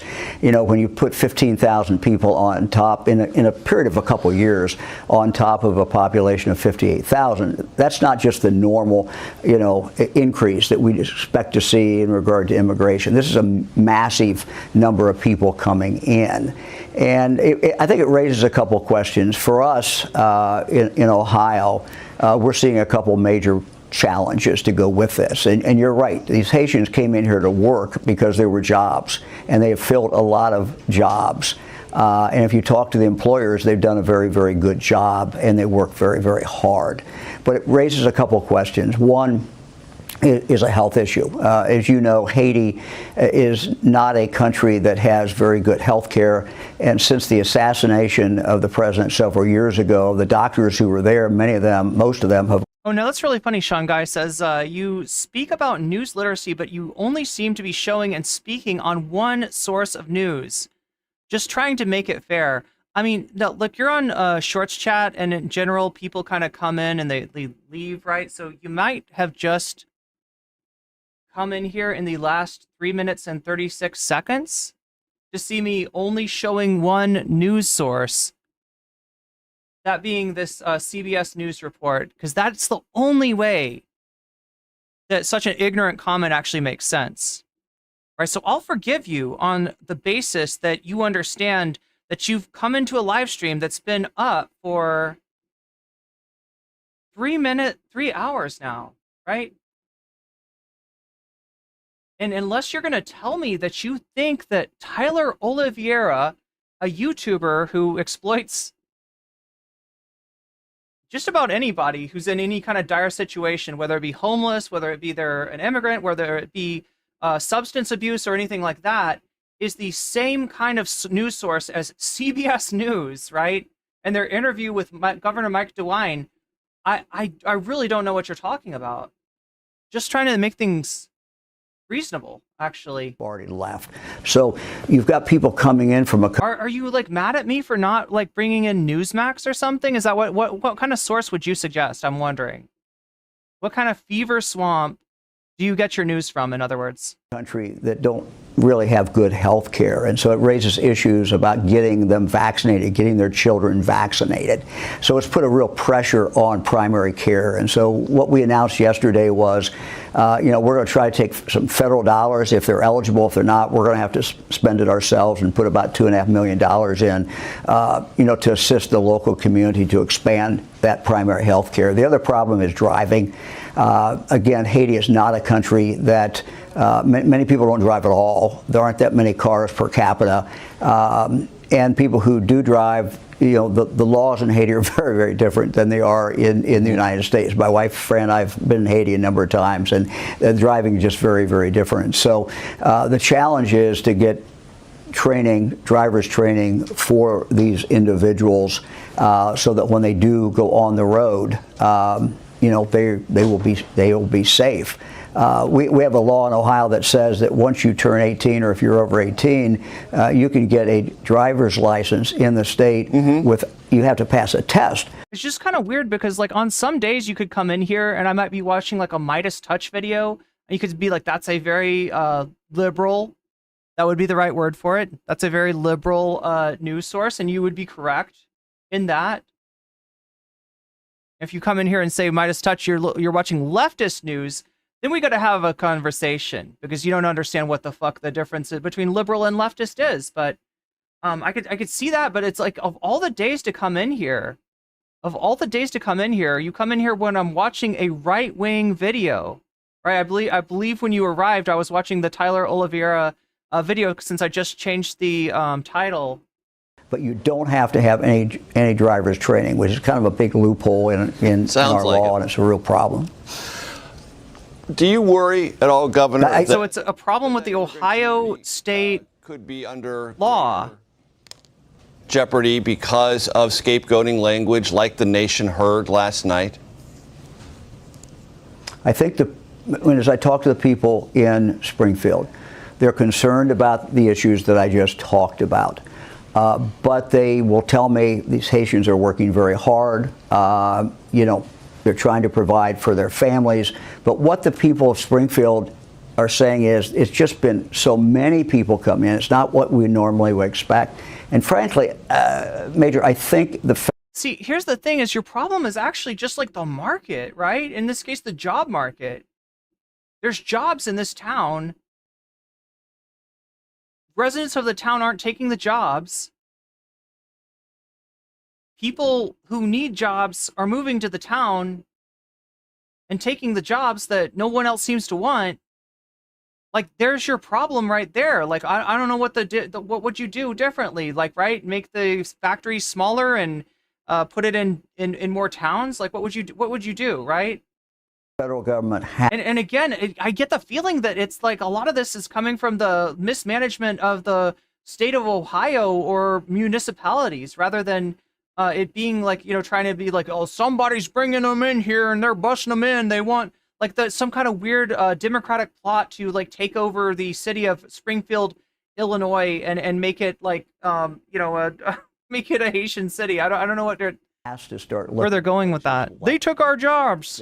They did. And they did indeed. And treat it like you would a natural disaster. If we have a natural disaster in Ohio, we call the federal government. They come in and they do an assessment. And if they think that we don't have the resources in the... I'm trying to remember. Mike DeWine is like, I feel like he's a more centrist Republican. He's like one of the guys that was, am I correct about this? He was like anti-Trump until Trump just took over the Republican Party, and at this point he probably tries to be pretty accommodating to Trump people. Community or the state. Like there was a discussion about this guy like running for president at some point, I remember. To take care of that, then there is help provided. I think we need something like that in regard to when we have real big surges like we've seen in Springfield of immigrants coming in over a relatively short period of time. Broadly That's really speaking, what we should have. We should have that kind of help from the federal government. Broadly speaking, Governor, who won last night's debate? Well, I'm not going to get into that. You know, everybody has their own opinion as they watched it. I think that, you know, look, I think the President Trump, if you look at the issues, the majority of people are going to agree with President Trump on issues more than they are with Vice President Harris. And I think... Yeah, so he's definitely nominally at least on the Trump train at this point. I can't remember. I was thinking of Kasich. This is a different guy. I actually don't know much about DeWine. The more he can stick to those issues and talk about his vision for this country, whether it's in the economy, whether it's protecting the border, whether it's national defense, I think the better off that he is going to be as he goes forward. We're obviously in a very close race. Ohio's not close. President Trump is going to win Ohio by a pretty good margin, and what we hope, of course. You know what? I mean, I think so. I think probably Trump will win Ohio. You know, the Democrats haven't won Ohio in years and years and years. And it's been leaning more and more to the right. Like I said, it's the same thing as like you see going on in Indiana, where you know, anybody that's young or to the left, right, is going to try to get the fuck out of Indiana, right? And it gets worse and worse and worse, and it like increases this effect, right, where Indiana is now a solid Republican state. Same thing with Ohio. But listen, I say that with a caveat, okay? This election may be different. Because more and more, the coalition that Kamala Harris is uniting, and like I've let my reservations about Kamala Harris be clear, right? I think that she's got the same problems as a lot of the other Democrats, you know, similar problems to Obama, Hillary, etc. I don't really recognize her as being fundamentally from a different wing of the Democratic Party. I do see a lot going on in the Biden administration that's more supportive of labor than the Obama administration. But then at the same time in the Biden administration, you've got markedly worse foreign policy, especially when it comes to Israel-Palestine, than you did in the Obama administration. So it's kind of a wash altogether. You know, like some issues are, they're more to the right, some issues they're less to the right. But yeah, and also, you know, Kamala and Biden have absolutely folded and caved in on the issue of immigration, which in a lot, you're seeing an example of it, immigration kind of filling a need, potentially, you know, like fueling the economy of a small town in Ohio that's really been deindustrialized and had a lot of people moved out of it, right? Potentially, you know, actually like there being a benefit to immigration. None of that is defended. None of that is picked up on. There's no discussion even of like things like DACA that Obama used to you know talk about, the pathway to immigration, right? These are the kind of things that need to be concentrated on, and instead you see the Democrats, Kamala and Biden, just like caving in. So you know they're not great, but I do see the coalition that Kamala is uniting being very similar to the Obama coalition, and you saw a massive landslide in 2008. It was a combination of that and a profoundly unpopular Republican vice presidential candidate in Sarah Palin, right? You had like a PR disaster with McCain choosing Sarah Palin to try to soften his image, try to bring other kind of voters into the Republican Party, and just her absolutely becoming a lolcow. Like Sarah Palin, you know, kind of political lolcow, right? And so you got the same sort of thing going on with JD Vance. So in other words, what I'm saying, Chad, is it's entirely possible that this election turns into a landslide, and that's the way it's going right now. That's the way it's going. You had, you know, an amazing rise of Kamala Harris in the polls.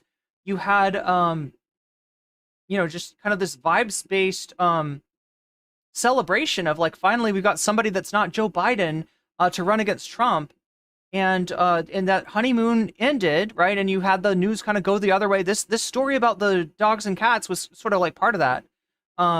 Was part of that turn against Kamala Harris, along with the, you know, she doesn't do enough interviews, and when she does do an interview, it doesn't go great, right? And so you had the tap kind of for Kamala turn off, and now that she's kicked Trump's ass objectively in this last debate, you're going to see that tap turning on again. So what I'm saying, chat, is that like Ohio generally would not be a state that I would expect to ever find in the Democratic column.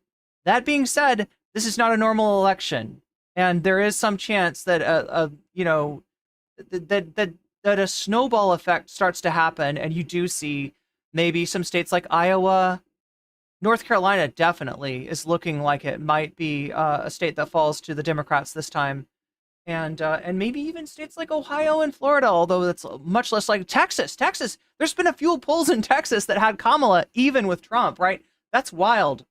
And so given that, like the idea that you know, Ohio might actually, and also given the, you know, nature of Roe versus Wade and its effect on voting patterns, right? Ohio is one of the states where you had a referendum overturn the draconian right-wing laws that took effect when the Supreme Court overturned Roe versus Wade. So I don't know. Could Ohio be won by the Democrats? It's not entirely impossible, I guess is what I'm trying to say. It's not bloody likely, not entirely impossible.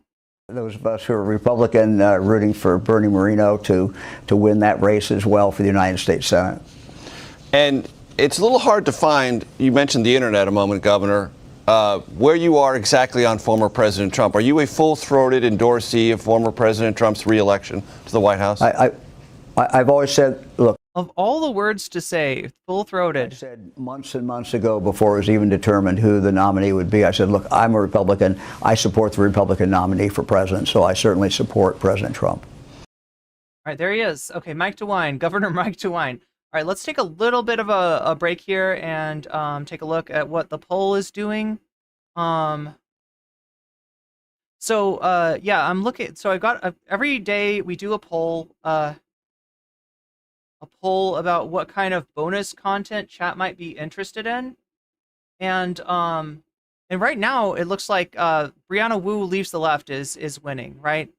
We got a story, and I'm gonna throw in an extra Brianna Wu with that, right? Because there's another story of Brianna Wu that we didn't cover, little blow up with little dust up with Chud Logic that we didn't cover. So I'll throw in both of those stories if that ends up winning. We got that in first place at 43%. We got Actual Justice Warrior coping about the debates. Actual Justice Warrior somehow thinks that the debates did not go well for Kamala, and her asking for another debate is akin to her asking for a rematch, right? She won. She absolutely destroyed. And so it's a weird thing for him to say. So we'd love to watch any day that Actual Justice Warrior we get to make fun of him is a good day.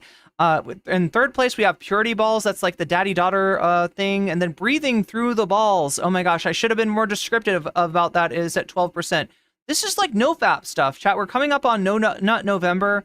So we're going to be talking about NoFap. We're going to be talking about semen retention. We're going to be talking about weird right-wing theories about balls and masculinity and testosterone and stuff like that, right? So I've got that, and that is losing at in last place.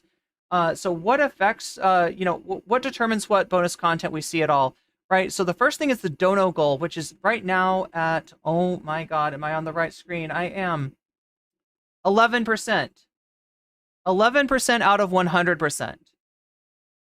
That is pretty damn close to 10%. In other words, I said that Kamala winning Ohio is not bloody likely. I'm trying to fight back the urge to say that about hitting the dono goal today. But again, I believe in miracles. I've seen miracles happen. I do have a very supportive community that seems to care a lot about my stream and my ability to keep streaming.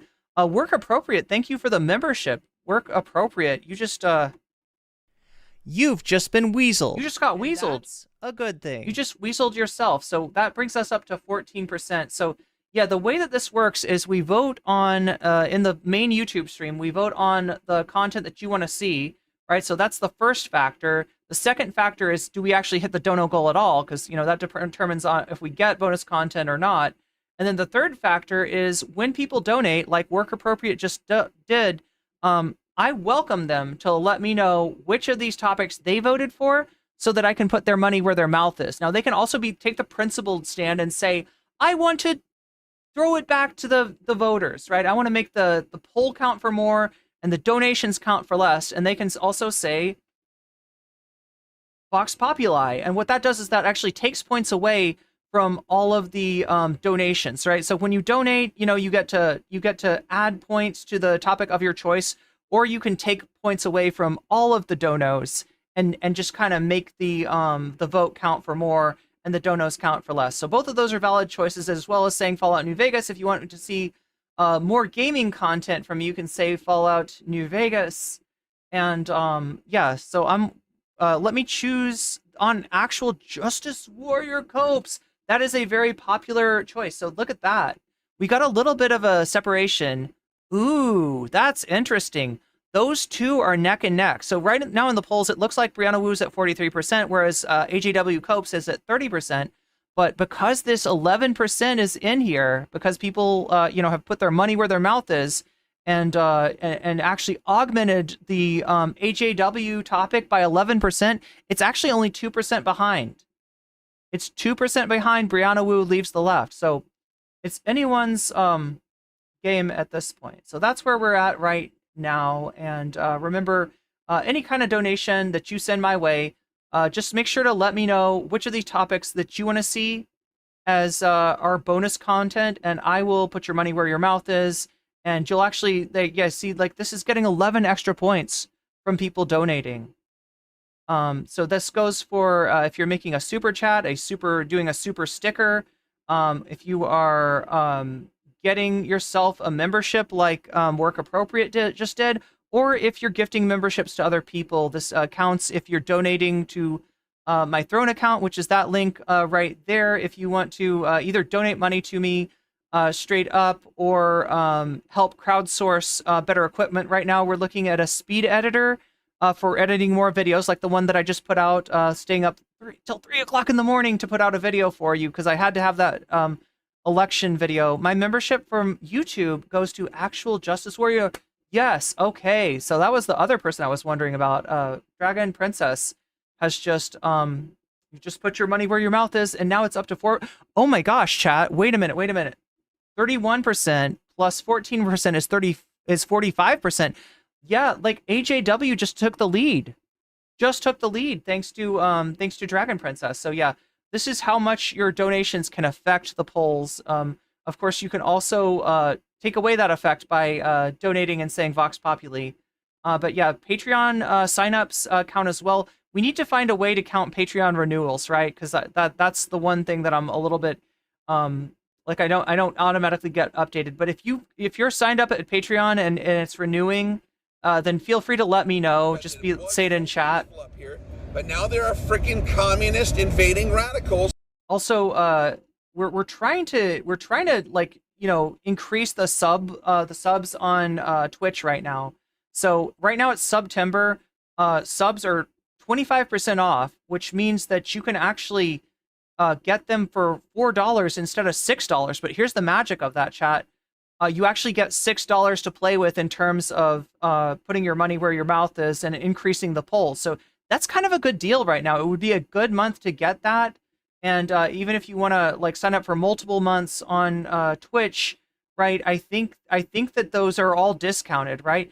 It also counts if you are donating subs, if you're gifting other people with subs, helping other people get out of the top of the hour ad break, which is coming up in about 30 minutes. I haven't been letting you know when those are coming up, but yeah, that is the big selling point of subs on Twitch, is that there's that 3-minute ad break that you get to completely skip for free with a Twitch Prime sub, or for $4 by buying a September sub, or possibly even by being gifted a sub. That can happen. That does happen, but it's more likely to happen to you if you're active in the chat. There we go. I feel like I've said all the things that I need to say, and we can now get back to the content. But 10 days till Twitch renewal, but no discount on mobile. That's true. Thank you, Dragon Princess. Yeah, for some reason, they don't give you the discount on mobile. Mobile's weird. I don't know. The whole mobile app is weird. Columbia Rican Latin Dragon, thank you for the resub on Prime. Look at that. I choose AJW Copes. Wow, very popular topic amongst the donors. The donors. So that means that goes up to 17%. And the dono goal. Yeah, every single dono so far has gone to Actual Justice Warrior Copes. So that has actually got that topic in the lead. It's in the lead right now. Even though Brianna Wu is leading in terms of votes, the donation is putting Actual Justice Warrior Copes about the debate into the lead. So yeah, 17% out of 100%. That is closing in on 1/5 of the dono goal, meaning that the chances that we're going to actually hit the dono goal by the end of the stream are drastically increasing at the moment. So yeah, there's a good chance of seeing that Actual Justice Warrior video, or the Brianna Wu stuff, right? Which is an article that she wrote. No, that's not the article. Article that she wrote. Yes, that is the article. Along with the little thing that she said on stream about Mr. Chud Logic. Right? She's not she's not such a fan of the chud logic anymore. Oh my god, where am I? That was...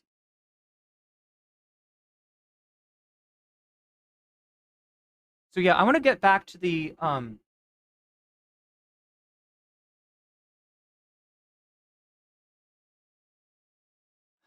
I don't know if we can watch this PBS NewsHour thing. I feel like I might get in trouble. This is an actual network. PBS actually has a decent piece on Springfield. Let's see if we can debate bookmarks.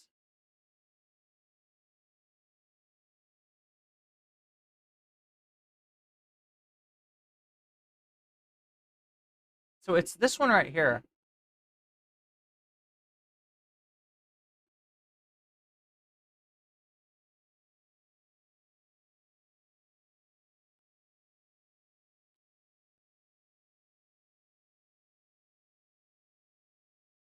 I think it'll be safer. Yeah, there we go. There we go. Haitians did. He heard that housing was cheap and jobs were plentiful. It started slowly. We had an application pool that was a little bit different. People coming to work here.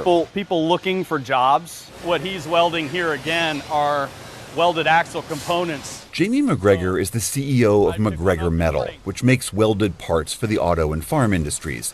Right now, about 10%. So yeah, people have noted that this guy's kind of like, he's actually kind of insulting to the people from the area. His workforce is Haitian.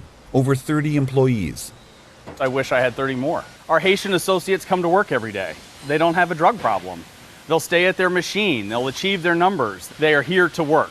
And I guess like the takeaway from this is that people that are in the country, whether it be through asylum or as I'm guessing is the case with some of these Haitian migrants, or whether they're actually undocumented, in which case, you know, they're kind of working the most exploitative jobs of all, the least desirable jobs at all, like in meat plants and agricultural jobs and the like, right? When you're in that situation, you're very likely to kind of quote unquote keep your nose down, right? To be, you know, just like about your business, doing your work, maybe sending some money home to people, you know, where you're from.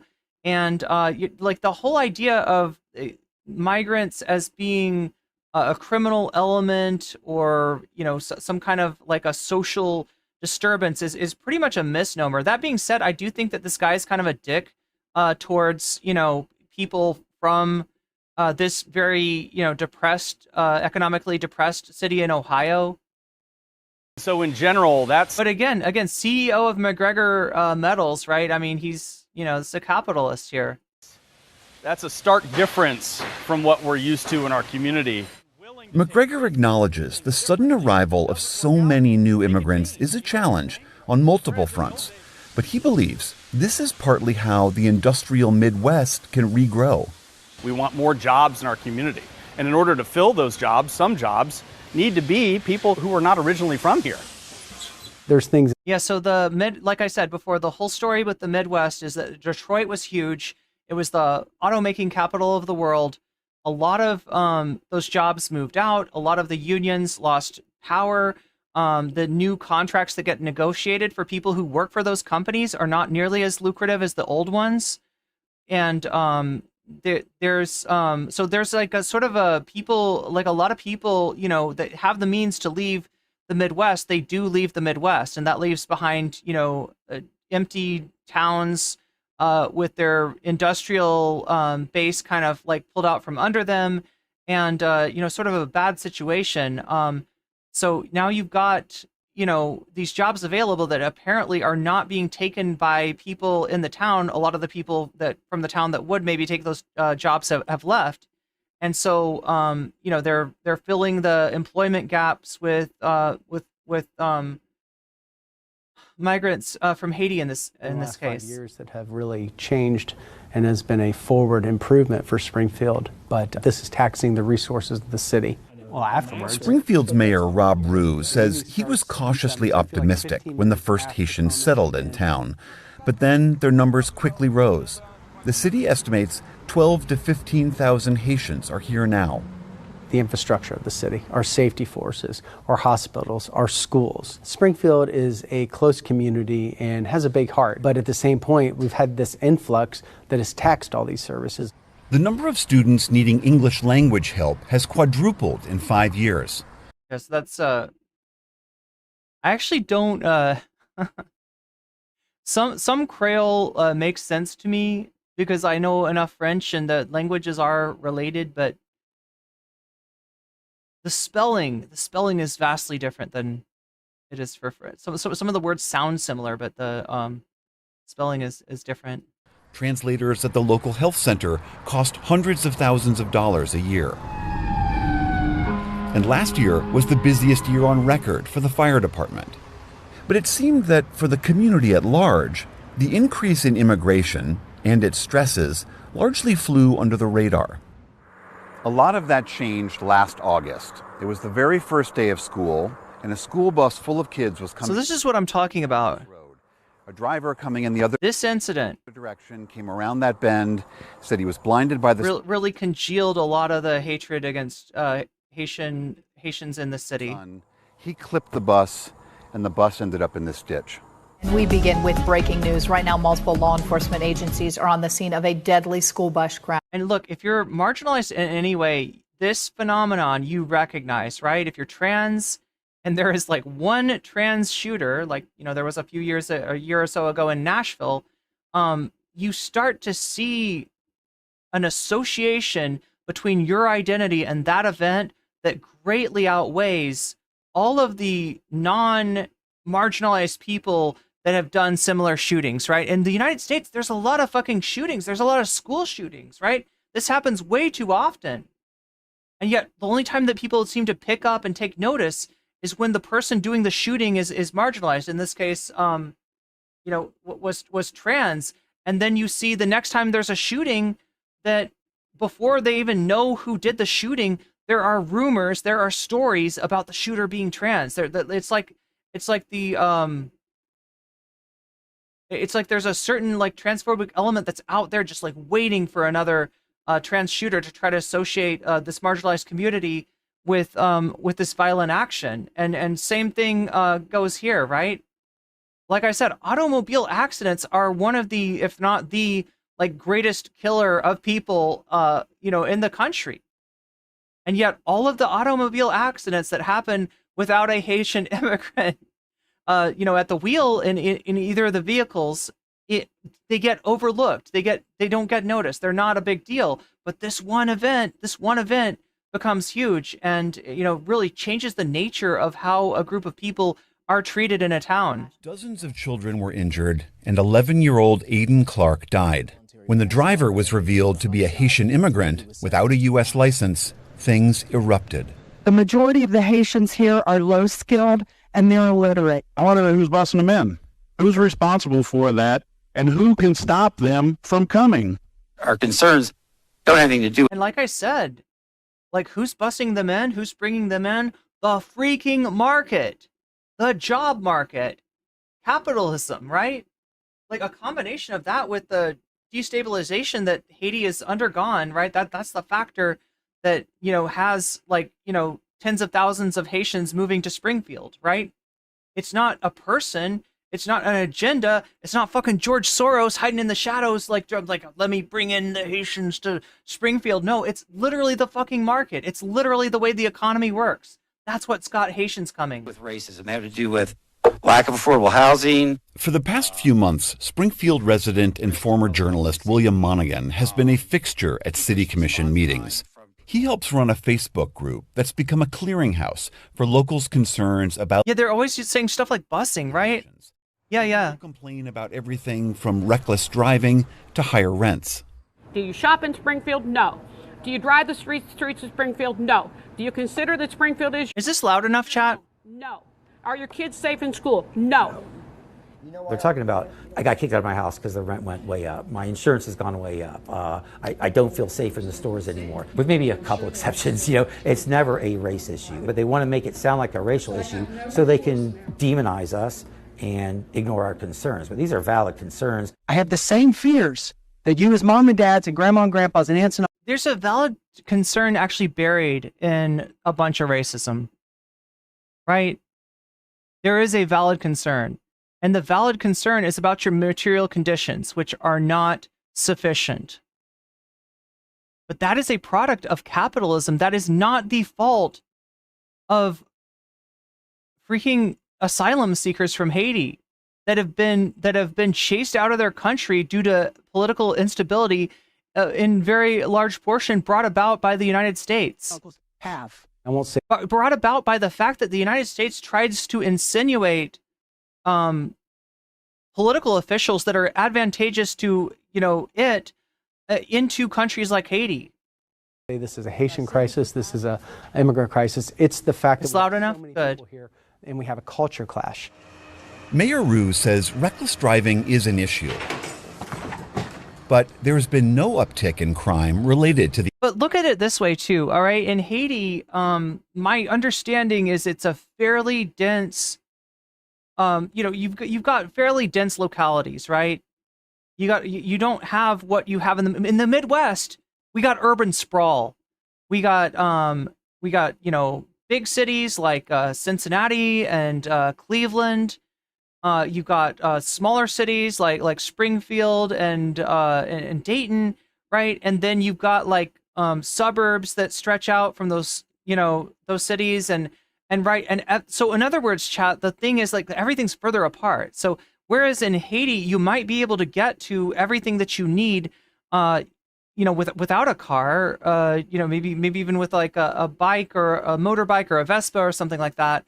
If anything, right? Then in these cities, you gotta have a car. So people get displaced to a place that they need a car, but they're not used to driving, and they're certainly not used to the American sort of rules of the road. So and this is also, I want to remind us, all right, this idea of the terrible Haitian driver is something we haven't actually seen stats for.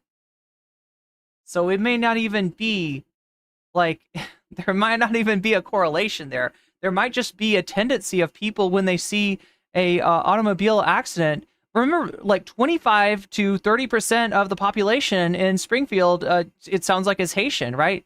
So when 1/4 to 1/3 of the population are involved in an automobile accident, people take notice of that. People see that and people say, oh, yes, another bad Haitian driver. So I'm not even sure how much this is true, but even if it is true, right, you could imagine a non, like, I don't know, pathological reason, because the impetus of all this kind of discussion about these, the bad Haitian driver seems to be that they are like pathological, that they are reckless, that they do not care about human life or something like this, or they're just like naturally bad at driving, right? When a more reasonable answer might actually be that, they're put in a situation that they can't quite handle, right? They're in a locality where like driving to get to work, to get to the grocery store, to get what you need is maybe a little bit more unavoidable than it would be where they're from, right? So it's again, I don't know the truth about any of this stuff, but either way, it's not an excuse for racism. The immigrant population. But with so many new arrivals, he says, the city needs help bolstering basic infrastructure. We say we need help basically for translation services and safety for. Mark Pearson says running into a school bus, killing a kid, and renters kicking. Oh my God. Mark Pearson, do you want me to look up how many school bus accidents there's been in the United States? Do you want me to do that? Do you need me to embarrass you in chat for you to stop reaching for the easiest racist explanation for anything? Or might you want to reconsider the energy with which you entered the chat? Like, seriously.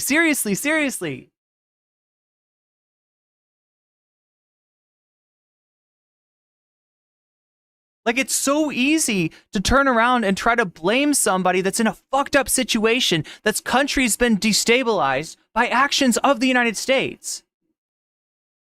And that is in the town where they could find work, the only place they could fucking go. And now you're swallowing the narrative with no proof. That's what bothers me, Mark Pearson. I don't know what's going on either, right? I don't know to what extent, like, the myth of the, bad Haitian driver, might actually, there might actually be more, car accidents or not. But the difference between me and you is I'm not jumping to conclusions, and I'm not pathologizing like a whole group of people based on one or two incidents. Like, you're literally talking about one incident of a school bus getting hit by a car, and you're making the assumption that, yeah, it's because these bad fucking Haitians are here. We got to do something about the Haitians. Rather than, or the prices, right? Why is housing so damn expensive? Why is housing so expensive? Is it because of Haitians? It's because the Haitians won't stay put. They should stay in Haiti, but they don't want to stay in Haiti. They're coming out, and that's what causes the rents to raise? Or could it be because there's a systematic thing going on where landlords use an app to raise their prices, because there's literally an app that allows landlords to collude and makes it almost unavoidable? Because if a landlord doesn't join this app, they're missing out on money. They could charge more for rent, but they're not charging more for rent, and they're getting fucked over. There's systematic reasons for all the things that you're talking about, but you're just reaching for the nearest, like, somebody that you maybe should have a little bit of sympathy for. Somebody that you maybe could have a little bit of solidarity with. If you want to solve these problems, if you want to make things better, maybe stop acting like a bucket of crabs. Maybe stop acting like anybody being taken care of in the most, like, marginal way possible is the reason that your needs are not being taken care of. Maybe realize that you have more in common with these people that you're looking at as alien, that you're looking at as being the other, than you do with the people that are actually driving this problem, with the system that is actually driving this problem. When you've got a means of production that's built on exploitation, this kind of shit is bound to happen. When you've got a government in the United States that is a irresponsible global hegemon affecting other countries like Haiti, like Venezuela, like Honduras in all kinds of negative ways, causing people to become displaced, maybe your first reaction should not be blame the fucking immigrant. Maybe you should look a little bit deeper. That's my problem, right? I don't have the answers either. And I'm trying to be open about that. I'm trying to say, like, I don't know that there's not like an issue like, or a correlation between auto accidents and people who maybe come from a country where driving is a lot less common, where driving looks a lot different, right? I'm not going to make that assumption that there's no correlation, but I'm also not going to make the assumption that it's the fucking bad immigrant that's doing all these bad things. I'm not gonna reach for the easiest thing and just, like, demonize the other and like scapegoat them as a cause for every single problem, right? That's what we're looking at. Our hospitals. I just want to open people's minds a little bit. Reinforcement. In the meantime, local nonprofits like St. Vincent de Paul have stepped in. Here, people learn how to apply for... Wait, now you're talking about interest rates, Mark, and that has a lot more to do with home ownership. For a lot of us, home ownership is out of our fucking means. It's not something we might even be able to do in our whole lifetime, right? You're talking about a whole nother problem, and I'm going to grant that, like, that is a problem.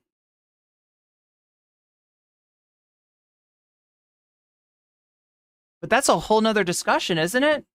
We're talking about rent. Mark, there's literally an app that landlords use in order to try to find the maximum price they can possibly charge. And this amounts to a sort of collusion. So in other words, rental prices are higher than they need to be. These people are on the edge of poverty, right? You're talking about people in Springfield that are losing their housing. They're not homeowners, they're renters. They're being displaced because their landlords are raising the rents and they can't pay the rent, And then somebody else that can pay the rent is maybe somebody that's got a little bit of money coming in because of their status as an asylum seeker, right? And so instead of like having some solidarity and recognizing where these problems come from, spoiler, it's capitalism, they're blaming the immigrant. They're doing that. It's the easiest fucking thing in the world. And it's what you're meant to do. Jobs and how to navigate this. Because the actual people that are benefiting off of your deprivation, off of your misfortune, are people that you don't see because they're behind fences in gated communities. They live in other neighborhoods. They live in other cities. They're not even visible to you. And instead you just find the nearest, oh yeah, no, it's immigrant. It's their fault.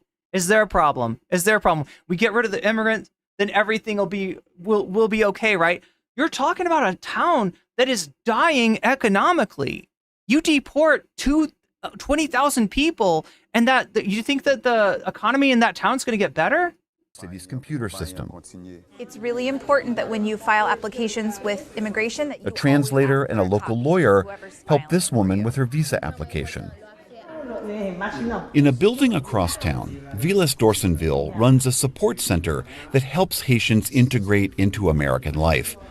He understands why so many new arrivals into an established community can create conflict. But yeah, I don't even. I'm tempted to go there. Since you brought it up. I'm tempted to go there towards the interest rates. But I know that this is I got to stick with the topic that we're on. They have the right to express themselves because we are living in a free speech world, whether it is from the Haitian side who are trying to fight jobs and opportunities, whether it is from the locals who are complaining because too many people are coming here. It's human being. We are expressing ourselves the way we feel, but at the end of the day, we have to fight our way out to live together. But he says many Haitians would also return home if the violence subsided. Do you hope one day to go back to Haiti? So if you have an issue with immigration, no, you don't. People don't immigrate for no reason. They immigrate because nobody fucking leaves their home just for the fuck of it, all right? They're immigrating because things are fucked up in their country, whether that's Venezuela or whether that's Haiti. It's because of actions by the United States, right? We've got sanctions on Venezuela. And we have actually not allowed Haiti to choose their own government. We've imposed politicians on them. That's where the political instability in Haiti comes from, right? So your issue is not with immigration. Your issue is actually with U.S. foreign policy. Your issue is with the way that the United States runs things as the global hegemon. And you have some say over that.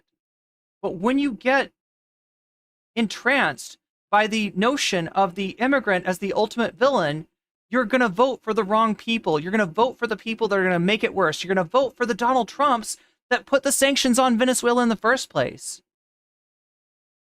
And instead of pushing Kamala to actually be better about this stuff, which again, I wish I could tell you that the answer is to just vote Democratic, but it's not. That's not enough, right? The Democrats are way too close to the Republicans in terms of their foreign policy. Yeah, hopefully. I can't wait, hopefully, to go back to Haiti because I'm dreaming Haiti. Dreaming Haiti, meaning at night while you're dreaming, you're there. Yeah, I'm there. So still working, still trying to integrate, and then facing with challenges all the time in the U.S., but I'm also dreaming of my country. For now, the residents of Springfield, old and new, will continue writing the latest complicated chapter in the story of immigration in America. For the PBS NewsHour, I'm William Brangham in Springfield, Ohio. Anyway, this is making me, I feel like Hassan for some reason. For some reason, right?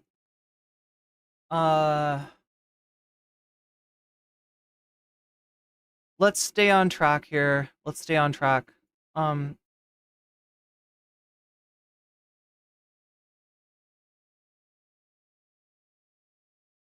Go and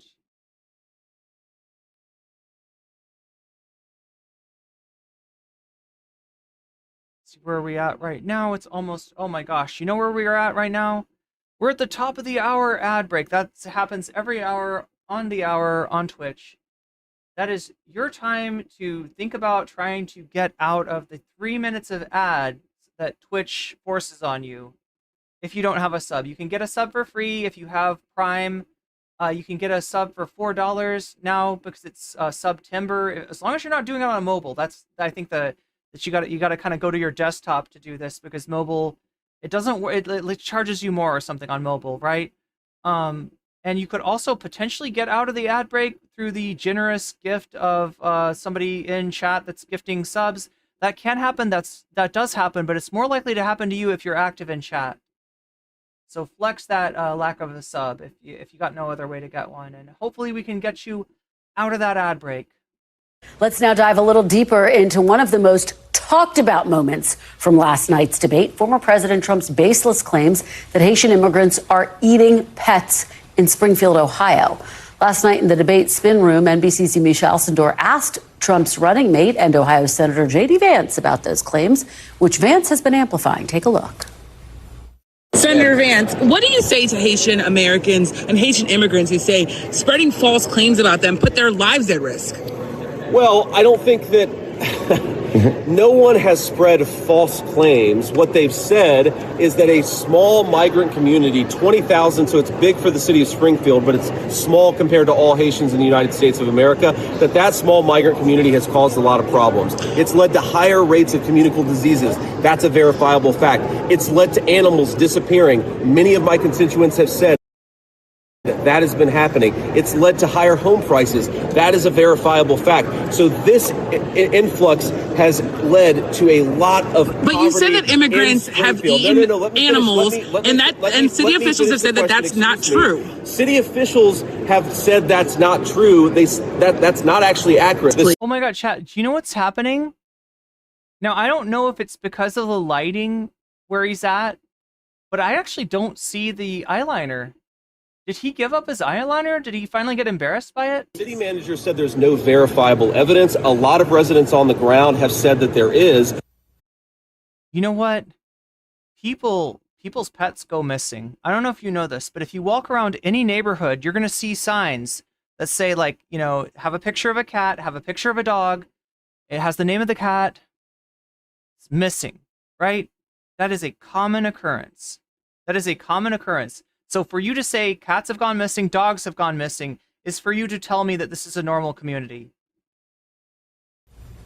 Now, in recent years, more than 15,000 Haitian immigrants have settled in Springfield, Ohio, filling jobs and boosting the economy, but also straining local resources, which has created tension in the community.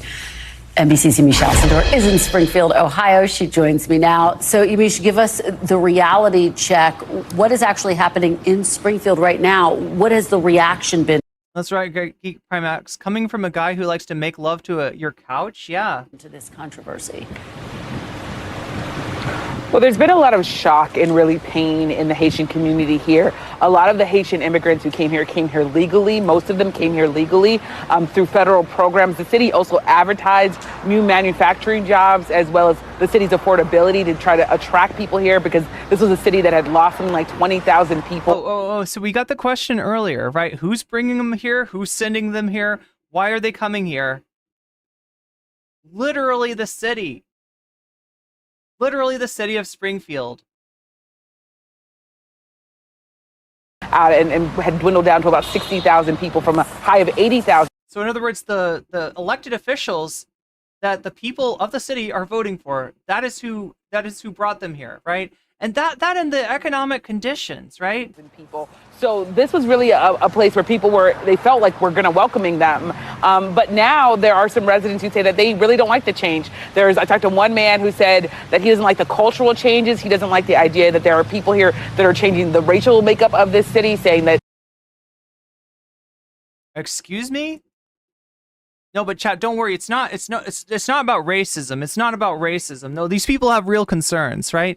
And the thing is, they do have real concerns. If you're so precarious that the influx of people to fill jobs that are open in your city, like, raises the rents and displaces you from your house, right? Then you do have real concerns. It's just that you're blaming the wrong person.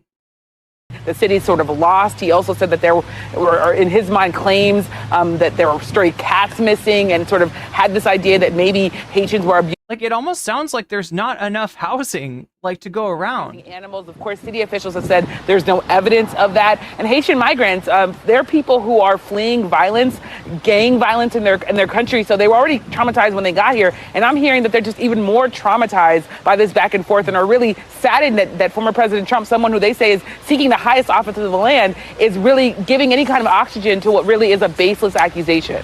And you actually spoke, Yamiche, to one of the leaders of Springfield's Haitian community. What did he tell you?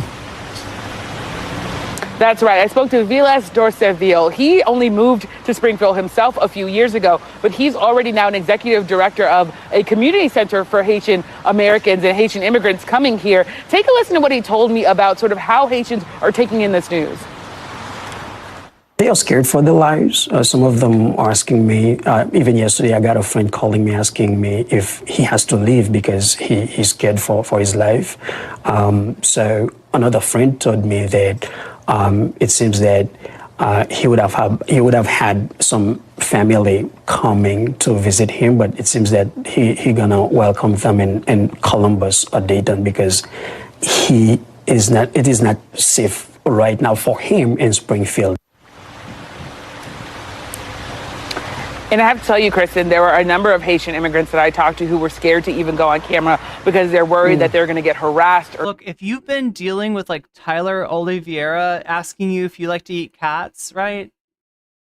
Or if you've been crashing cars, then maybe you stop talking to the media, right? You don't know the difference between that asshole, running up on you with a microphone and some like well-intentioned journalist who just wants to get the story.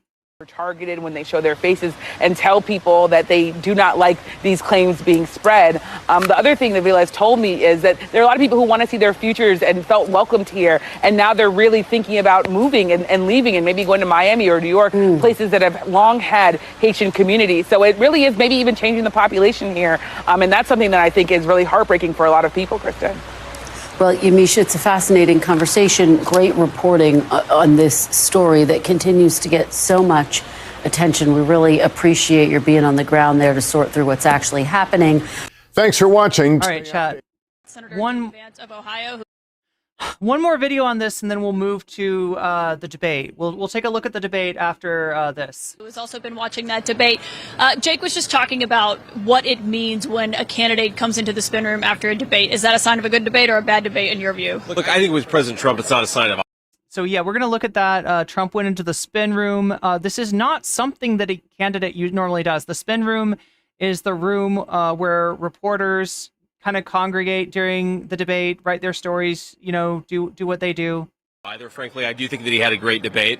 We could sort of hear the background noise. And then we're going to do Anna Kasparian after that. But look, I think with President Trump, he had to be sort of talked out of coming to the spin room after the first debate because he really wanted to. And my guess is that he really wanted to come then.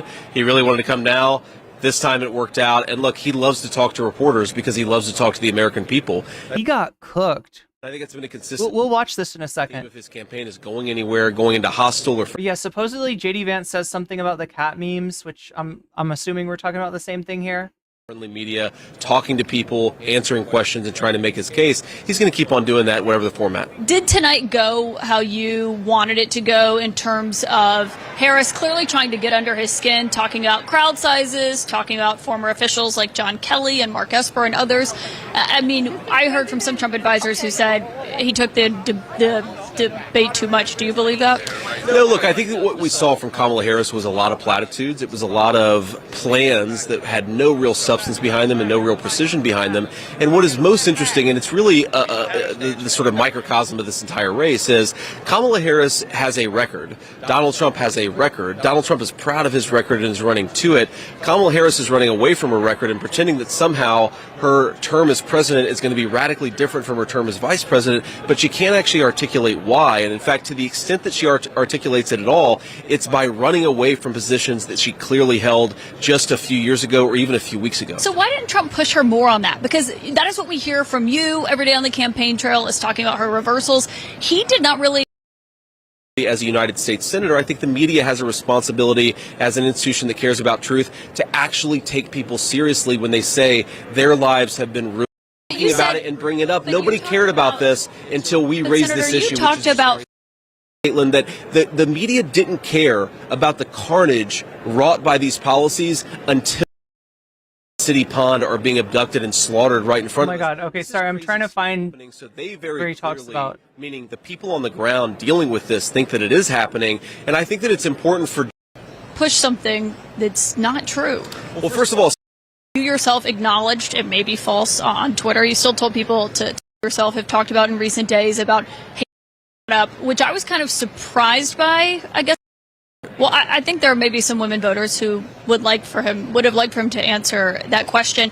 The other thing that he brought up, which I was kind of surprised by, I guess I would say, is he brought up this misleading false claim that you yourself have talked about in recent days about Haitian immigrants in Springfield, Ohio, abducting people's pets and eating them, which officials there have said is not true. You yourself acknowledged it may be false on Twitter. You still told people to keep spreading it.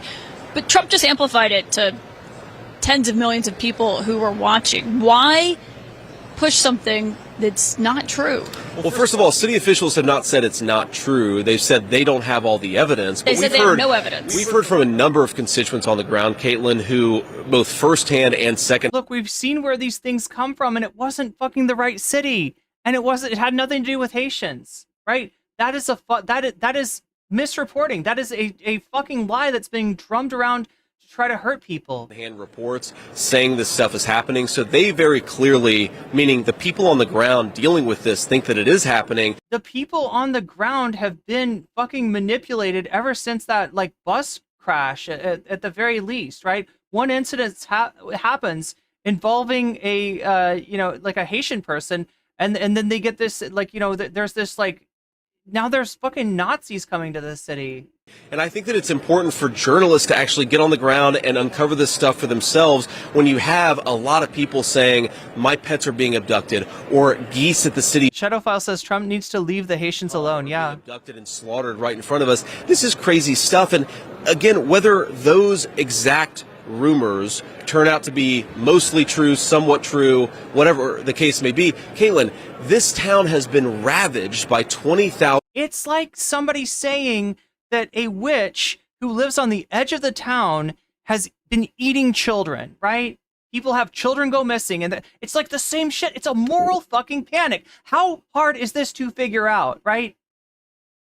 You get a trope that sounds true to people because they have a bias against a group of people, and you say, yeah, did your cat end up missing? Like a totally normal thing, a cat goes missing, a cat runs away, a dog runs away.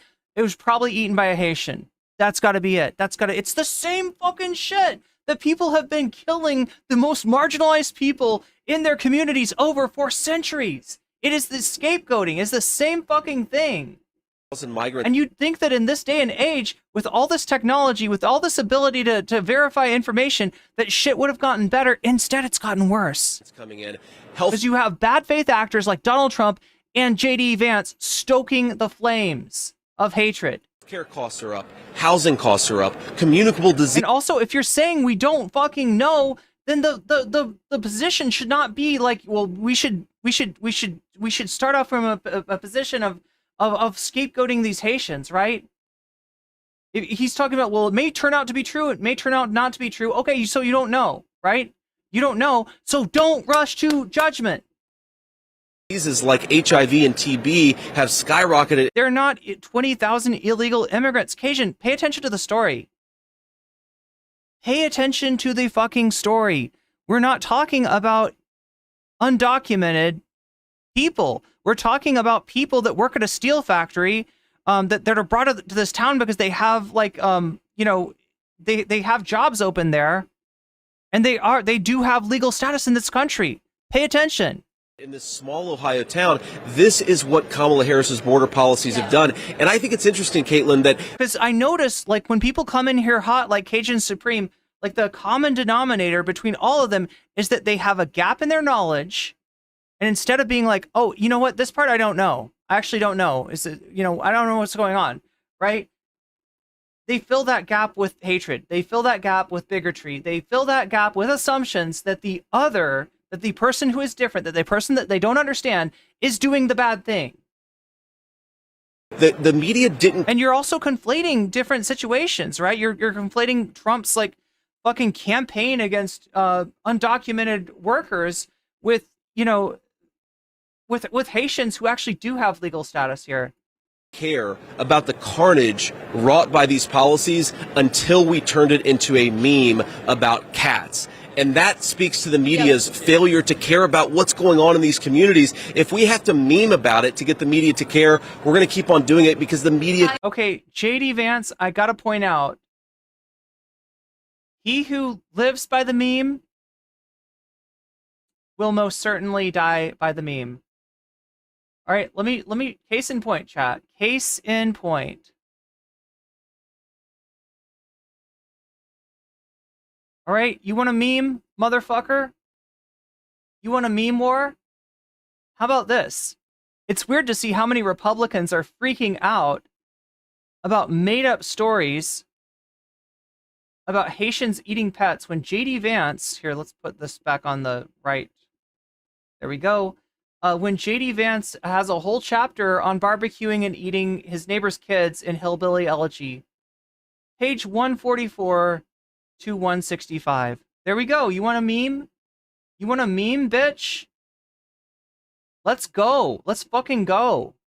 You would think that a guy that's, you know, had a rumor spread about him fucking couches, being interested, having an inappropriate interest in dolphins, you would think that a guy like that might be a little bit like, you know, hey, you know, maybe we shouldn't let these memes get out of hand, right? But no, he's okay with memes as long as they're attacking like a fucking somebody that's in the country for asylum, somebody that's been chased out of their own country because of political instability and violence caused by the United States and is literally just trying to find a job to be okay, right? That's okay to meme about them.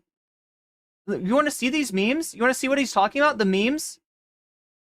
Let's take a look. Let's take a look. There we go. Well, that's one of the more, these are the more tame. There we go. That's what we're talking about, right? He says memes. What the fuck is this meme saying? What the fuck is this meme doing?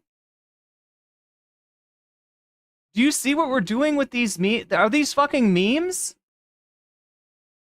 Or is this just racism given form through AI?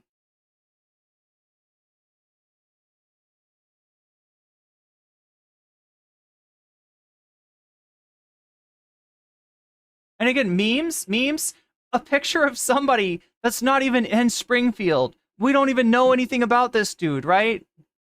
But we're gonna put this on. Yeah, this is a, like, you show me a picture of a dude carrying a Canadian goose like by its legs, and you just fill in the gaps with your racism. Oh yeah, that's a Haitian. They're eating the goose. They're eating the goose because they're getting $5,000 in food stamps, but they're also eating the goose. Our food benefits are not generous enough to these ungrateful Haitian immigrants. They have to also eat the city goose. The city goose, right? You know, honestly, in the Midwest, okay, if you're from the Midwest and you recognize that goose, right, you will understand that anywhere that those geese congregate, there's like just a shitload of goose poop all over the place. You can't walk without getting goose poop all over you.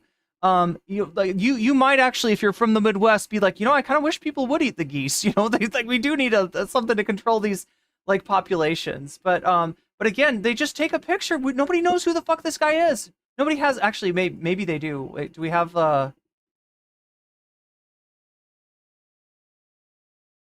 Redditor dragged into migrant pet eating fears thanks to photo of man with goose lashes out at JD Vance. The garbage they are spreading is completely debunked. Yet they continue to spread it. Wait, let's switch over to that. There we go. An Ohio-based Reddit user. Look, we got Reddit and we got Ohio. The two most dangerous things in the universe right there. Ohio and Reddit. No. Recently photographed a black man holding a goose is desperately pushing back on the claims that being spread in the country's by the country's biggest conservatives.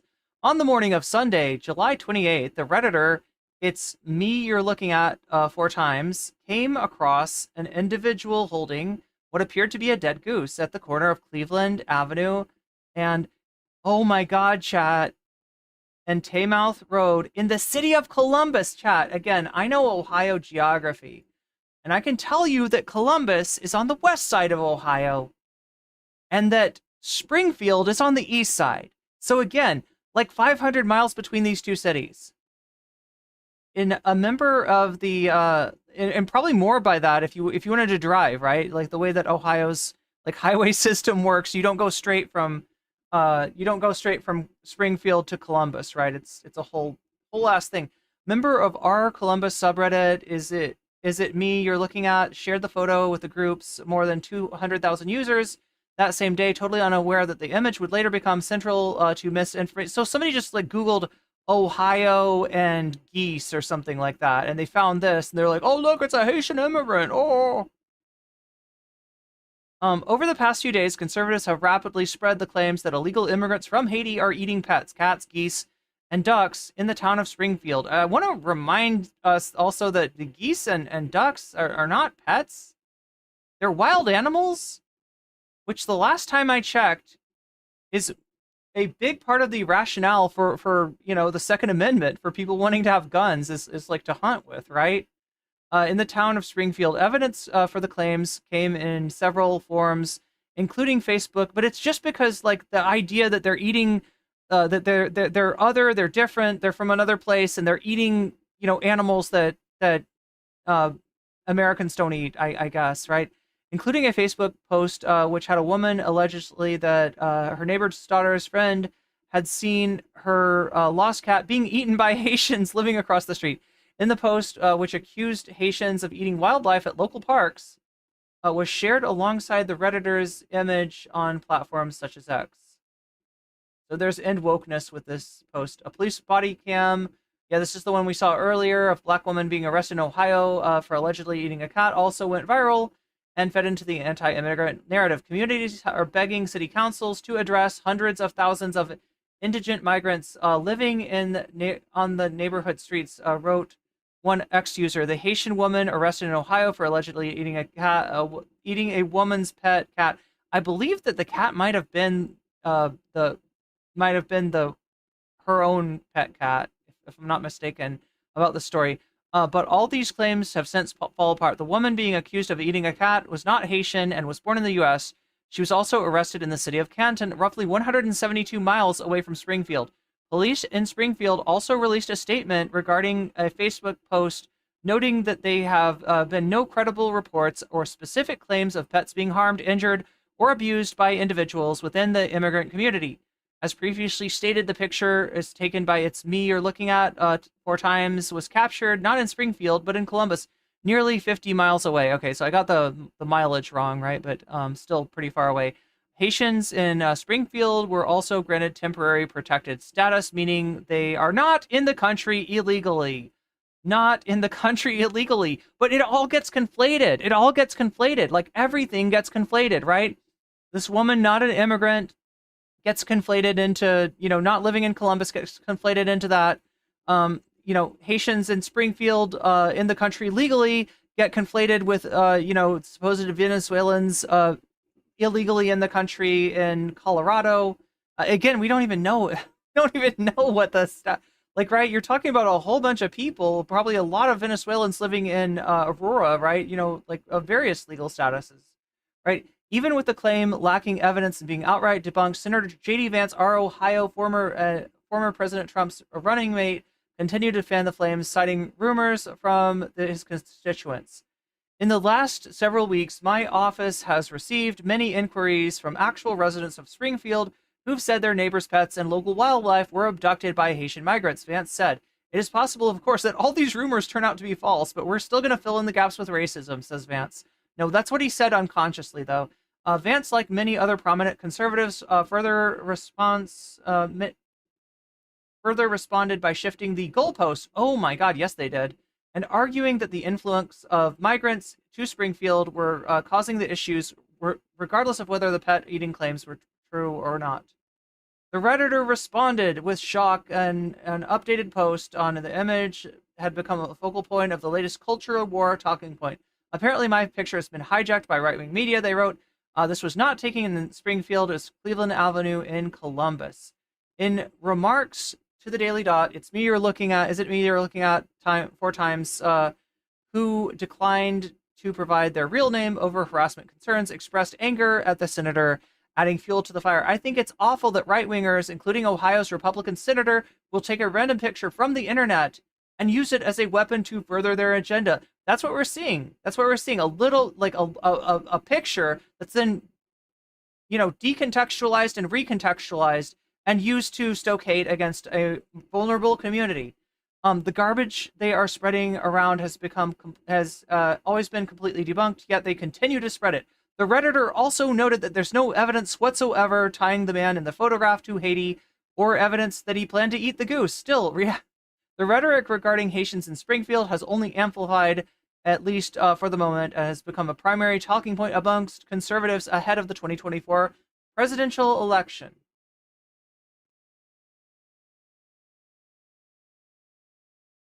Should care about what's going on. I saw you say that. I think the media does care about it. I just read a very lengthy report in the New York Times on it. PBS NewsHour did a whole story on it. But can I ask by you, us talking about it and bringing it up, nobody cared about this until we raised this issue. Senator, you talked about that you're. How about we care about shit that's actually happening? How about we care about the housing crisis? How about we care about the houselessness crisis? How about we care about grocery prices? How about we care about people? How about you put some fucking money in my pocket, JD Vance, instead of stoking hate against the most helpless, group that are, in a strange country trying to find work, trying to make shit work for themselves, trying to fucking survive despite them being displaced by political violence. How about that? I mean, if someone calls your office and says they saw Bigfoot, that doesn't mean they saw Bigfoot. Why? I mean, you have a sense of... But he'd rather talk about Bigfoot than talk about something real. Because he doesn't want the government who he'd rather be giving away corporate welfare to rich people, taking care of actual people with a better social safety net, right? As long as he can keep on talking about these imaginary Haitians, eating people's pets, then he doesn't have to talk about real shit. That's why. As a running mate, and he certainly does as the candidate. What an absolute bastard. To not promote false information, right? Yeah, is there a law against hunting geese? I didn't even know there was. I mean, yeah, you're talking about like a wild animal, actually. Totally fair point, but nobody's calling my office. But again, they're trying to do it. They're trying to demonize people. They're trying to otherize people. Like, these people eat an animal that you've never even considered eating, right? Those geese that are sitting in a pile of poop by your pond. Right? Those things, those nasty birds, that's what they're eating because they're nasty people. That's what they're trying to say. It's just fucking racism. That's all it is. Bigfoot. What they're calling and saying is we're seeing migrants kidnap our dogs and cats, and city officials aren't doing anything about it. Now, again, I have a responsibility as a United States Senator. I think the media has a responsibility as an institution that cares about truth. Let's be real. Given the nature of that city, if there were actually migrants that somebody saw kidnap a dog or a cat, those people would probably be, killed by some kind of racist hate mob. That is verifiably not fucking happening, dude. Actually take people seriously when they say their lives have been ruined. Or at the very least reported to the police, in which case it would get to the city manager, in which case they'd be like, yeah, we have had a couple of incidents. By this migrant crisis. And again, if every single thing that the media says about this story is false, the verifiable facts are that this community has had their lives destroyed by 20. So it's okay for them to make up fucking stories to witch hunt people with. It's okay for them to literally lie about these people because fuck immigrants, I guess. That's what he's saying. 20,000 migrants coming in and uprooting life. Again, officials. And we'd rather have people in the town of Springfield, going after migrants than have them going after Republicans or have them going after the wealthy, who they should be going after. Said no credible evidence. If anybody deserves to be run out of town, if anybody deserves to be tarred and feathered, it's not these fucking poor immigrants, right? To the claim. But Senator J.D. Vance, thank you for joining us with your tip. All right, there we go. Look, there's one more story. I lied. As we mentioned, former President Trump amplified false claims about migrants eating pets in Ohio. Hopefully this gives us more perspective. Never going to get used to saying that, folks. Random Girl 3PO says, the Bible says God gave all animals on earth to man. How dare these people stand in between children of our Lord and Savior Jesus Christ and your God-given right to eat goose. Yes. That conspiracy theory has been going viral among some conservatives on some social media platforms. To give us the origin story of this, Jake Rosen joins us now. Jake, the origin story, please. Right, Major, and thank you for having me. This story and theory, conspiracy theory, originated from a Facebook post that someone claimed that a friend a couple distances away from them saw and heard that migrants in Springfield, Ohio were eating people's cats.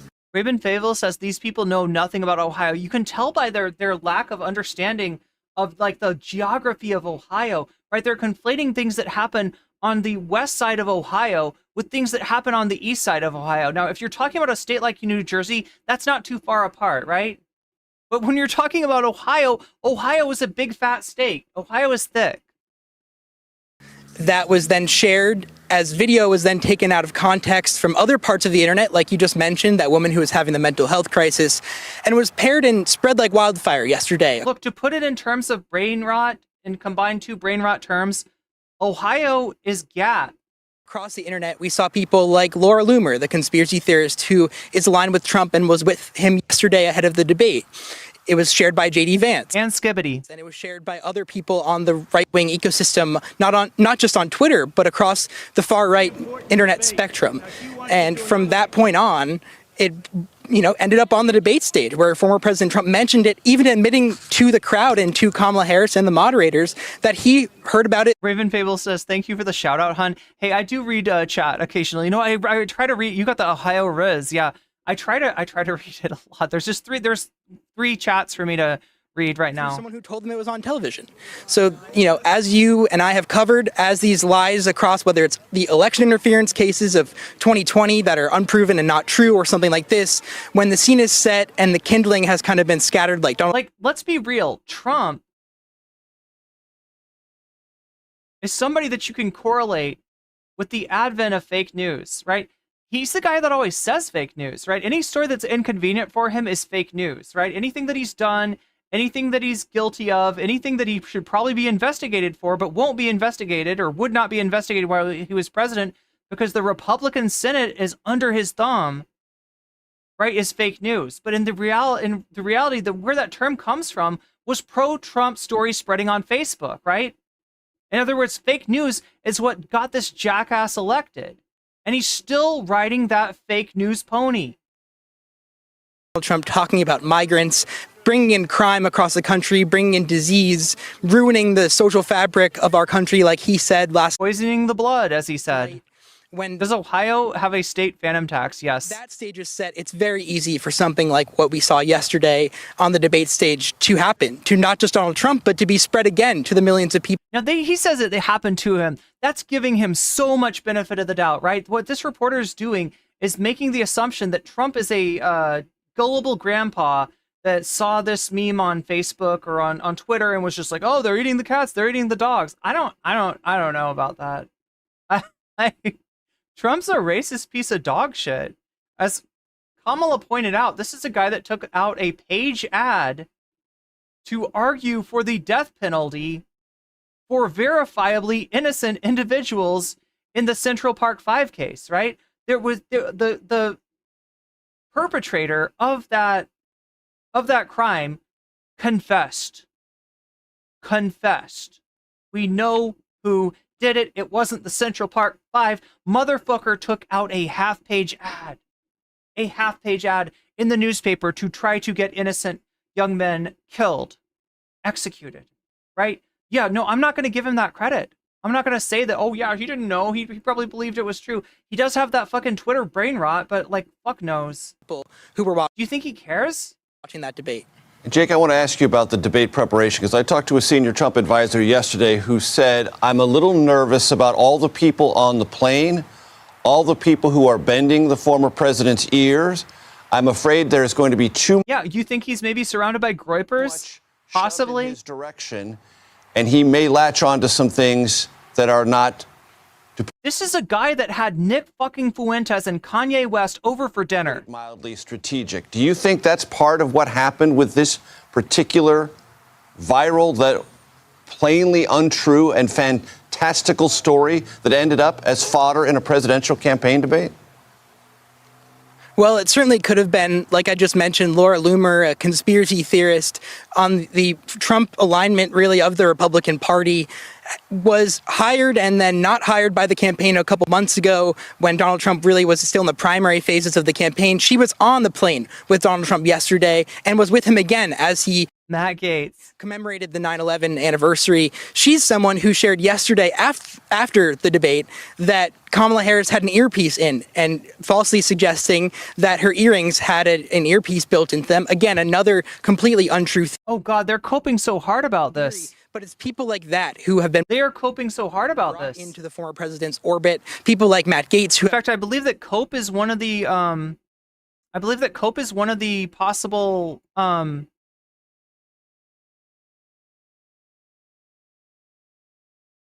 topics for bonus material for bonus content for tonight. Share these things, and I don't know if we'll get there. We're only about 1/5 of the way. Even his running mate, JD Vance, who shared that claim both in Washington D.C. before he went to the debate, but also defended it in interviews. I think chat's just used to me going too long because I usually what I do is I bite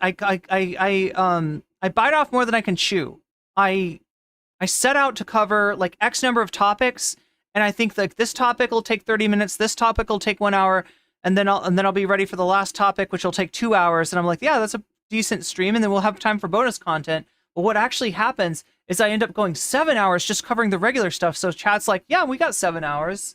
We got 7 hours before we have to hit this bonus goal. I'm gonna make her sweat. I'm gonna make her work. I'm gonna make her nervous. I want to keep my streamer on her toes. Thank you, chat. After the debate yesterday. So it's not just kind of these people who may be bending the former president's ear on just the flight, but it's even his running mate who was touting and sharing these theories. Jake Rosen, thank you very, very much. I want to bring in our political panel, Chuck Rocha. Okay, I'm sorry, sir. You need to take off your hat before entering the studio. What the fuck is that thing?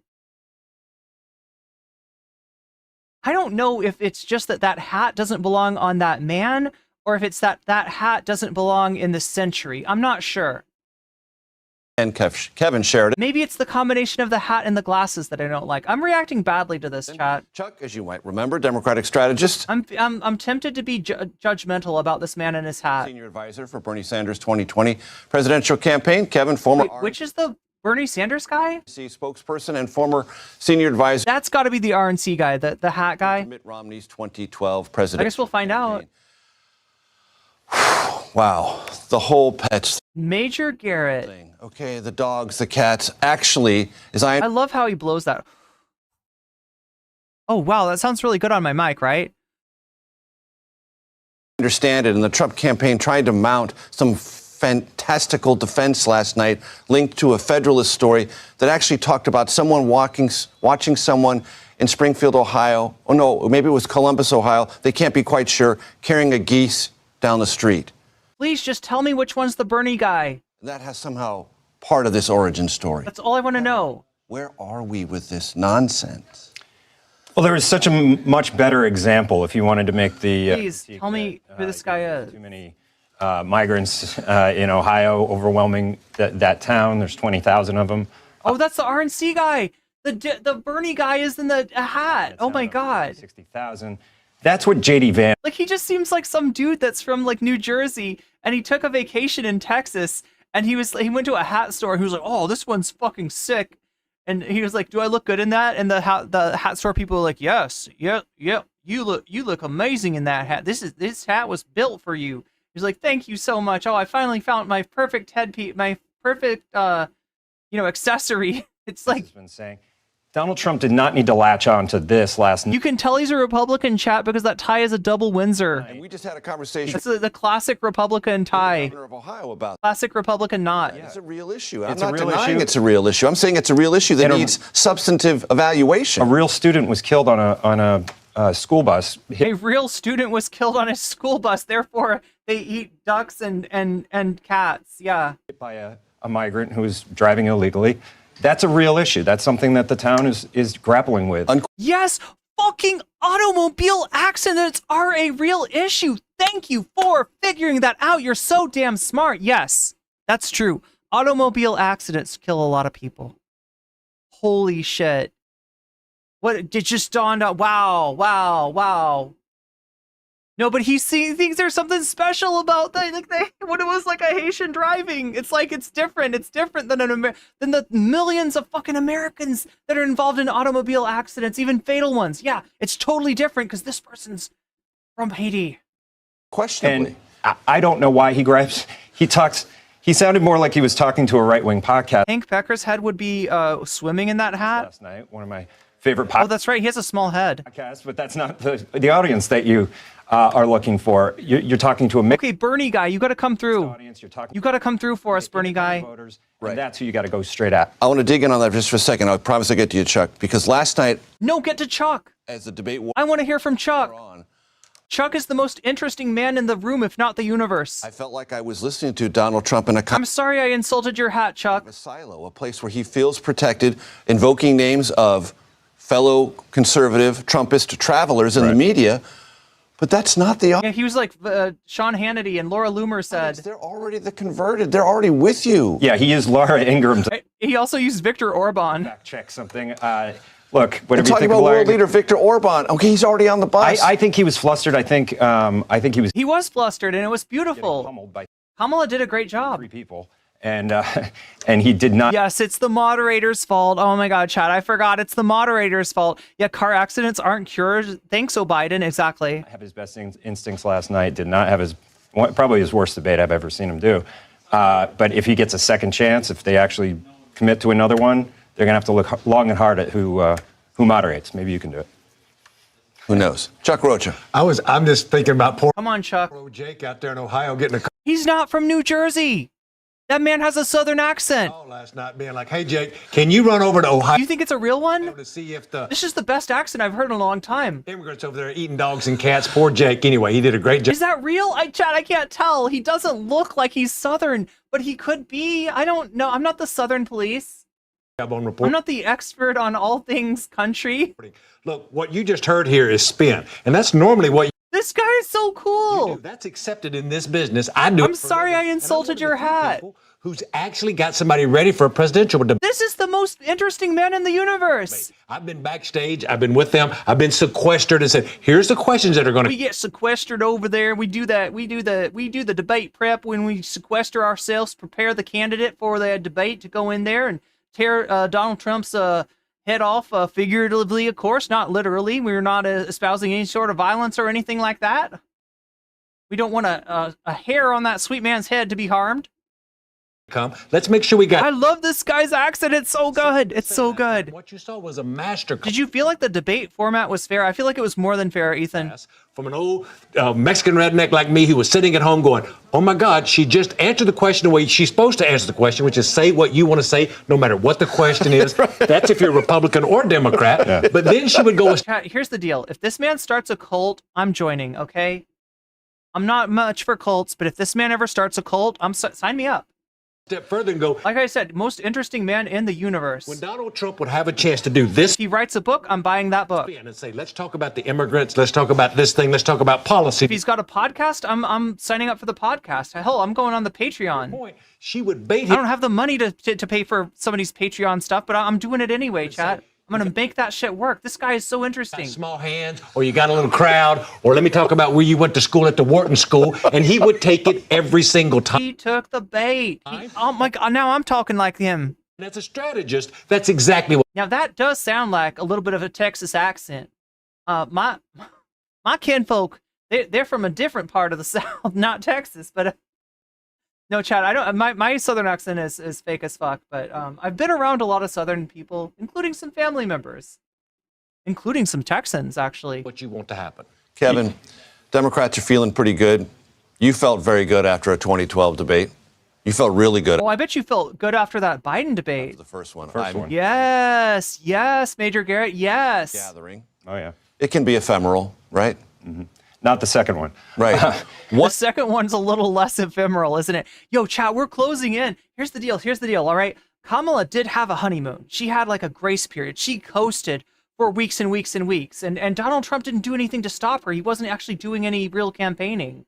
right? So she just kept on coasting. And then she had a few sort of rough weeks, you know, like a not so great interview and, you know, some bad press, some stuff kind of turning against her, like the immigration issue rearing its head again, right? She wasn't doing quite as good. And now she's back on her she's back on her train. She's back on it. She's back on the horse, chat. She fell off the horse. She got right back on the horse. She's back on the horse. She's going to stay on that horse for like 2 weeks at least. And then you know what happens after 2 weeks? JD Vance versus Tim Walz. And now, unlike this debate, which I couldn't have told you, I was like 50-50. I don't know. Is Kamala going to lose it after this debate? Is she going to look really bad? Is Trump going to have a good night? What's going to happen? I don't know. I couldn't tell you. I was like 50-50, right? Tim Walz, JD Vance. I'm going to say 95-5. JD Vance gets absolutely raffle stomped by Walz, right? Waltzes over JD Vance's eyeliner clad in face. That's what happens. That's what happens. So then we got another week of good press for Kamala. And at that point, chat, we're into October. We are into October by that time. No, it's actually looking really good for the Kamala campaign. It's looking really good. What is the dynamic when a good debate, and how do you marshal it to make it meaningful in terms of politics? Katarina says, I'm so excited for that debate. Yeah, me too. Everything gets clipped, everything gets memed. They will turn the best. And we know how to cover that. We know how to cover that now. Tim Walz is kind of the GOAT. Yeah, he is. Into ads now. Like I feel like Kamala did a great job in that debate last night. I was, you know, really surprised. She was just she's not perfect, right? She's not like the best public speaker in the world. She can be awkward, she can be weird, sure, right? But in terms of getting Trump off her game, she did so fucking good. Her strategy worked out so well. And I'm so happy about that, right? Now Tim Walz, on the other hand, yeah, he's good at this shit. He is a great public speaker. He's probably the best like politician in terms of speaking and presentation and all this stuff that I've seen like since Obama, right? Tim Walz is the GOAT. There's not a lot for Donald Trump to hang his hat on. The ratio of memeability probably favors the vice president. He did have a good argument on the border. He did have a good argument to close. He didn't get to talk about the freaking immigration. He wanted to talk about that stuff so much. She got him off his game. She threw him the bone, and he couldn't stop but taking it. He kept on taking the bait over and over and over again. She had him talking about all kinds of shit.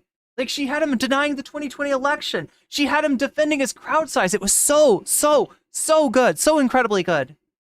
So he had some moments, but overall, he went for the bait every time, and he just was talking about himself, talking about the past.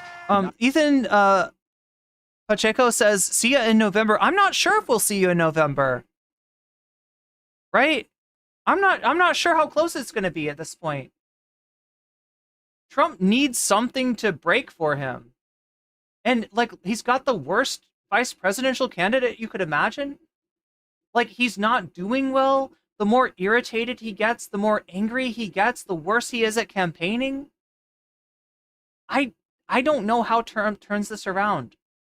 And the way it's going now, it's actually not going to be close. Now, that being said, if you live in a swing state, you should absolutely think about taking your vote and turning it into a weapon to deny Donald Trump a second term in office. Because if he doesn't get that second term in office, he is going to have to face the music. He's going to have to face the judge. And with all the fucking charges that are following him, one of those charges is going to get him. Now, I'm not expecting too much. I don't think the guy will go to jail or anything like that. But I do think that there's a good chance he'll get a little ankle bracelet slapped right around his cankles. And I don't know, Chad. I don't know. That sounds pretty good to me. Not talking about defining Kamala Harris. It's never going to be justice. It's never going to be what it should be, right? He's never going to get his just desserts, but he's going to get something. If he doesn't get reelected, he's going to get something. He's going to get some kind of sentence, and he's not going to like it. Which is what his job last night was. The meme ratio favors Harris. Absolutely. But let's go back to this Romney and the way that Romney whooped Obama in that first debate. First debate, 2012. To remember, yes. not to take you back to something really good, is that Romney got a 4-point bounce. That's the biggest bounce we have seen in the last 12 years. So for Romney got him a big old bounce. Folks who are like me and excited and we had a good night. If you're like me, if you're excited, don't expect some giant bounce here. Things are pretty baked in. I bet you, Chad, that hat costs like $3,000 to $5,000. We're going to win or lose. That's an expensive hat. On the margins. Last night with folks who are trying to make up their mind, quote unquote, about it. Like, I just look at the guy and I'm like, no, he's from New Jersey. This bro's from New Jersey. Bro's faking it. No, he's not. He's Texan. Presidential race. It's about likability, the memes, Taylor Swift's endorsement, little things here and there help. It's not one thing. It's the little things that add up. Her debating skills and her style was very good last night. She did not have any policies to hang her campaign on, though. She did not talk about what she was asked. Are you better off? To be honest, Trump's not very good with specifics either. Like, he's just good in overwhelming generalities. We're gonna make China pay. We're gonna build the wall, and we're gonna make Mexico pay. That's I think he doesn't really have. He's not a policy guy. Now, remember Infrastructure Week? 4 years ago. I feel like Infrastructure Week's a little bit late. Republican, that's all I would have talked to her about. Like, if I'm doing strategy, I'm a strategist. And she didn't have an Zosa says that hat should cost like $1. Answer for that. You know, I feel like I probably have seen something like that in a gas station for, I don't know if it's $1, but like $5. Let me ask you both this, because you've both been in this room and you've both lived on the other side of good and bad debates. My sense has always been that debates are an external event, but they're equally important as an internal event. What does it do for the mechanism of your campaign? What does it do to your donors? What does it do for the confidence of the candidates? What does this do for Kamala's confidence? What does this do for the campaign's vibes? And what does this do for Trump's confidence? What does this do for Trump's campaign's vibes? What does it do to your volunteer base? What does it do to your internal energy? Am I right about that? There's one thing you never get back in a campaign, and that's time, because we have a definitive end to this thing in November. And time you can never get back. And the one thing that we live for is money. You got to have money. Look, James Carville is like the closest thing to like what this guy is, right? Like in terms of like a unexpected Southern Democrat, right? This guy is like, I don't know. This guy's 20 James Carviles, right? He's like 30 James Carviles. Money to talk to people and take that message, whether it's opening offices. I heard Ed O'Keefe earlier talking about how she was raised in California politics and is good on TV. Well, you know who else is good on TV? She was raised in California with the banjo on her knee. Trump understands TV as well. So this is going to Louisiana to get her on TV. Getting more money to run more TV commercials. That's why no matter what. Kamala Harris, oh, don't you cry for me. What happens last night? It's about momentum and the amount of money you can raise off of something that you did. Internally, things feel a bit more glum in the Trump world. They really are eating animals in Springfield. I wonder if The Simpsons predicted this. Perfection, you don't say. You don't say. Are you telling me that human beings eat animals? I thought we were supposed to be herbivores. My vegan friend told me that we have a digestive tract that's longer than a carnivore's tract would be shorter, right? Because the meat has to go into the body and get out really quick. But that ours is pretty long, and that it indicates that the primary food for us should be plants and vegetables and stuff like that. Are you telling me that there's some human beings out there eating animals? Are you telling me that the world isn't vegan? Vegan for the animals? Today than they'd felt 48 hours ago. I would think so. If any, they're eating animals. The Simpsons predicted that humans would eat animals in 2024. Energized Republican voters because of what they saw, though, in a weird way. Come to the defense of Trump. Coming to the defense of Trump. Think he got done wrong last night by 3 people on one. He got done dirty. If that's the takeaway that some voters get, then they may feel okay. But yeah, he got dogpiled. The dynamics that went into this, where he didn't prep, where he may be listening to lots of different people. Okay. Gonna keep showing. Look, most reasonable Republican ever. All right, at least he'll grant that part of this is Trump's fault, which is more than I'm going to expect from Actual Justice Warrior. Speaking of Actual Justice Warrior, how is our poll going? It looks like Actual Justice Warrior is actually not ahead in terms of votes. The actual leader in terms of votes for the bonus content is actually Brianna Wu. Here, let's switch up to this thingy. Medial. Hi chat. How's it going? All right, so what do we have here? Yeah, we got Brianna Wu leading at 42%. We got Actual Justice Warrior Copes about the debate at 31% in second place. We have the Purity Balls at 15%, and we have the Breathing Through the Balls at 13%. So I'm starting to get a Southern accent from just like being around that guy, from just listening to that guy. Either way, chat. So yeah, we got Brianna Wu ahead. Now, if I look at, which I'm not sure I should look at or not, right? Because I don't want to tease you about content that we may not be seeing, because the dono goal is only at 17%, which is bad for me, but also pretty bad for any of you hoping to get some bonus content out of me today, especially anybody who's donated towards that goal, or even anyone who's voted for that. We see a lot of people voting for the Brianna Wu tent. We see a lot of people voting for the AJW tent, right?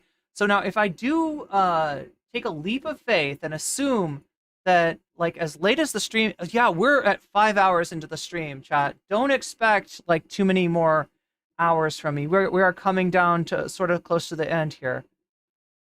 But on the, let me just take that leap of faith and assume that somehow the dono goal, which is 1/5 of the way there, becomes like 5/5 of the way. It's not even 1/5. Let's say 1/6 of the way there, becomes 6/6 of the way there, and we do actually hit the dono goal, right? What would win right now? Well, actually, it would be Actual Justice Warrior, because we take that 17%, that bonus, right? That when people donate, they've said, I want to see Actual Justice Warrior. So we have a mismatch between the donors and the voters, right? The voters are saying Brianna Wu, but the donors are saying Actual Justice Warrior. We add that 17% to the 31%, and we get 48%, which is 6 points higher than the Brianna Wu Leaves the Left content. Right, so that's where we're at right now. Not doing great for September. I don't know what it is about September, right? I always think that like maybe the subs on Twitch are gonna, go way up in September, given that they're so much cheaper, and it's somehow they go down instead. It's weird. It's like super freaking weird how that works. Like that people don't take advantage of the 25% off during the month of September. But regardless, chat, like hope springs eternal. Hope springs eternal for this sub goal. Hope springs eternal for my my Twitch sub count, and for Twitch giving me a reason to actually do more over there, like revamp the channel points things, like actually pay attention to the Twitch thing more. And some people have said that a sound alerts on Twitch would be cool. Wow! Oh my God! So many wows. Many wows in a row. Narwhal by Nature, thank you for the 5 gift memberships. Look at that. You've just been Jster, you've just been weaseled. A good thing. And that's a good thing. The Pacific. You've just been weaseled. And that's a good thing. Space Rewriter. You've just been weaseled. And that's a good thing. CE. You've just been weaseled. And that's a good thing. Terror Uwuism. You've just been weaseled. And that's a good thing. And that's definitely a good thing for anybody who wants to see this bonus content drop when I get done with the Kasparian stuff. Chat, I always do this. I set out too much for myself. Okay, so officially, Narwhal by Nature just brought us from being 1/6 of the way to the dono goal. Look at this. To officially 1/3 of the way. That is pretty amazing. Chat, don't make Narwhal by Nature do this all themselves, right? That we don't want to put it all on one person's shoulders. But yeah, thank you, Narwhal by Nature. I appreciate that. Chat appreciates that. I believe that the Brianna Wu people and the Actual Justice Warrior people appreciate that. The question is, what are you feeling tonight as far as content? AJW it is. Yo, everybody's voting for AJW when it comes to donors. And then everybody's voting for Brianna Wu when it comes to voters. Interesting. So yeah, Actual Justice Warrior goes further ahead. The dono goal goes up to 33%. That means that we're 1/3 of the way there. That's actually pretty impressive. That's actually pretty surprising.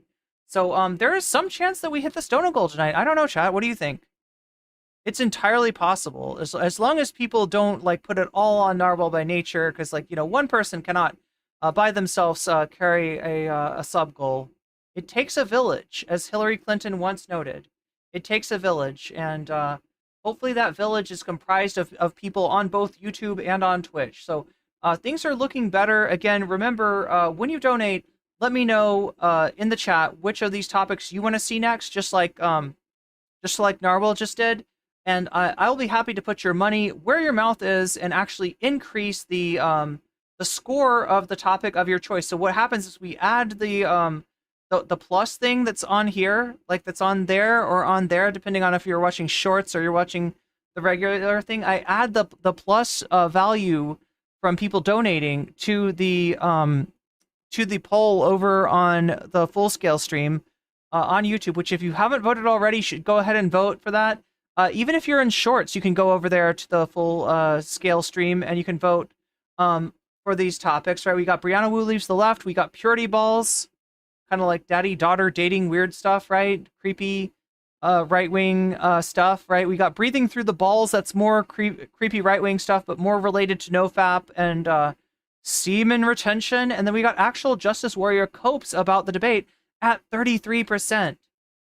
Remember, however you donate, whether it's through super chat, super stickers, getting yourself a membership, or gifting memberships, gifting the gift of weasels. You've just been weaseled. To others. A good thing. Whether you are signing up on Patreon or donating to my throne, which is right there or right there, depending on which stream you're watching me on. Whether or you are getting yourself a sub at a discounted rate for September, or even a free rate through the Twitch Prime sub program where you can get a sub for free, or whether you're gifting subs or bits on Twitch, you have the right to let me know which of these topics you're feeling, and I will put your money exactly where your mouth is. Twitchy Schmagley, thank you for the 100 bits. Yo, I feel like that's the best bang for the buck as far as, wait, no, it goes up to 34. As far as the length of the alert versus the cost to make it happen. It's pretty amazing. But yeah, make sure to let me know which of these topics you're feeling, and I'll add points to it. So, okay, we got through with the one thing. Now we got to go to the other. What is the other thing? Oh, it's more. It's more. Okay, so the next subject is the debate itself. We're gonna look at some of the wildest clips. Speaking of wild, I gotta, like, who is Kyle's stylist, right? Like, Kyle's got to have the best stylist of all.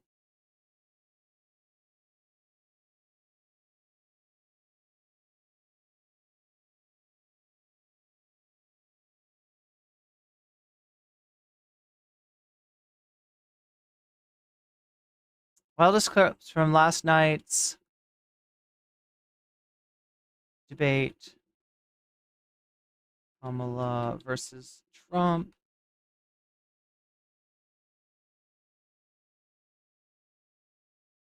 Okay, then. So yeah, we're going to take a look at some of the wildest clips from last night. Vox Populi, indeed. Look at that. So what does Vox Populi do? It populates with 1%.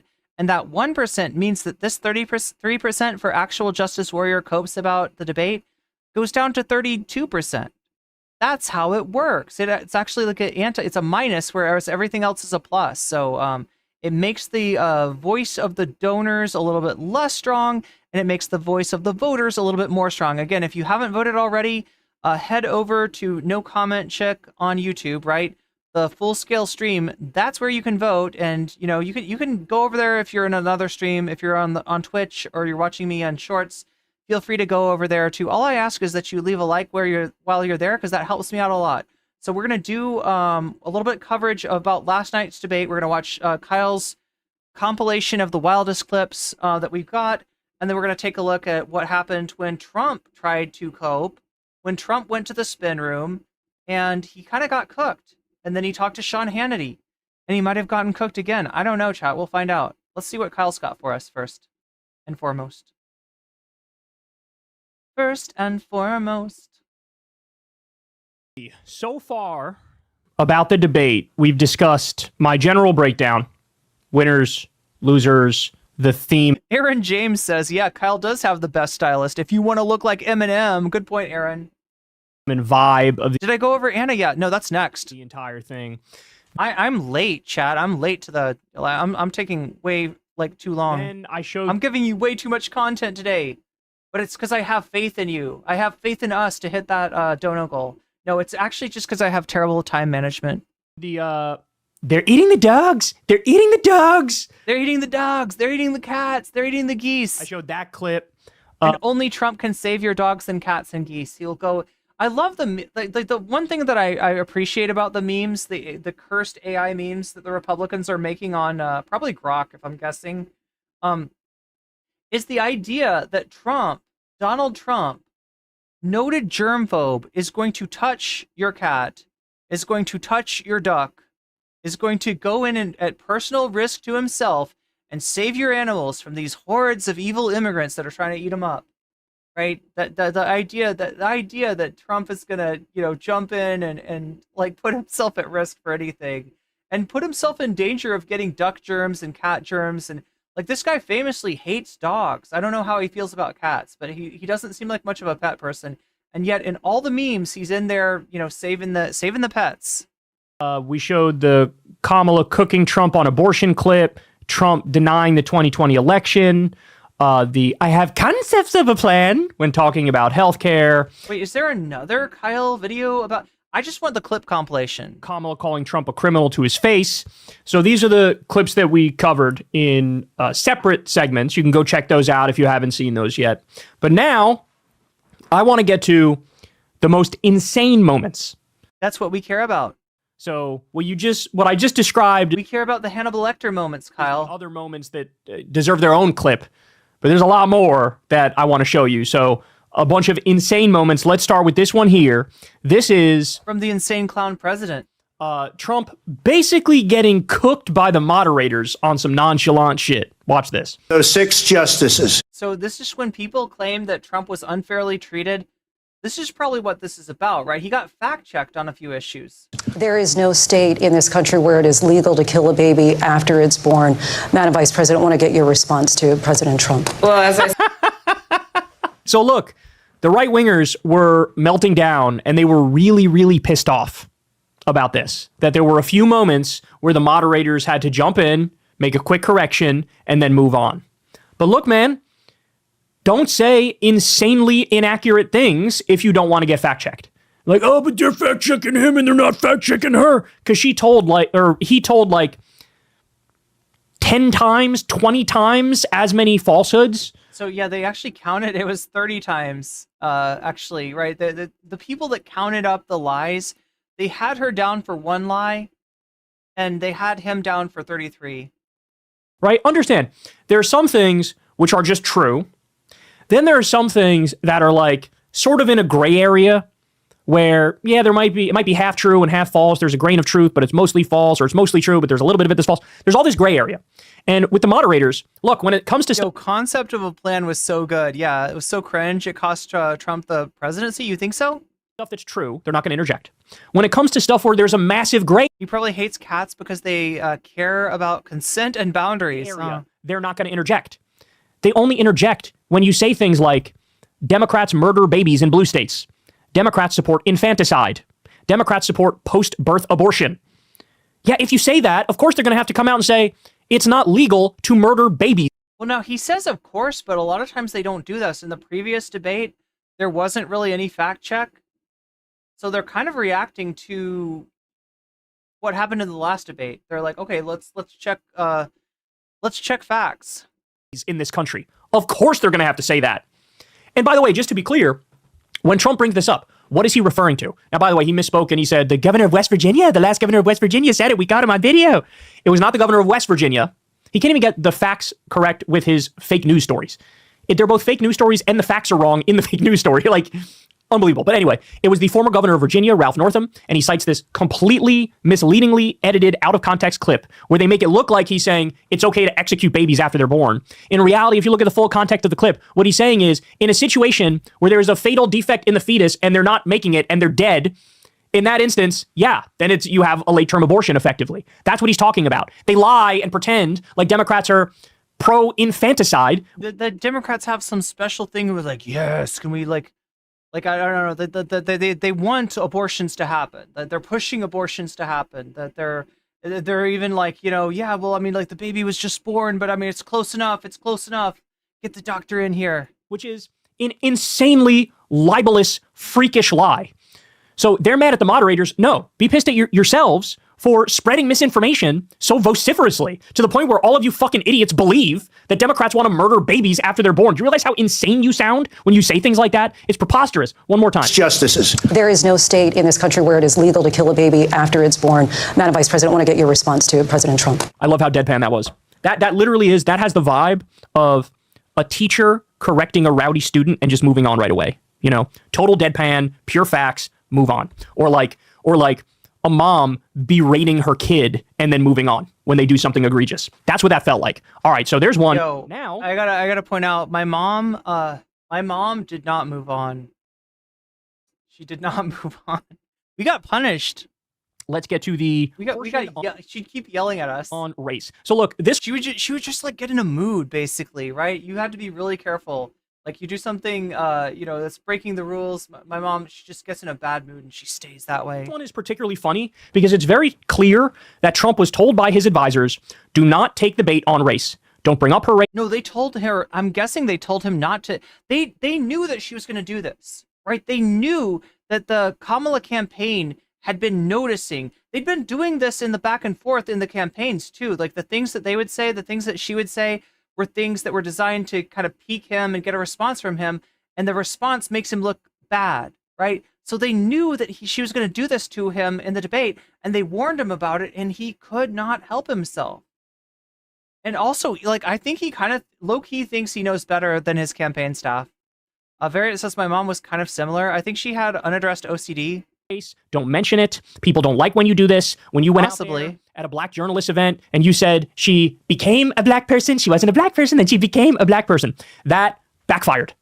That exploded in your face. Everybody was pissed at you. Nobody was defending you. Even other conservative Republicans in the media were like, this is not a good look, bro. This is not a good look. So clearly he's trying desperately to listen to them and to stay on message and to say, no, I don't even know what you're talking about. But he can't help himself. He ends up taking the bait. Watch this. I want to move on now to race and politics in this country. Mr. President, you recently said of Vice President Harris, quote, I didn't know she was black until a number of years ago when she happened to turn black, and now she wants to be known as black. I want to ask a bigger picture question here tonight. Why do you believe it's appropriate to weigh in on the racial identity of your opponent? I don't, and I don't care. I don't care what she is. I don't care. You make a big deal out of something. I couldn't care less. Whatever she wants to be is okay with me. But those were your words. So I don't know. I mean, all I can say is I read. God, I feel like him saying, I don't care what she is. Like, he's just making it worse. Where she was not black, that she put out. And I'll say that. And then I read that she was black, and that's okay. Either one was okay with me. That's up to her. That's up to her. Vice President Harris, your thoughts on this? You can see it still feels like he's unwilling to deal with like her actual identity as it is, right? It still feels like he's just like, no, she's got to choose one. She's got to choose one. You can't. See, he was trying so hard. It's fine. Everything's fine. No, she can be whatever she wants to be. She can be whatever she wants to be. Well, I read that she was black. And then she wasn't black, and then she became black. She became a black person. Oh my God. He can't help himself. He has zero discipline. And look, there are times in the past where this no filter shoot from the hip thing helped him. It helped him at many times. We're no longer in that timeline. Look, I can sense it. I'm sure you guys can too. There's just this default Trump fatigue in the country. Everybody's like, all right, we've seen it before. We know, we get it. The election was stolen. Immigrants are terrible. They're like, we got it. I mean, see, like now that was there before, right? I feel like the fatigue set in actually in 2016. The problem was there was also like a Hillary fatigue, and there was definitely a Biden fatigue too. Now that you've got Kamala, kind of a fresh face that doesn't have, she's not making the same mistakes as Hillary, and she's not,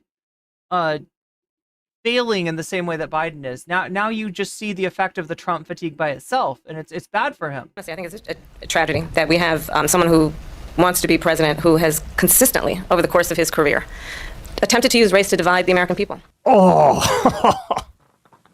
Look, the first time she was asked about this, remember in the CNN interview, she goes, that's the same old shit. He's being chaotic. He's dividing us. Next question. And the reason that was brilliant is because she didn't take the bait. And this is the same shit. Like, I'm not talking about race. He's talking about race. He tries to use it to divide us. And then she goes on to give factual examples. Like, for example, one of the buildings he owned in like the 80s, there was a lawsuit because they weren't renting to black people. He owned the building and they wouldn't rent to Central Park 5, calling for them to be executed. Turns out, oops, they were innocent. They didn't do any. Like, they're facts. They're facts. But to lead with the, here we go again, that's exactly how you should treat. See, the problem, like what Hillary Clinton did was more, first of all, she seemed like she felt entitled to the victory in a way that Kamala doesn't really feel that way. But Hillary really leaned into I'm the first woman. I will be the first woman president. Yes. Gloriousness of me. And it just sort of, it turned people off, right? It was a different time. 2016 was a different time where there was a lot more of this like rah girl boss feminism, which it sort of didn't land, right? It just got away. It just didn't. We're supposed to switch over to different. Let's do this one. What do you think, chat? The jellyfish? Yes. Here we go. Land. This is more the way normal people react to Trump. Like, okay, here we go again. You want to bring up race to divide us. Yeah, not only does he do that, his whole point on immigrants is scapegoating them, right? As Trump gives tax cuts to billionaires, he blames immigrants for all the problems of working class people.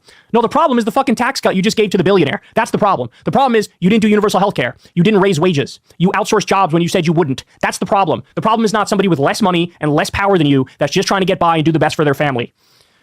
Checkham says the conspiracy about Haitians eating people's pets is some legit 1930s racism. Yeah, I was saying before, it kind of reminds me of, it kind of vibes like anti-Asian racism, right? For like old school, like actually like 1980s, like anti-Asian racism, and but it is close to what you'd expect for anti-Haitian racism, maybe from other countries. So United States, I feel like the racists here, they're not that familiar with Haiti. I think a lot of the racists could not place Haiti on the map and would not place Haiti in this hemisphere, right? A lot of the racists probably think that Haiti is like a country in Africa or something like that, right? And they're not super up on specifics, right? But if they were a little bit more up on specifics, then this trope would not be that they are eating pets, and it would be about allegations of some kind of voodoo ceremony going on, right? That is the way that like anti-Haitian racism would probably manifest in like a European country, right? Because as Hassan always says, the Europeans are so much more practiced at these kinds of racism. But luckily or unluckily, American racists just don't, they're pretty ignorant. So those like obvious tropes just completely, so far I haven't heard any of that stuff. I have not heard that particular brand of racism manifest yet, but I feel like the more that Haitians get talked about, the more that Haitians get targeted, the more likely that kind of stuff is going to come up. So I'm just waiting for it. Maybe it's because Haitian and Asian sound similar. Interesting. So she nailed him. More. I got more. This is on the issue of the economy. She hits him. This is something I've been screaming to Democrats. Bring it up. Kamala brought it up. Donald Trump said he was going to create manufacturing jobs. He lost manufacturing jobs. And I'm also proud to have the endorsement of the United Auto Workers and Sean. Yeah, here's what I think is going on. I think I'm speeding it up and Kyle is speeding it up. Fain, who also know that part of building a clean energy economy includes investing in American-made products, American automobiles. Look at his face. This is the face of a man who knows he's getting cooked. Includes growing what we can do around. There's something like amphibian about his face. There's something like reptilian or amphibian. American manufacturing and opening up auto plants. It feels like he's going to dive to the bottom of the pond and lay some eggs or something. Closing them happened under Donald Trump. Yeah, and to be specific, Democrats created 800,000 manufacturing jobs. Trump lost 200,000, even though he ran as the anti-outsourcing guy. He lost 200,000 because he incentivized outsourcing in that same tax deal that I just talked about, which 83% of the benefits. Steve says she's lying. Wait, are you Minecraft Steve? Do we have a celebrity in our midst? Do we have Minecraft Steve in chat? He was cooking. You thought he was cooking? Wow. Steve, have you come in here to cope? Should we give it another chance? Look at it from Steve's perspective. Say maybe Trump was kicking ass here. Let's give it another look. All right, let's give it another chance. I'm gonna pull down the speed because I feel like Kyle's speeding it up too. So it's no fair. When you said you wouldn't, it's no fair listening to it extra fast, is it? The problem is not somebody with less money and less power than you that's just trying to get. We're delusional. Well, like I'm not a Minecraft character. I'm sorry. I know your world is really blocky and stuff, but give me a break. Get by and do the best for their family. So she nailed him. More. I got more. This is on the issue of the economy. She hits him. This is something I've been screaming at Democrats. Bring it up, bring it up, bring it up. Kamala brought it up. Donald Trump said he was going to create manufacturing jobs. He lost manufacturing jobs. And I'm also proud to have the endorsement of the United Auto Workers and Sean Fain, who also know that part of building a clean energy economy includes investing in American-made products, American automobiles. Look at his face. This is the face of a man who knows he's... Wait, Steve, I thought you said he was cooking. I don't think he was even talking in this clip. What do you mean? Cooked. Includes growing. Does he even say anything? What we can do around American manufacturing and opening up auto plants, not closing them. Are you telling me that you think the look on his face is like him owning her? Is that what I'm getting from you, Steve? Is he cooking her without a single word? Like happened under Donald Trump. Yeah, and to be specific... Yeah, well, so this wasn't even a Trump clip, and you come in here saying he's cooking. Democrats created 800... You're saying that his amphibian facial expression is so fucking on point that he's cooking. 1,000 manufacturing jobs. He cooked her without a single word. Trump lost 200. Cooking is a good thing. Yeah, it is. Yeah, it is. Getting cooked is not good. 100,000. Even though he ran as the anti-outsourcing guy, he lost 200,000 because he incentivized outsourcing in that same tax deal that I just talked about, which 83% of the benefits went to the top 1% of that tax cut bill. Remember the whole carrier factory debacle? Well, look, Steve, hopefully we'll see Trump say something in one of these clips coming up. He did this big event and virtue signaled like he's saving all these carrier factory jobs. You know what happened? But I will give you this much, Steve, okay? I will give you this much, Steve. We're talking about the first question. This was the first question in the debate. I know because I reacted to the debate last night, and then I edited my video, so I watched it again a couple of times, right? So I know pretty well that we're talking about the first question, and I will say that Trump was closer to even in the beginning of the debate. It took her a while to get under his skin, because what happened in that debate was not just that he got cooked in terms of he got dunked on. That came about later. He got triggered. All right, let's be real. That's what happened. She said some shit, and it got under his skin. She talked about his crowd size. She talked about his, losing the... She got him on some of his topics that he feels passionately about, and because of that, he changed the subject from his main, points, from the points where he's expecting to do well, stuff like immigration, right? She got him off topic. She got him in his own head. And she got into his head. And that's when she started cooking. I don't think she just naturally is just owning him rhetorically. I think rhetorically they're pretty even, but emotionally he wasn't able to handle some of the things that she said. He got off of his game. He forgot what his campaign managers had told him to do. And instead of playing his game like they had planned, he started playing her game. That's how he cooked himself. He gave them a massive taxpayer subsidy. They took that money, so they robbed the taxpayers. Then within a year, they turned around and outsourced those jobs anyway. So this is what he does. PR stunts. And then it all backfires and he fucking lies about it. We're still not done. I love this part. I love this part. Because look, one of the things is, when Trump ran against Hillary, a lot of the attacks he made against her were either true or they had a grain of truth in them, right? She supported NAFTA. She supported all these outsourcing deals that helped destroy the working class in this country. She's corrupt. She takes a lot of, the Clinton Foundation was just basically a money laundering scheme. And the sad thing is that there are things to criticize about Kamala, but he, for the most part, was not on it. The closest he was talking about some of the frustration about student loans, right? And like I said, in the debate, in my reaction to the debate, that could work with some very low information voters. There's some low information voters out there that all they know is that they thought that their student loans were going to get erased, and they weren't. And they're mad about that. And he says stuff that makes like he cares about it, right? That actually could get some, low information Andes and Andreas on his side, right? So that was, close. What else was close? Oh yeah, when he talked about the situation in Gaza, right, and said that she's anti-Israeli and anti-Palestinian. and that kind of works too in that. Troy Hewitt super chatted $10. Breathing through the balls. That's breathing nuts. through the balls. Yo. Thank you, Troy Hewitt. And we have a new challenger emerges. That brings us up to 44% on the dono goal. We're almost halfway there, chat. It could actually happen. It could. Chat likes to keep me nervous. Chat likes to make me worry. Some streamers, they get like all the donos in the beginning, and they're just like breathing easy throughout the whole stream.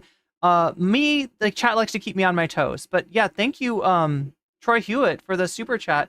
And chat, that's how, if you want to interrupt me, right? If you want to interrupt me and get me to talk about what you're saying, what you're thinking, that's one way to do it, is with a super chat. And if you want to let me know which of these topics you want to see as bonus content, that's another thing you can do with the super chat.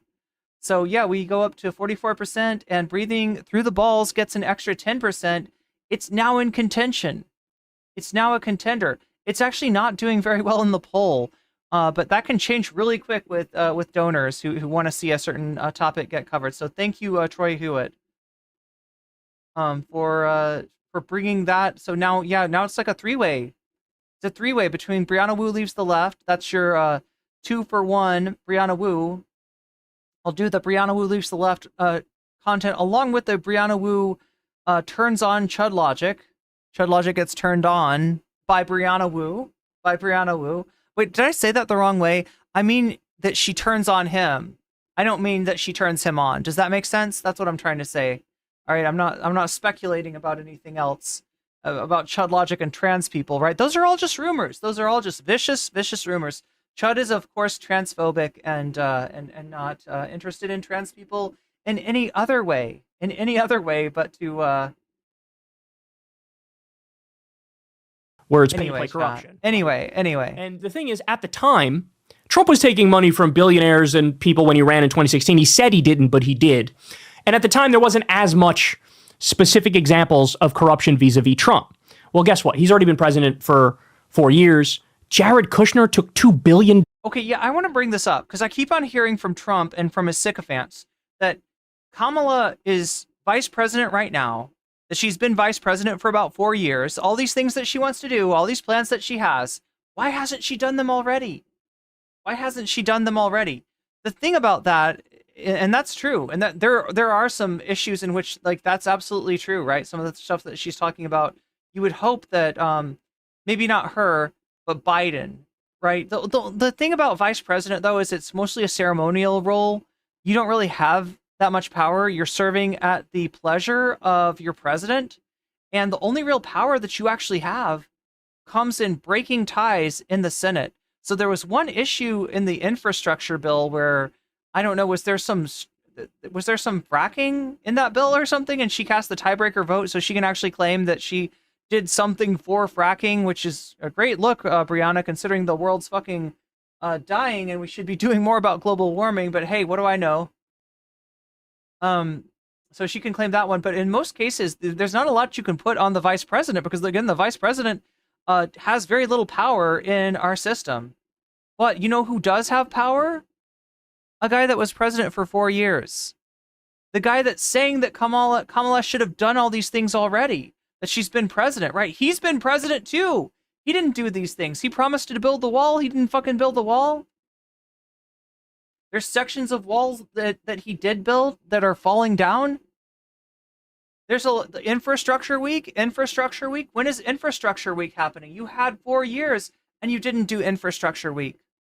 Dollars from Saudi Arabia? Well, you think they don't get anything for? Are you fucking kidding me? Trump himself took tens of millions or hundreds. Mark Frisch says, as far as knowing and fraternizing with dictators go, you get further keeping your enemies close. Mark Frisch, I believe that there is one of you born every second. Wait, is it every minute, every second? What's the phrase? There's a sucker born, I think, every minute. Yeah, every minute there's a Mark Frisch born that's willing to believe that Trump, he's actually getting close to the dictators to own them. That's it. That's what. And is that why he was getting close to Epstein too? Look, I love this. Mark Frisch has brought in this great argument that works not just for dictators, that Trump is way too friendly with, admires way too much, and is way too close for. It also works for Epstein, right? Because nothing else really explains the strange relationship between Donald Trump and Jeffrey Epstein. He was way close to that guy. He complimented Jeffrey Epstein on his taste in women, who he noted that the women that Jeffrey Epstein were surrounded by were often very young. Yes, Donald Trump. So he was just trying to own him. He was trying to get his confidence. He was trying to get in there so he could expose Epstein. That's what it is. That's what it is. Thank you for coming in here with these great arguments. Hundreds of millions from Saudi Arabia for his live golf tournaments. He took $100 million from Miriam Adelson under the condition that he lets Israel annex the West Bank. There's now allegations of literally a $10 million cash bribe from Egypt to Trump right before the 2016 election. So there's so much dirt on him on that front. Oh God, I forgot about the Egypt thing. Landed because they were kind of true. The problem he's running into with Kamala is he's just making shit up, right? She's a Marxist. She wants America to be Venezuela on steroids. And God damn, chat, I wish she was a Marxist.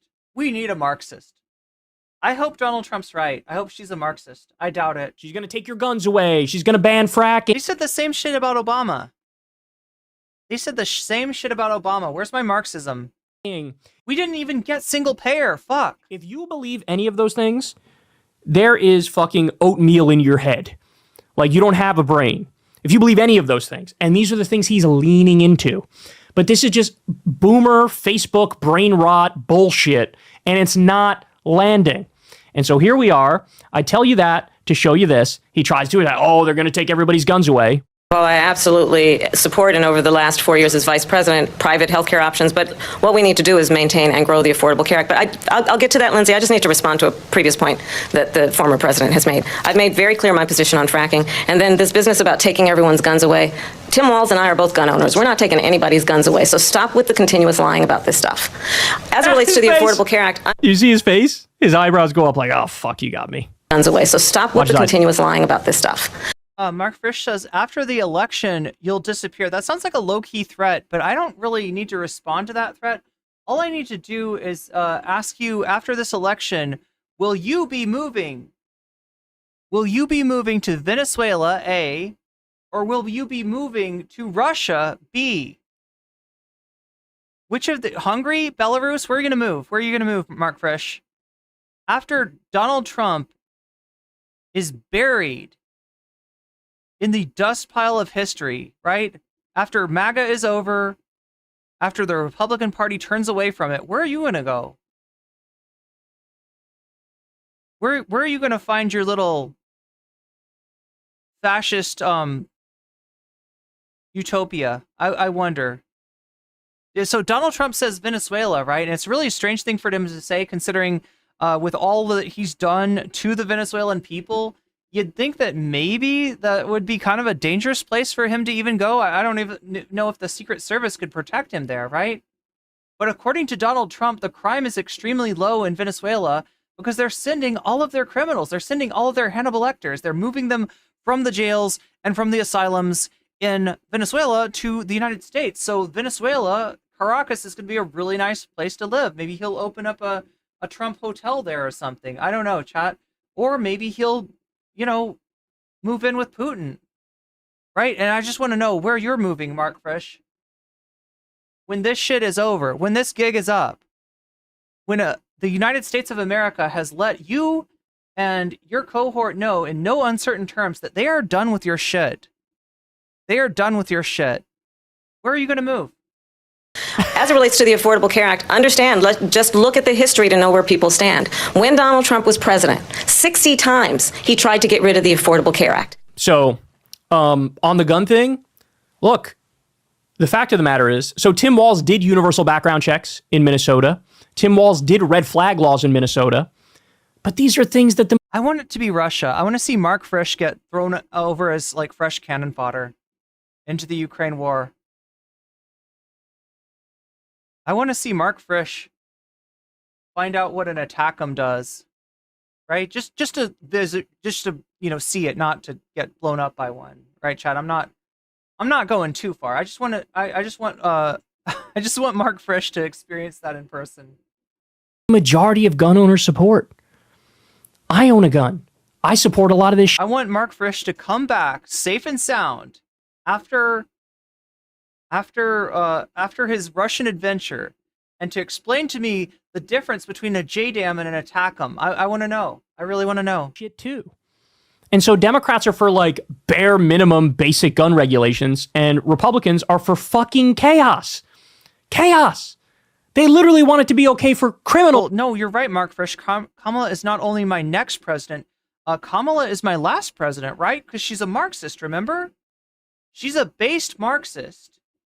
She's going to take over the government. She's going to seize the means of production, and she'll become the vanguard, right? She's going to be the next Vlad Lenin of the United Soviet States of America, the USSA, right?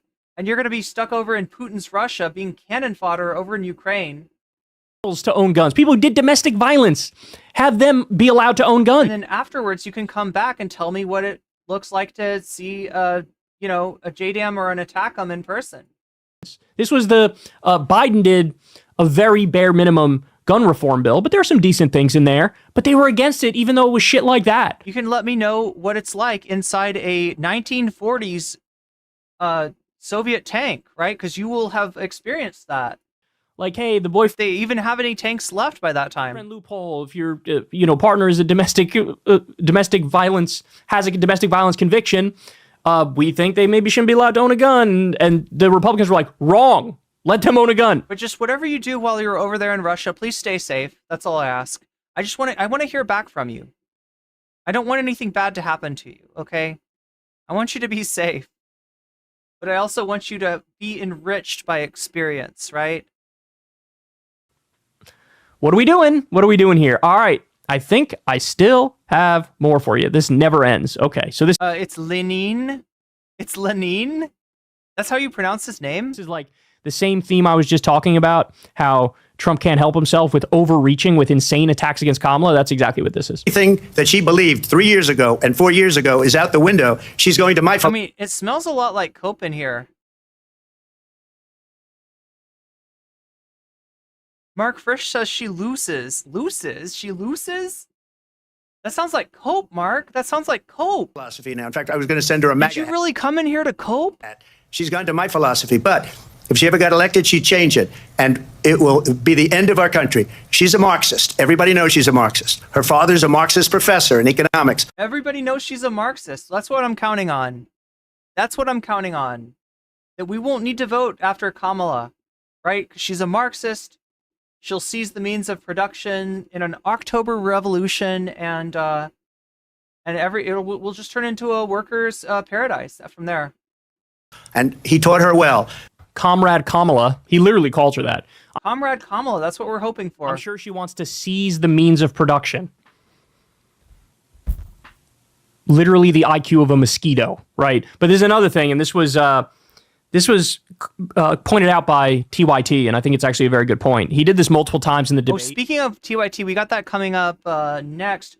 I'm supposed to watch the Trump Hannity thing first, chat. I'm taking way too long, though. We're almost at 6 hours. Holy shit.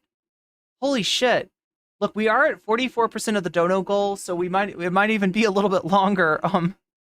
Where he says, this is Harris's October surprise. It's an October revolution. She agrees with me now. She agrees with me now. We're gonna send her a MAGA hat. We're gonna send her a MAGA hat. Kamala Harris, more like Kamala Luxembourg. She has my philosophy. And by the way, her philosophy is destroying this country. You just said she has your philosophy, but that her philosophy is destroying the country, which means your philosophy is destroying the country. Yeah, he's not logically consistent at all. That's all. He doesn't think contradictions are a thing. He doesn't think hypocrisy is a thing. He just thinks he could just fucking babble and just get away with anything he says. That's the bottom line. And for a long time he could. Not anymore. Not anymore. Okay. Now, this probably sums up the debate more than anything else, right? This is just Trump being baited into hanging himself. They plan this, man. They plan this. Steve says she owes too many favors to elites that own military contracts. Steve, Google Trump and Egypt and tell me what you find, all right? You want to talk about somebody that is vulnerable to bribery? You look at Trump. this guy's running out of money, right? He's having to pay his court cases. He's having to pay his lawyers. He's running out of money. He's having to use dip into Republican funds. There's Republican senators and congressmen that don't have enough money to run their campaigns because that money's going towards Trump. This was surgical and tactical as a motherfucker. Trump didn't start any wars. Yeah, we looked into that a few days ago.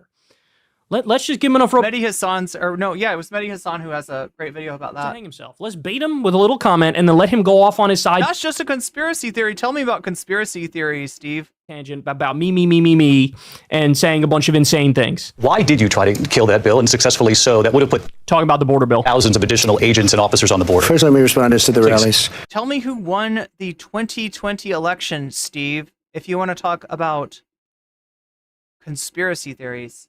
She said people start leaving. People don't go to her rallies. There's no reason to go. And the people that do go, she's bussing them in and paying them to be there, and then showing them in a different light. Oh God, this one was really good. Let's roll this back. I just want to see this. I want to see this in all its glory. This was a beautiful moment. This was a beautiful moment indeed.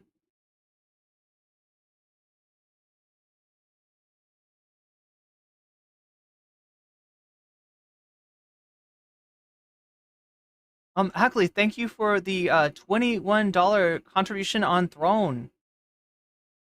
Bringing us up to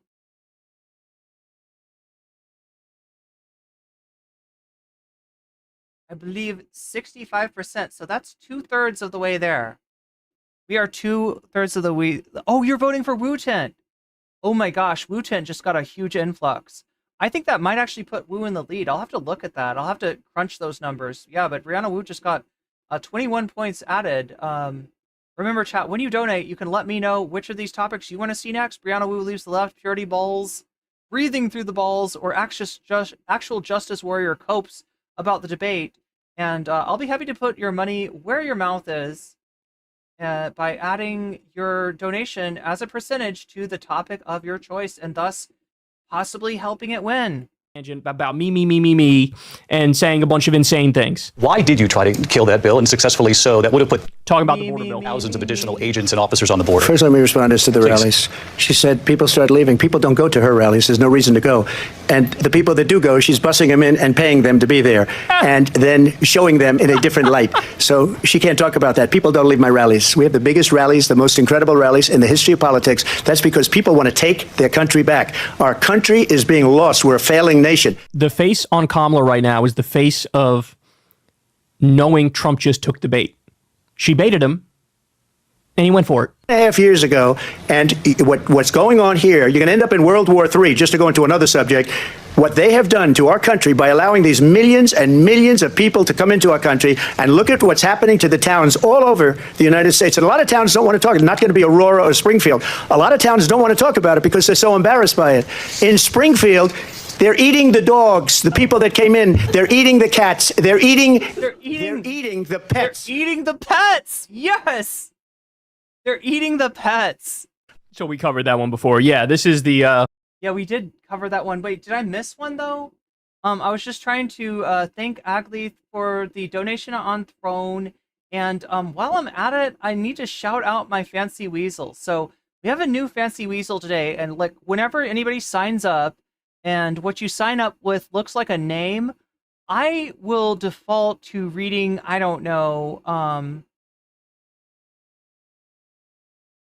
your initials. How about that? Because I don't know if everybody that signs up for Patreon wants to be shouted out by their name. Sometimes the name is a little bit personal. So, you know, if you've just signed up for Patreon, you'll know that who you are, and you'll know that I am, you know, shouting you out, and you will feel free to message me if you want me to read off your name rather than your initials. But I'm gonna read off your initials, but for now, just to make sure that I'm not, you know, kind of like, you know, giving out anybody's personal information, right? So yeah, thank you to all my Fancy Weasels over on Patreon. I don't talk about this nearly enough, but I have to thank the people on Patreon. You help me keep the bills paid. You help me keep body and soul together, and I am very thankful for your monthly donations. For anybody who's donating on the $5 a month or more level, that is the Fancy Weasel level, you get a fancy shout out, and I haven't been doing them lately, so I gotta keep those good habits going. Omega Star, thank you for being a fancy weasel. Shouts out. JR, who, yeah, I'm just gonna read your initials for now until you tell me to read, your name, or if you want a pseudonym or something like that. Right, JR, thank you, and shouts out. Jules K shouts out. Just Julie shouts out. Moe Noeb shouts out. Shakespeare shouts out. Funky Monkey shouts out. And Temporal Insanity shouts out. Falling for the viral fake news story that's big on right-wing Twitter, but country by allowing these.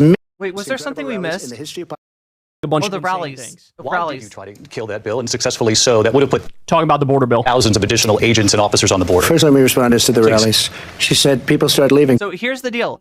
Trump had a chance here to talk about his favorite subject, the subject that's probably like he's doing the best on compared to Kamala Harris, right? And that's immigration. Like, despite the fact that Biden and Kamala have caved in to essentially embracing Trumpian, border politics, right? They're not getting credit for that. And they should know, they should have known. They should have known better, right? They're going to be hated for their immigration policy, regardless of what their immigration policy is. Because if you're an immigration person and you hate immigrants, you're voting for Trump, silly. She's not getting any votes from that. That's not helping her out at all, but still they fucking caved. But anyway, so he wants to talk about immigration. It is a good issue for him in terms of people supporting him on it more than Kamala, and especially so since Biden and Kamala basically raised the white flag on immigration, right? But he's turning down the opportunity to talk about immigration because she tweaked him on his crowd size, and he's got to set the record straight. He's actually giving up his pet issue to defend his goddamn ego. This is beautiful. This is the way. This is the way. Izzy Sanchez, thank you for the 5 gifted memberships. Brett S. You've just been weaseled. Sassy Sassare. You've just been weaseled, and that's a good thing. Sinful Solutions. You've just been weaseled, and that's a good thing.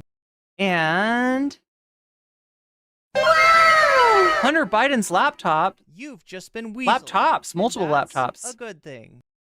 Shin Marukku. You've just been weaseled, and that's a good thing. Thank you for the gifted memberships, Izzy Sanchez. People don't go to her rallies. There's no reason to go. And the people that do go, she's bussing them in and paying them to be there and then showing them in a different light. So she can't talk about that. People don't. That brings us up to 80%. My rallies. We have the biggest rallies, the most incredible rallies in the history of politics. That's because people want to take their country back. Our country is being lost. We're a failing nation. The face on Kamala right now is the face of knowing Trump just took the bait. Izzy Sanchez chooses AJW Copes, which is now back in the lead again. Wow. It's kind of going back and forth, chat. This is interesting. 48% extra for Actual Justice Warrior Copes, putting it affirmatively back in the lead. Brianna Wu leaves the left pretty close. And then Breathing Through the Balls in third place, thanks to donations. So pretty close three-way battle for supremacy tonight in the bonus content. She baited him, and he went for it. 2.5 years ago, and what's going? And there's so many times that this happened. She baited him so well, and it kept on working.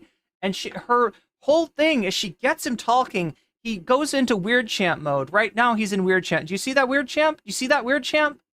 He's a weird champ, all right? And she just gives him this look that's like just so fucking pure shade. It's so good. It's so good. Going on here, you're going to end up in World War III, just to go into another subject. Just to go into another subject, he's doing the weave, chat. Do you remember the weave? Let's see if we can find this.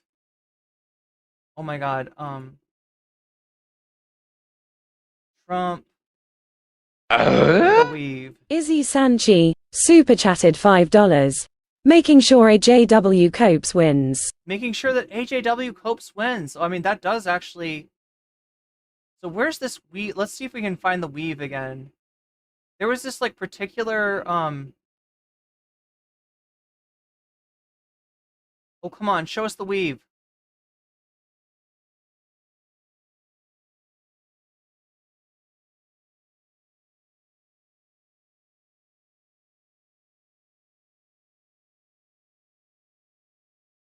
Oh, did they pick out the same point? And I'm going to actually do something really unusual, and I'm going to invite you to attend one of Donald Trump's rallies, because it's a really interesting thing to watch.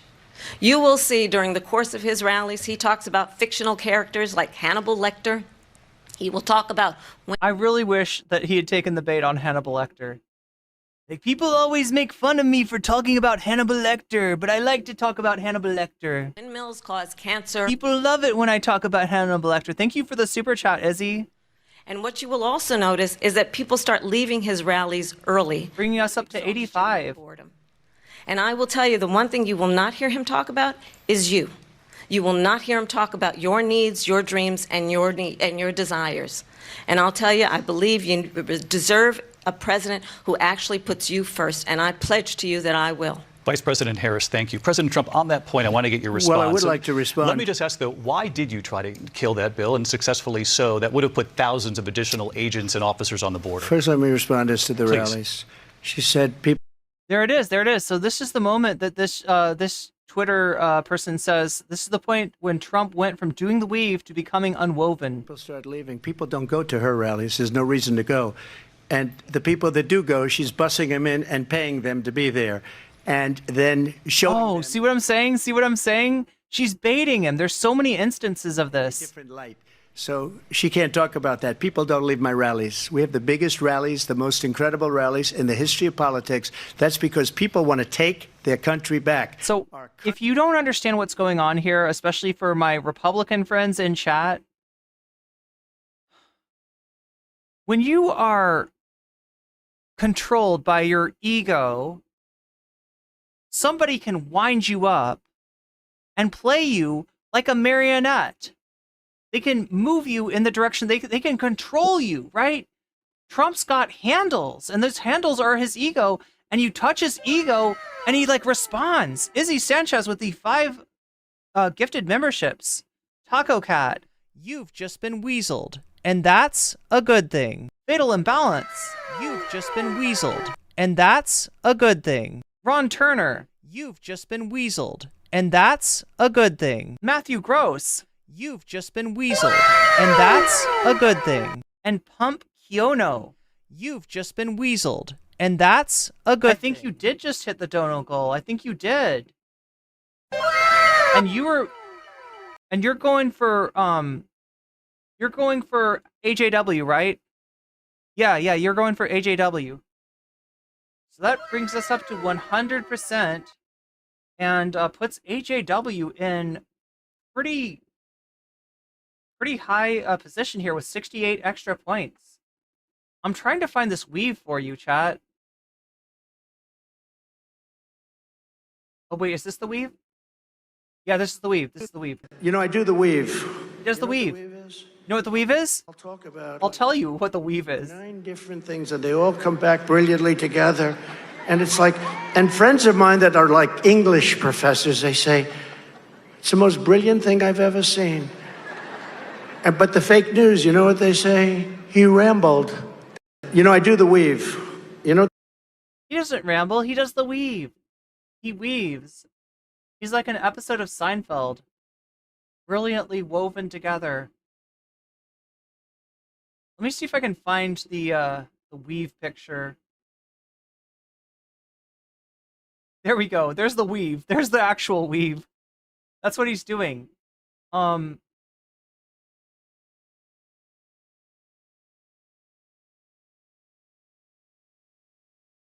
done to our country by allowing these millions and millions of people to come into our country, and look at what's happening to the towns all over the United States. Let me show you how he weaves. Knowing Trump just took the bait.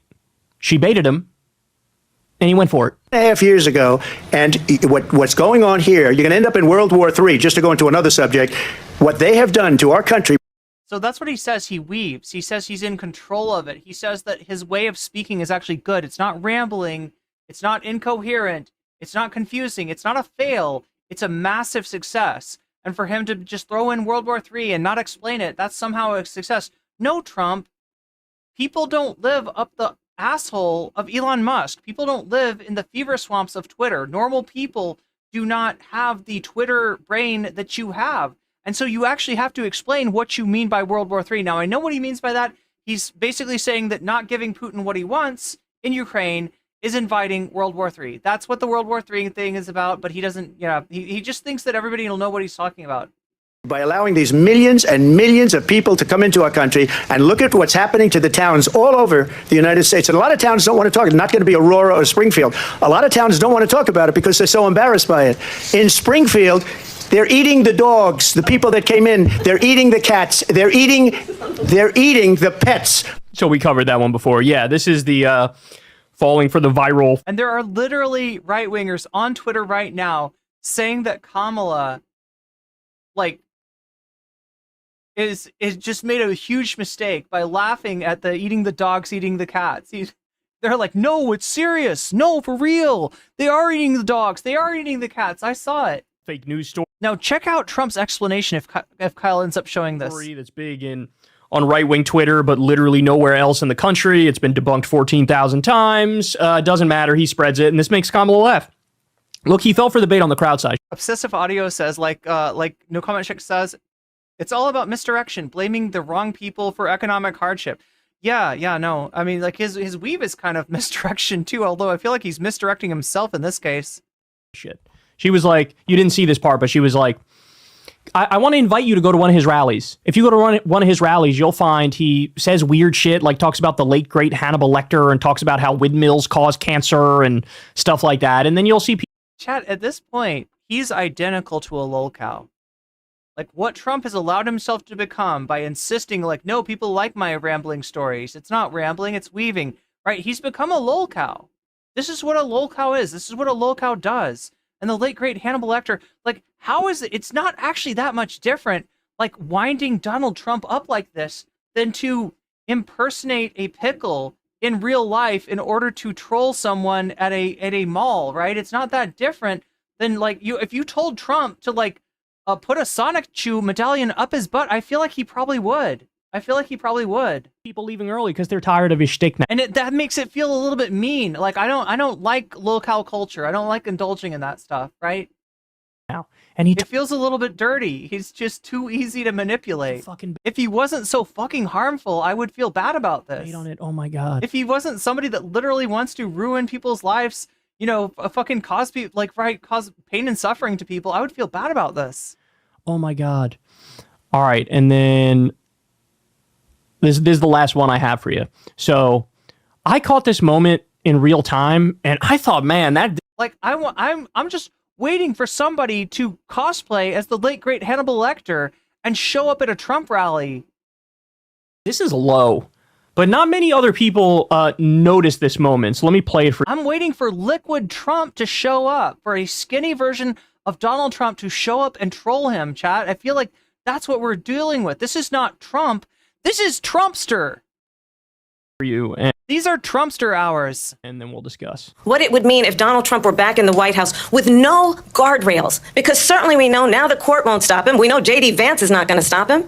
It's up to the American people. Vice President Harris, thank you. Lindsay? Vice President Harris, in your last run for president. This is the one that weaponized, not me. She weaponized. I probably took a bullet to the head because of the things that they say about me. They talk about democracy. I'm a threat to democracy. They're the threat to democracy with a fake Russia investigation. We do have a lot. So chat, let me show you. No, I'm not going to bore you by showing you my videos.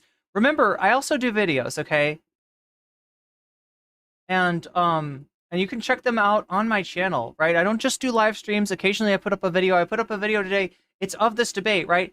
Look at what I chose for the sizzle reel, right? I probably took a bullet to the head because of... He's blaming her for the Republican that took a shot at him. The threat to democracy with a fake Russia investigation. She's got him. She's in his head. She's in his head.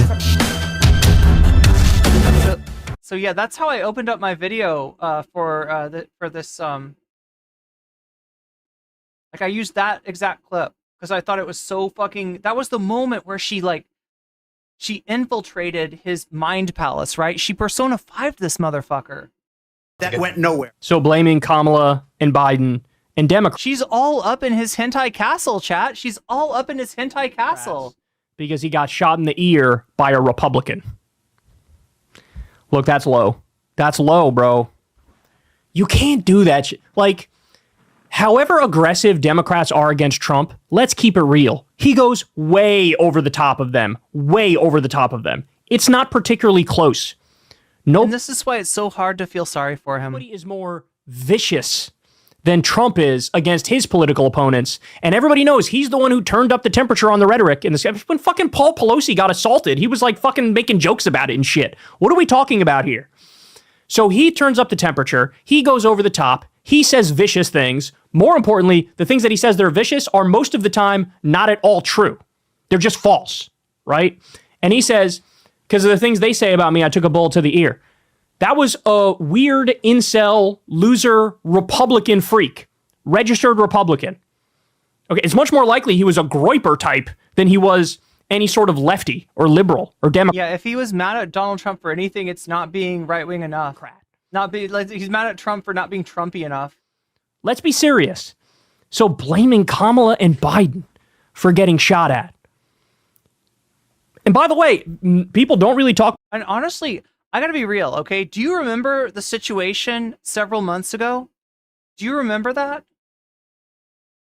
Do you remember right after that incident happened? When like saying anything, right? Even calling right-wingers Nazis, right? There were people in my chat trying to bait me. There were right-wingers in my chat trying to bait me to call Trump a Nazi, right? Because they thought that it was somehow showed that I was like culpable and like the left-wingers are like culpable for what happened to him, right? That shit actually flew.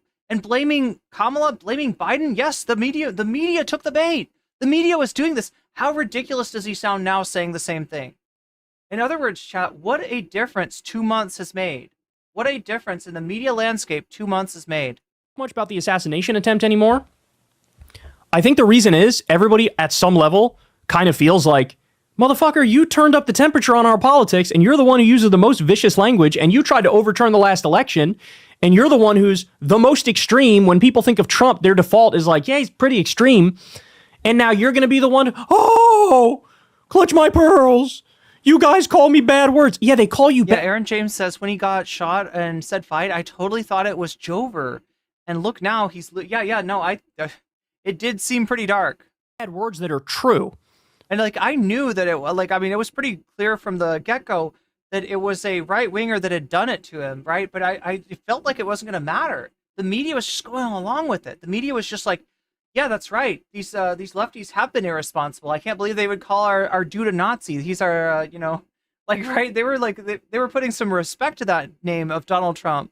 Right? Like, calling you an authoritarian, I mean, you should fucking tattoo it on your forehead. You said you want to terminate the Constitution. That's an accurate thing to say. Mass Spectrum says TikTok and Twitter are full of brain rot. You're not wrong. And you can't get mad at people for saying accurate things, but he does. But yet blaming them for getting shot at when a Republican shot an unfucking believable. That's low. That's low. But look, that's the thing. The whole theme of this debate is Trump going me, melting down. Just, he's a ball of seething rage and hatred. It was coming out. He was scowling. He had bad posture. Yeah, he was scowling a lot. He was yelling. He seemed off his game. Dragon Princess says, I loved him seeing him get fact-checked in real time by the moderator. Yeah. And Kamala was calm, cool, and collected, smiling, laughing. It was kind of cathartic. Having fun with it, baiting him. Pierce took the bait. We'll watch Pierce tomorrow. Pierce has got a debate for us to... Jeez. Trump going for the bait every time and her running circles around him. By the way, she memorized all her talking points. The Russia people were actually right, yeah. In terms of the devastating attacks against them. Just definitely when it comes to Tim Pool. One after the other. Landed. And it by far was his worst debate I've ever seen. And again, it's not particularly close. In that 2020 debate against Joe Biden didn't do good. It was just that Trump was way too hyper-aggressive and it came across as distasteful. This is Trump being hyper-aggressive and distasteful mixed with Kamala actually doing a good job. So by far his biggest debate loss. And I think the mystique is gone, bro. I think the mystique is gone. That 2016 Trump who sounded vaguely populist and was able to beat up on Republicans in the primary debates and have fun with it. He was having fun. I honestly think that it's a sign of the weakness of the two major political parties, right? What we saw with Trump's ascension in 2016, it wasn't, a lot of people take that and they're like, Trump is just this epic juggernaut. He's like akin to like an Obama for the right wing.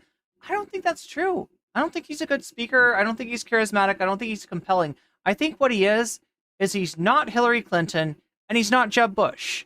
And in that election, not being Hillary Clinton and not being Jeb Bush got you a long way, especially when you're running against Jeb Bush and Hillary Clinton. With it, there's no more fun. It's not lighthearted. It's not good comedic timing. This is a frothing, mad psychopath who should not be trusted anywhere near power. And I think everybody knows that on some level.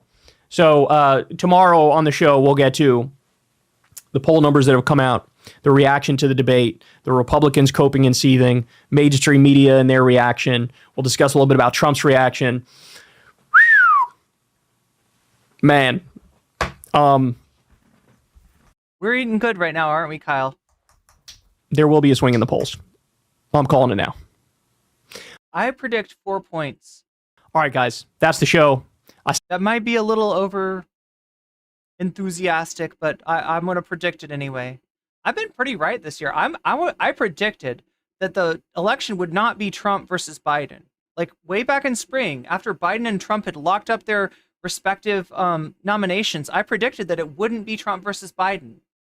I kind of even thought that maybe it would be neither of them, but I don't know if we're going to get that. It looks like Trump's in there to stay. I don't see any reason that Trump would actually do the right thing by the Republican Party and bow out. But honestly, that's the only chance the Republicans have of winning at this point. And I don't even think that would work for them. Documentary on how Clinton, Obama, and DNC propped up Trump and promoted Trump behind the scenes because they thought he would be an easy opponent. Yeah. That's just an example of the kind of brain rot that got you Donald Trump, right? I don't think like I agree with you, Lemon, that he didn't just get where he's at, he was put there. And he was put there probably by some people that thought he would be an easy clap in the general election. And they didn't realize, though, that actually Hillary was the easy clap. Anyway, chat, I've got to move us directly on to Anna Kasparian. I got to do the right thing. I was going to show you Trump on Hannity. I was going to show you Trump on the spin room, in the spin room. That's also interesting stuff. We'll get to it tomorrow, I guess. But I'm taking too long and I got to cut something. So that's how it's going to work out. We're going to go directly, and then we'll take a look at the maybe the Pierce Morgan debate tomorrow too. That should be good. So be sure to be here tomorrow as well. I'm going to try to, I stayed up till 3 o'clock last night making that video for you. So I'm going to try to put up more videos because I know, honestly, look, I don't want to flex too much, chat. But we're doing pretty well, right? If you compare my rate of growth to some of the streamers that I've had drama with lately, I'm outpacing the fuck out of them. No wonder they can't keep my name out of their mouth, right? And I know that the main difference between me and, certain pseudo-intellectual theory streamers is that they put out videos and I don't. I'm kind of wicked, right? Wick is does debates and is friends with Brianna Wu, but he only does live streams. He never even puts out a video. He never edits. I'm being wick. If I'm not careful, my tooth is going to fall out and I'm not going to have enough money to repair it. I don't want to be in that situation. I don't want to be a tooth wick, okay? So I need to figure out a way to get some videos out, right? Because like I said, the difference between me and some of these overrated streamers, honestly, is the fact that they put out videos and I don't. You just get live streams. And live streams, as people have pointed out, not very accessible. General Plumplet points out that I'm going to be over 9,000 followers on YouTube soon. Yeah. If you haven't followed yet, be part of that. Get in on that action. You could be the person that puts me over 9,000. Over 9,000. We're going to be over 9,000. But yeah, we're going to move to the Anna Kasparian thing. If I can find it. Oh, there we go. But there's a false So here's what we're going to do, chat. We're going to do this Anna Kasparian story, which, it's Anna criticizing MSNBC and Morning Joe. And I actually really hate Morning Joe. I have a special distaste. There's a special place in my hell for Joe Scarborough and Fred Barnacle. I would let Mika Brzezinski go, though. All right? I hate the show, but I feel like Mika is like a victim. I feel like Mika is a victim of this frat house that's called Morning Joe. It's like an overgrown frat house of annoying fucking centrist dipshits, right? It's so annoying. I fucking hate MSNBC's morning show. This is the morning show. Morning Joe is the morning show for MSNBC. And this is a former Republican congressman turned, I guess, never Trump Republican. And they're annoying. They're really annoying, right? That being said, there is worse than MSNBC. There is worse than Morning Joe when it comes to centrist bullshit, right? And its name is TYT.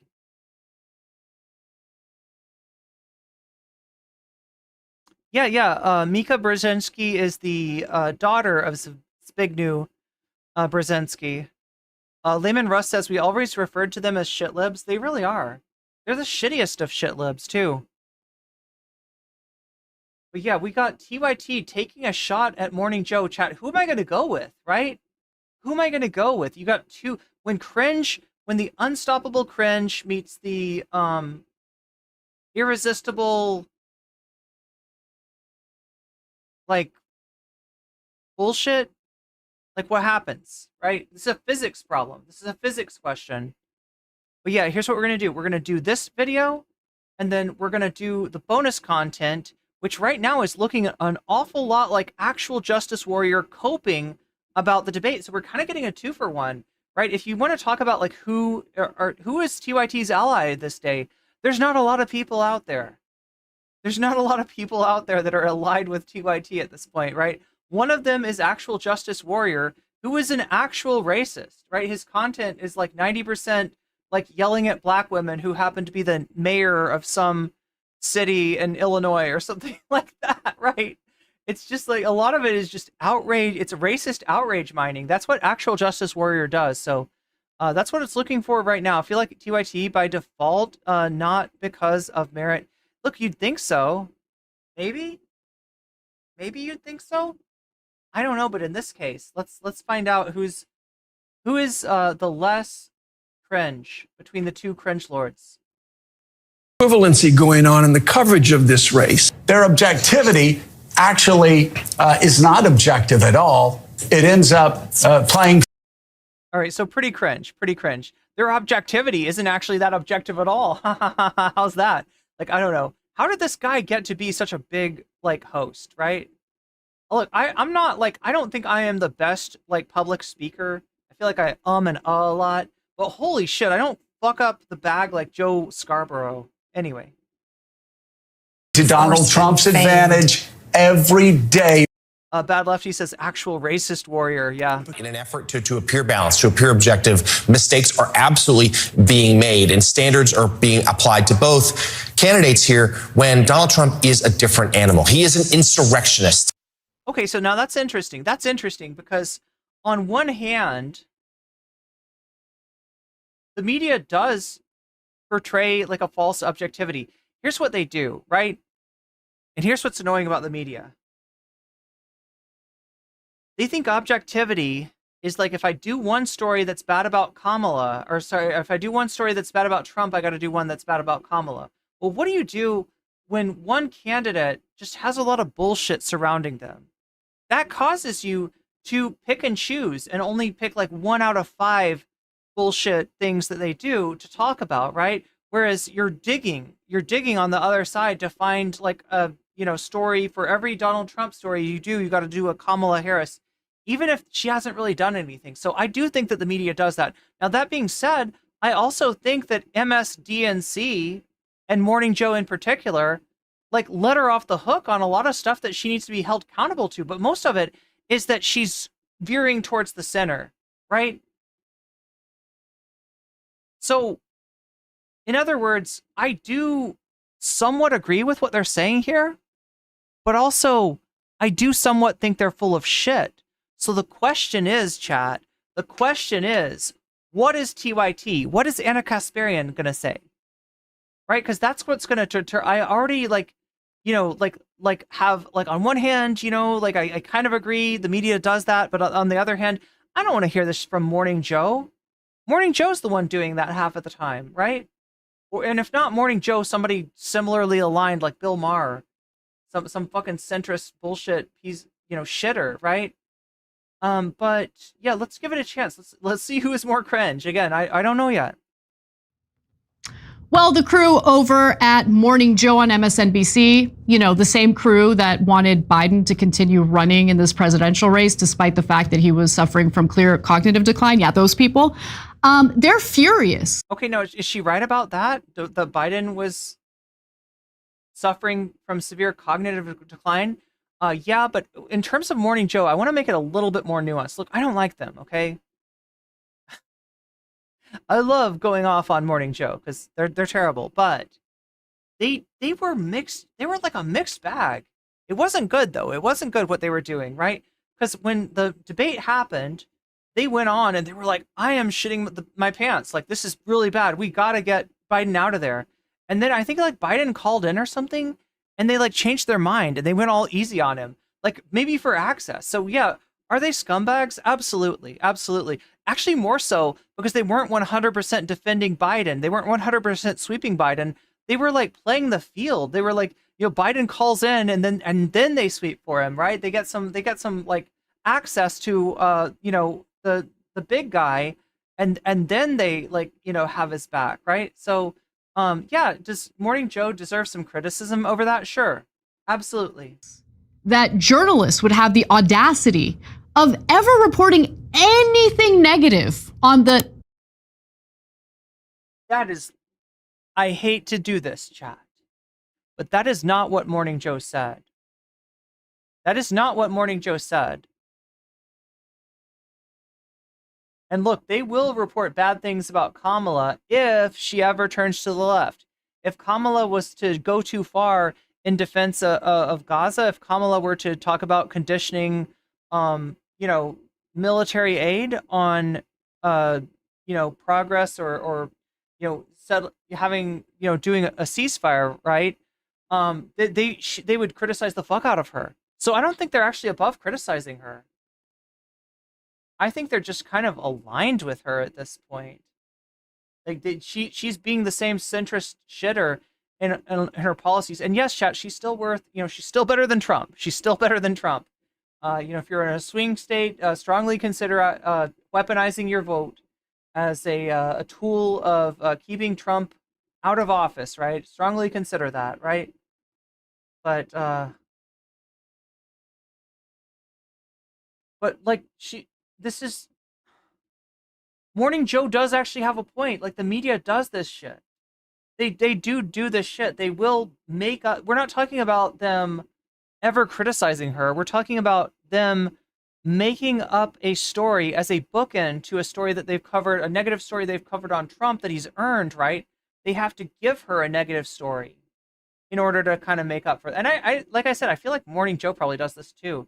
So it's a little bit weird to see them criticizing, but no, they're actually making, for once in their life, they're making a cogent criticism of the media. There is a type of false neutrality that goes on where they want to feel like there is a balance in terms of positive and negative coverage. And that's not what you should be shooting for. That's not real neutrality, right? If one candidate is full of shit like 99% of the time and the other candidate is full of shit 10% of the time or 20% of the time, then maybe you should spend more time talking about the one that's full of shit 95% of the time. I don't know, chat. I don't know. Maybe it's just me. Anyway. Democratic nominee, Kamala Harris, because Trump he's a special threat. And so he is our special guy. That's right. Lemon Russ says they're playing the game, which is exactly what the problem is with our country. Everyone plays chess, backdoor deals, etc. No one has the fortitude for total honesty, which we absolutely needed. Yeah, and she's missing what actual, like, we don't want neutrality. We want objectivity. Just be objective. Tell me what's going on. Tell me what's happening. Tell me who's screwing me over the most, and I'll be your best friend, I promise. They've decided that Trump is a very special... Four Loko is Uber... Does Four Loko still exist? Threat. well, then journalists should hide information about Kamala Harris from you. So I'm sorry, you're putting words in Morning Joe's mouth. Look, they say enough bullshit words that you shouldn't have to do that. If you want to do a hit piece on Morning Joe, it should be so fucking easy. It should be so fucking easy. You could probably even find them going easy on Kamala on some subject, right? Or maybe they just agree with her, right? It should be so easy. It's a target-rich environment, and yet you're finding the one time where they're bringing up a point that's actually legit, and that's where you're attacking them. Don't vote for Trump, and definitely vote for Kamala Harris. In other words, they want the media to manipulate you and do the exact opposite of journalism. Don't believe me? Well, why don't we hear co-host Mike Barnicle make his case? But there's a false equivalency going on in the coverage of this race, in that Donald Trump can say whatever crazy things he wants to say about submarines and sharks and electric batteries, whatever he wants to say. And it's not really covered in the sense that it's covered describing who said it, why he said it, and who the man is, Trump, out of his mind. And always in that story, in the equivalency, the false equivalency by too many reporters and too many American newspapers, there's also, by the way, Kamala Harris changed her mind on fracking. They always throw in something like that in the coverage of the story. It's ridiculous. We don't cover the man. See, now here's the deal. I bet these guys love fracking. I bet that's why they have a problem, right? So they are still full of shit. They are still Morning Joe. Like I said, it's a frat house of like overgrown frat boys and Mika Brzezinski. And for how dangerous he is. Hey, don't scroll away. Come back. And we love you for it. You don't cover the man for.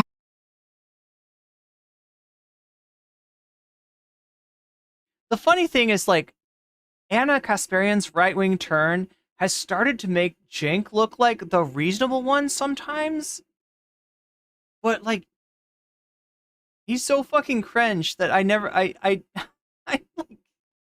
just kind of cast him in along with Anna Kasparian anyway. How dangerous he is? I don't know. I don't know what country I'm living in. Layman Russ says clocks are correct twice a day. My clock is telling me that I'm not good with time management. But I feel like we get wall-to-wall coverage about Trump being a danger to this country. It is incessant. It is all they talk about on MSNBC. The other thing about Anna is, like, she's adopted the worst parts of Cenk's style, right? Her overacting that she does, her, like, feigned, like, shrill bullshit, right? And I think it's feigned. I don't think she's actually, I think she's affecting a personality rather than being real. And that's what's so annoying about it. She feels like she's got to turn up the emotional intensity. Like okay, so you know how Zoomer humor gets criticized a lot? And the main criticism is like, oh, so louder equals funnier? Ha ha ha. So clipping your audio makes something automatically funny? Right? It's just automatically funny if you're like way too loud and you go like, talk about the allegations! Or does that actually just hurt my ears and it's annoying and you shouldn't do it, right? So Zoomer humor gets correctly criticized for that sort of thing. But I'm going to say that I notice a parallel in Anna's false turning up of the emotional intensity, which is straight out of Cenk's playbook, right? He had this one moment where I think he was really pissed off at USA Today for some of their coverage of the Iraq War. And he was like, USA Today, you fucking suck. But he was real. That was real. And ever since then, ever since that clip went kind of viral, he's been always trying to emulate that. He's been always trying to match that intensity. And it comes off as so fucking fake. Anyway, let's get back to BC. Did he just suggest that journalists shouldn't report on Kamala Harris changing her mind on fracking? Is that not an important policy that voters should be informed about? And well, Anna, do you know how they're talking about criticizing her, right? Like, I wonder how Anna would criticize her. I really do. I wonder if Anna would be like, the problem with that is that she doesn't care about the environment anymore. Or would she say the problem with that is that I don't believe she's really for fracking and we need fracking. I don't know.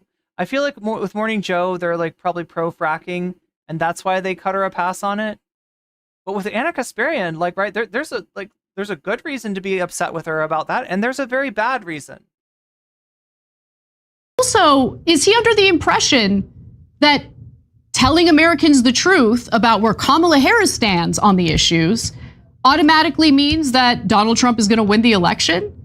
This is when I started my career, when I started working at TYT back in 2007, there really wasn't like left-wing media. I want to point out, let's take a look at TYT. How are they doing this these days? Well, this video is 7 days old, and it's racked up a total of 27K views. I mean, and look, like some of their videos, right? Kamala Harris now favorite to win the race at 190K, right? So some of their videos do okay, but they are going downhill. They are very much, for an operation as big and as expensive as they are, they still hire a lot of people. They're really not getting the views to justify it. Anyway. There was like Fox News, and the right-wing media infrastructure was kind of being built. Ooh, yeah. That's hypocritical of Anna. If you mention how she's changed on an issue in chat, you get banned. That's a good point, Soul Life. And I didn't even think of that, but you're right. Yeah, of all the people to criticize somebody for changing their, perspective, changing their viewpoint on something, I prided myself and the left wing on the fact that we didn't try to manipulate audiences, and we didn't try to lie to people or cover up the truth about our preferred candidates or preferred politicians. We didn't want to stoop low and do what the right wing was doing. BCatK says she says left wing like a slur. Back in the day, she said a lot of actual slurs. Yeah, you're right, BCatK. I forgot about that. With their misinformation, with the fact that Jerry McLean says should have been full blonde back in 2007.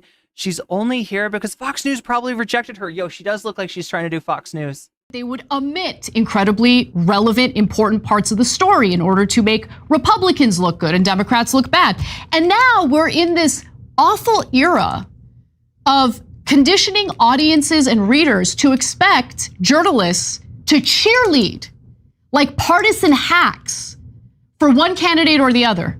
And if you don't do it, if you don't engage in it, they get mad at you. You're supposed to be my cheerleader. You're supposed to cheerlead for my preferred candidate. What are you doing? How dare you talk about Kamala Harris and how she went from being against fracking to now saying she's totally in favor of fracking? How dare you? The media doesn't fearmonger about Trump enough? Has he considered that maybe, just maybe, the media had been fearmongering about Trump so much, so often, that Americans have become desensitized to it? Has he considered that? Has he considered the fact that Joe Biden ran his campaign almost entirely on Donald Trump is a threat to democracy, and it wasn't working? Why do you think it wasn't working?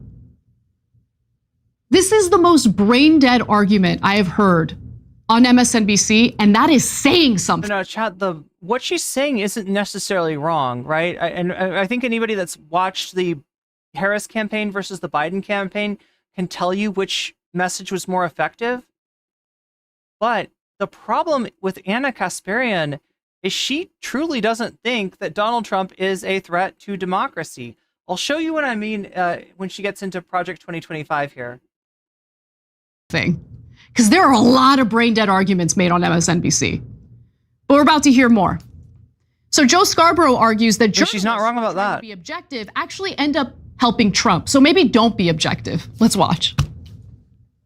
Even Arlington, you've seen major newspaper outlets talk about, well, how will this impact Kamala Harris and the issue of Afghanistan? $5. As I have said before, Anna Kasparian rockin' the Megyn Kelly and Tomi Lahren look. For the right-wing simps that follow TYT nowadays, SMH. Yeah, no, you're not wrong. That is a combination of those two styles. Maybe that's even her inspiration. And after he goes, and he does a thumbs up and pictures. Well, and just acts like a brute, and desecrates Arlington. That's not a time to say, well, how does it? It's. But again, we see it time and time again. For some reason, the mainstream media, what are we, 9 years in to Donald Trump's era in American politics, still doesn't know how to cover Donald Trump. Okay, so I think there really is a failure in knowing how to cover Donald Trump. Now, he's the last person to be talking about this, right? Because Morning Joe actually gave him a very useful platform, right? He used to call into the Morning Joe show in 2016. And I feel like they've done as much to like hype him up as anybody, even like from a place of not liking him, from not wanting him as a Republican, winner of the primary. I feel like they're the last people that should be talking about this. Objectivity, actually. Here, I want to show you something. Okay, well, that's the right,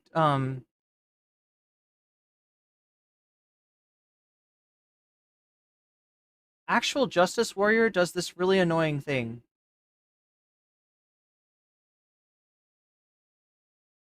Check this out.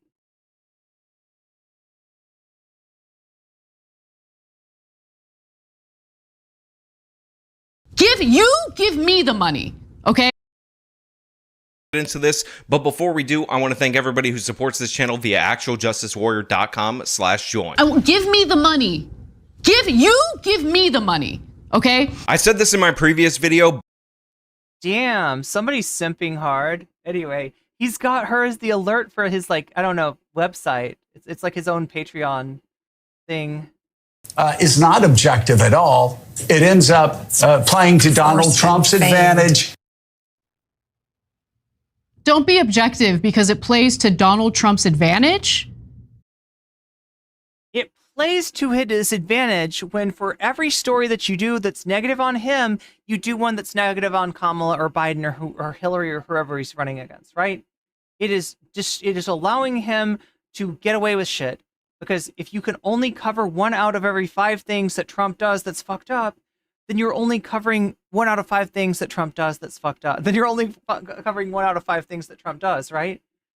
And you're giving this false impression that whatever's going on like, with emails on the Hillary side, or whatever's going on with fracking on the Kamala side, or whatever's going on with dementia on the Biden side is equally bad to what's going on the Trump side, and it's not true. They are actually right about this one thing. They're the worst people to say it. They're the worst messenger for this message, but they're not wrong. And it's peaked. It's not just like that Anna disagrees with it. She's peaked. She's tweaked. She's been triggered. Why? Because journalists want to answer a question about how Kamala Harris would handle Afghanistan, what her views on Afghanistan happen to be. Do the American voters have the right to know where Kamala Harris stands on those issues? Or should we be kept in the dark because Trump bad? Trump bad. Again, I don't know how you think this makes you look, but let me just put it this way. Any dignity that you still had, you lost from this. Anna, let's give it some more.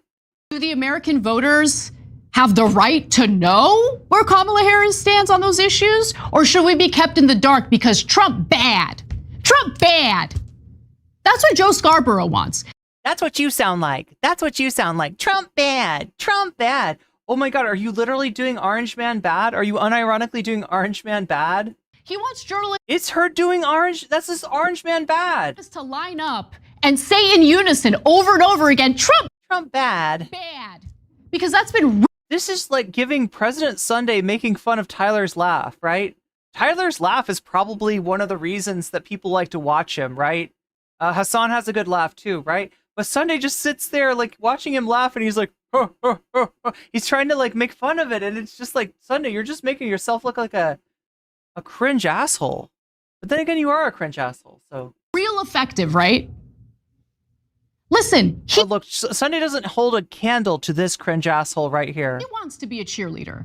for one side. That's great. Go be a cheerleader for one side. But don't sit there on your boring ass morning show where you tried to gaslight the American public. She's right about it being boring. About Biden's mental health and pass judgment on people who are trying to get Kamala Harris, who are heterodox thinkers like me, to answer questions on something amazing, policy, where she stands on policy. Because there are voters out there, believe it or not, who aren't partisan hacks. Those are the individuals who actually end up deciding elections, and they want to know where Kamala.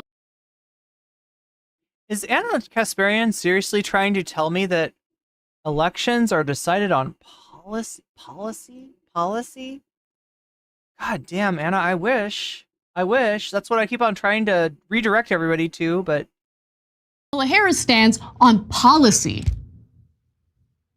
Simply hearing Trump bad. But I love how you got a different standard. You're illustrating their point. You have a different standard for Trump than you have for Kamala Harris. Because if you're so worried about Kamala Harris talking about policy, you should make Trump actually say what the fuck he means. And you know that that's a quixotic quest. That's never going to happen, right? He's always just going to ramble. He's going to weave. He says like a million words and he doesn't say a single thing, right? But you're so focused on Kamala and her lack of policy that you're letting Trump go. You're letting the bandit get away with the bank robbery money. Over and over again doesn't work for them. I think the American people deserve to know where both candidates stand on policies. Wait, can we get the... I need to see it again. I want to thank everybody who supports this channel via actualjusticewarrior.com/join. Give me the money. Give me the money, okay? I said this in my When did she say that? When did she actually say that? Don't insult the intelligence of voters. And more importantly, please don't pressure journalists to suck at their jobs by being nothing more than partisan hacks like Joe Scarborough is, like Mika Brzezinski is. It is unbelievable to me. So look, turns out that some are taking this crappy advice already, as left-wing misinformation, unfortunately, is now part of our media landscape. And it's not something that I'm happy about, because... And does she know that left-wing misinformation has always existed, right? Alex Jones, before he was right-wing, was anti-Bush. And he did this whole thing where he infiltrated into Bohemian Grove. Now, look, it's a bunch of rich people, you know, getting together to do some weird ceremony and stuff. And it is like, I mean, you can criticize the people involved for being, you know, I mean, like, these literally are like the capitalists, right? But Alex Jones's like angle on it was that they're doing a literal human sacrifice. And it also that George W. Bush was in Skull and Bones, and that like he had this whole thing about the elite. They're all into this weird satanic stuff. This was where he started to go off on satanic panic, right? So, I mean, like, you know, left wing in the sense that it's anti-Bush and actually, you know, trying to be on some level like anti the rich.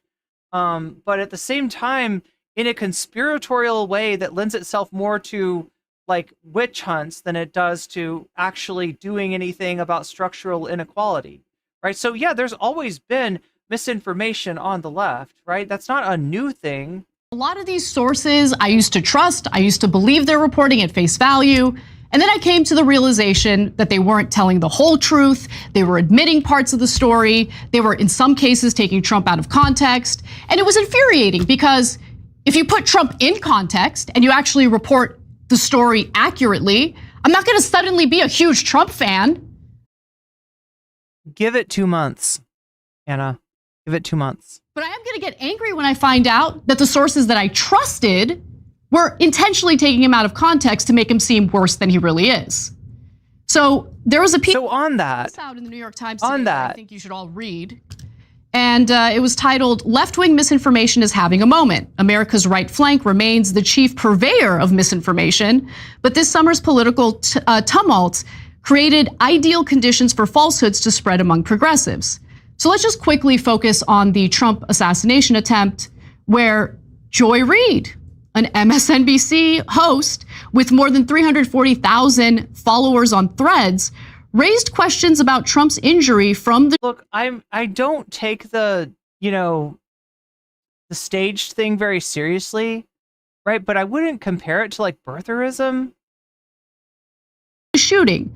Doubts that some of— like, right, the possibility that, especially given that when it first came out, like they were taught, they were unable, it was weird, they weirdly did not confirm that a bullet had hit his ear. There was versions of the story that had it being shrapnel from the teleprompter. And, then some of the more conspiratorial-minded people thought that maybe Trump either didn't get injured at all or that he had, like, done it to himself with a razor pro wrestling style. Not entirely out of the realm of possibility considering his connection to the WWE, but again, I think he got hurt with probably a bullet. There are some weird things though, like the fact that they won't actually release the medical details, right?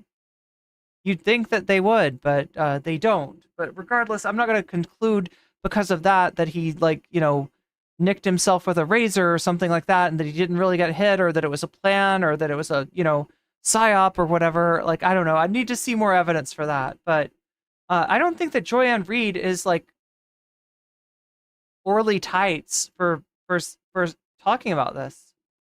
I love how, too, they're like, she's got more than 340,000 followers on Threads. Oh my gosh, does she? Her followers interpreted when his medical details were not released as implying a cover-up. Then you also had that Brooklyn Dad Defiant guy on X, who has more than 1.3 million followers. He amplified such suspicions by offering his own doubts about Trump's injury. Yeah, the FBI confirmed that Trump got shot in the ear. Okay, They took their sweet time doing that, okay? They basically had to be asked. And when it first came out, Christopher Wray was non-specific, right? It's just the lack of specificity. And honestly, with Trump, this is not a new thing, right? His medical examination was bullshit. Do you remember the medical examination that said he was like 6'2" and like 215 pounds or something, when clearly he's not? Confirmed by the FBI. Like, who are we? Really? We're going to play this game where we engage in conspiracy theories? Like, on one hand, criticize the right wing for engaging in conspiracy theories as we engage in conspiracy theories? This is the most shit-eating I've ever seen her expression. I think it's pretty gross. But as a result, not as gross as that shit you're eating. More than 1/3 of President Biden's supporters believe the assassination attempt may have been staged, according to a poll. Okay, but those are Biden supporters. Come on. In July by Morning Consult. Who's still supporting Biden? There's other stuff. Wait, why would they say Biden supporters? That's either a very old poll or a very silly poll. And I hesitate to even bring this up because people are hell-bent on being scared about Project 2025. But let me just be clear about something. There are all sorts of allegations about the Heritage Foundation's document, which again, they release every election cycle. This is the first time we have the Democratic Party specifically tying it to Donald Trump, because some of the people associated with the Heritage Foundation used to be in Trump's administration. Okay, does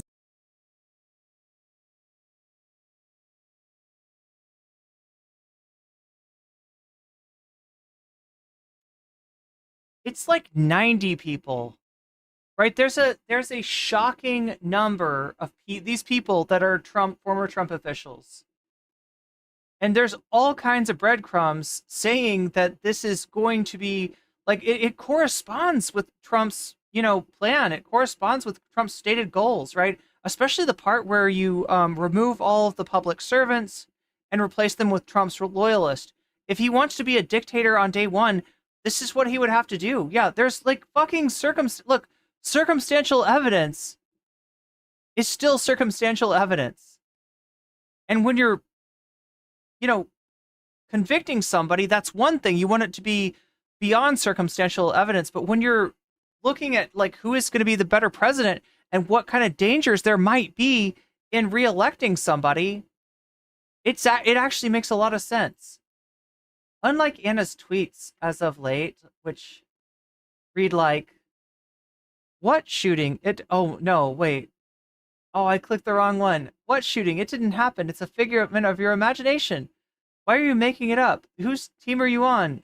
Shill, grifter, liar. See, I don't actually see this. I don't see it like a lot of people with these being loud and proud of the staged claim. That's why leftists sound like on Twitter when it comes to the issue of public safety. Oh no, I'm sorry. She's not even talking about the Trump shooting.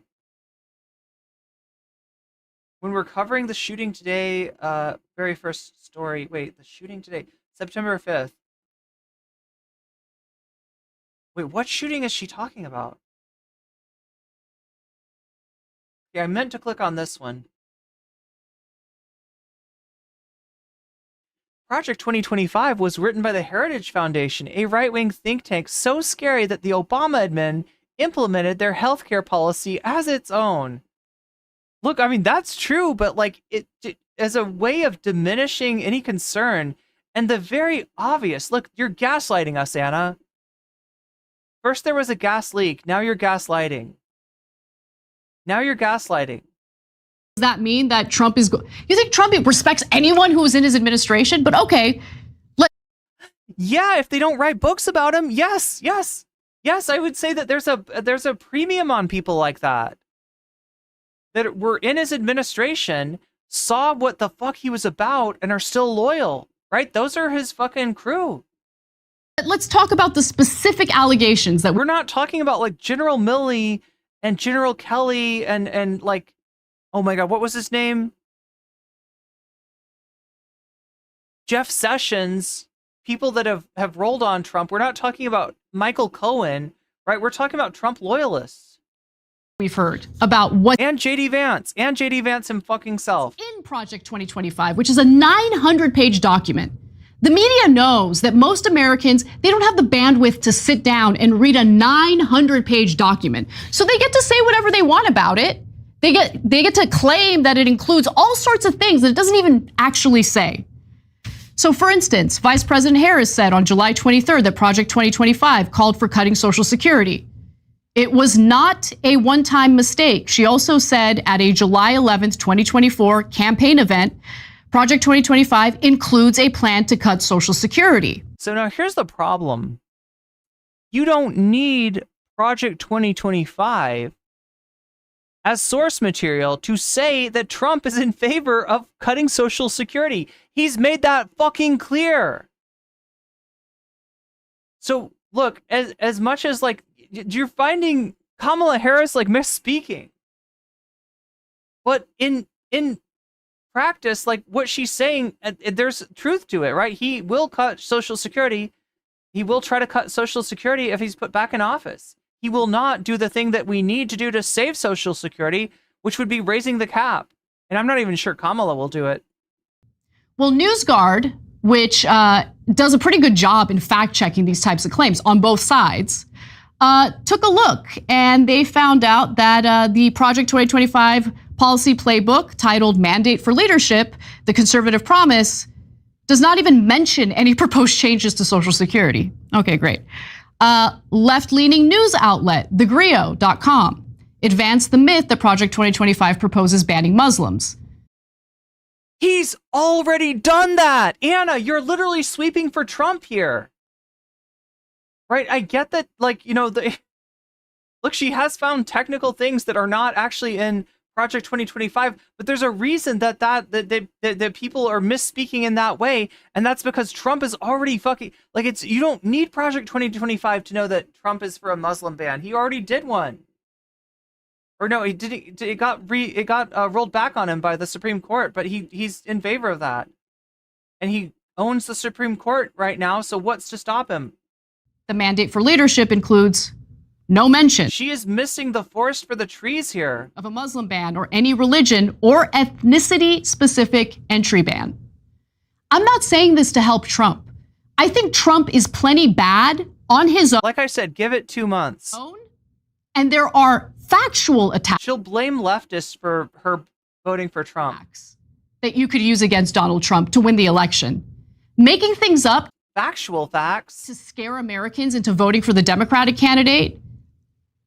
All it does is lead to people feeling. Again, look, like, point out the inconsistencies, point out the mistakes in left-wing, journalists, fine, whatever, right? But the ones that you're pointing out without actually saying, now, this isn't in Project 2025, but Trump has already stated himself as being in favor of this, right?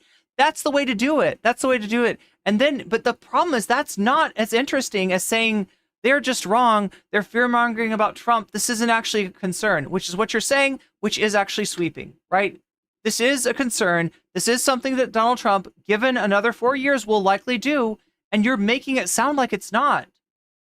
So through constructing, you're literally constructing a lie out of the truth. That's so fucked up, Anna. That's so fucked up. Totally disgusted with politics because people eventually find out. And people are getting sick of the fear tactics. And what's amazing to me is that the people over there at Morning Joe desperately want journalists to engage in more scare tactics, to lie to audiences more, to lie to readers. I just want them to engage in more scare quotes. More, to essentially do political cheerleading for one party over the other. And whether it's done on behalf of the Republican Party or the Democratic Party, I'm sick of it. But Anna, you're doing political sweeping for Trump right now. You need real journalism, factual journalism. And where are you going to get that? From the Young Turks? Some actual reporting in order to have a well-functioning democracy. Without it, we are hopeless. And so hopefully journalists don't listen. You want to talk about a well-functioning democracy while doing a report on Project 2025 when you don't mention the key detail that the whole point of that plan, which is tied to Trump in a million different ways, is to undermine democracy when he's already tried to do that once? Anna, you are so fucked up. Like I said, give it 2 months and she will be endorsing Trump. To knuckleheads. And I'll show you in a second why I think that's true. Joe Scarborough and that other guy, Barnacle, whatever his name is. I mean, fuck Mike Barnacle, but... I mean, just, we don't like Trump, so we want you to... Trump bad, Orange Man bad. On behalf of Kamala Harris or Biden or whoever. I mean, they've been outed as liars. Have they considered that maybe journalists don't want to embarrass themselves the way the crew over at Morning Joe has? They should think about it. Yeah, because TYT never embarrasses themselves. Anyway, let's take a look at what we've got going on down here in the comments. Wow, there sure are a lot of butthurt, double-thinking lunatics in the comments. Like, my God, you people are seriously unhinged. Like the point where it's clearly some sort of diagnosed disorder, like Trump derangement syndrome, maybe. And if anything, including politics including politics affect you at this level, you should really avoid it and just enjoy your short bit of the time on Earth. Being you people lost interest in TYT after hearing it repeated unsubstantiated Russiagate BS coming from your channel. Well, I'm back. Thank you, Anna. Finally, you see clearly. There we go. There we go. These are her fans now, by the way. These are her fans. Yes, Trump is terrible. It's well established repeatedly, but that's not an effective campaign strategy for Dems. I feel like it gets better. I used to be from the left since in the past, the right seemed to be crazier and more dishonest, especially during the awful Bush presidency. Nowadays, the left, to me, seems crazier and more dishonest part. Beautifully done, Anna. I don't like TYT too much, but I respect Anna here. These are right-wingers supporting her now. Add my voice of support to Anna's commitment to honesty. Keep up the good work.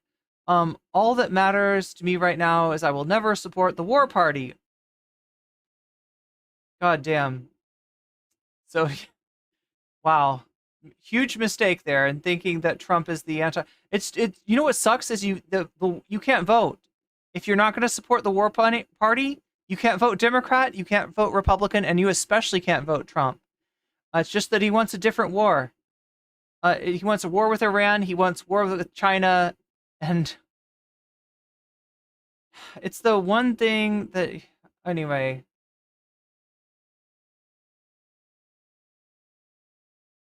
Obvious who the war party is now. It's undeniable. All Trump really needs to do is explain why Putin didn't invade Ukraine before and what he can and will do to end the war in Ukraine. Make it easier for everyone else to understand, because it really is an easy concept to grasp. That is real reason neocons must do anything to stop Trump and make people hate him. Look through the smoke. The war party is always the greater evil throughout history. Don't be distracted by them. Compared to Kamala, comparing her to Cheney and Rumsfeld, basically.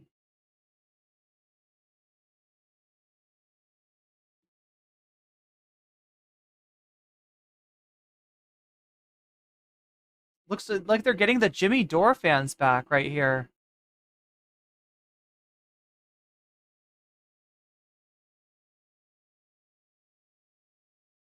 It's impressive to see Anna's arc. She's gone from being a reliable reporter to a jink shill that was completely unreliable, and around again to becoming a reliable reporter. I stopped watching TYT a while ago because I couldn't stand the bias. I presume that she'll be leaving soon too, since she's woken up somehow. Yo, dark enlightenment. Neo-reactionary Anna Kasparian arc soon. Anyway, let me show you a few of the other...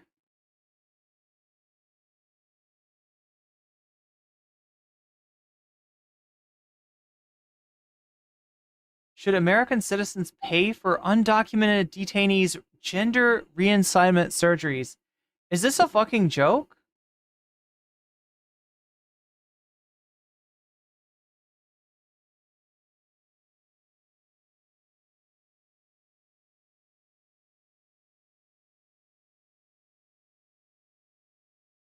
What's the FBI supposed to do? Okay, hold on. You can't make an arrest there because other than making the threats, he hasn't done anything wrong yet. The threat is a crime.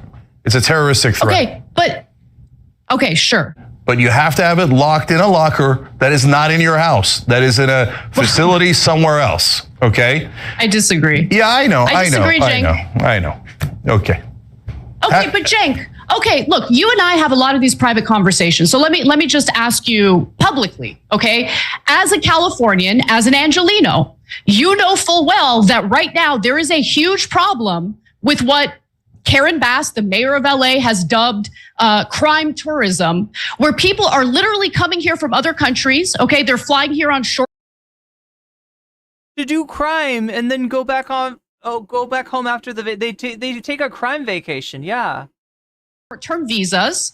They're committing crimes, including invading people's homes to rob them as they are in their homes. Okay? And what are people supposed to do? Yeah, my travel agent that I totally have was talking to me about a Los Angeles crime trip. You go in, you fly in, you do your crime, you leave. It's great. Do if there are people coming in fully armed, ready to rob them, threatening their lives, they're not allowed to have a weapon to defend themselves in their own home. They have to have it locked away in a lockbox in some other location. That makes no sense. No, Anna, it doesn't make sense because we're already in an ocean of weapons.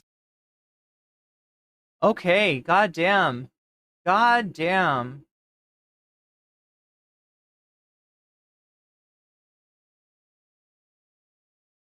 And that is Anna Kasparian. ChatGPT version 1 says obsessive audio. Her mistake was quoting what some reactionary mayors. Oh God, yeah. Wait. Who was the mayor that Jink was supporting? The mayoral candidate that Jink was supporting? That was like really shitty.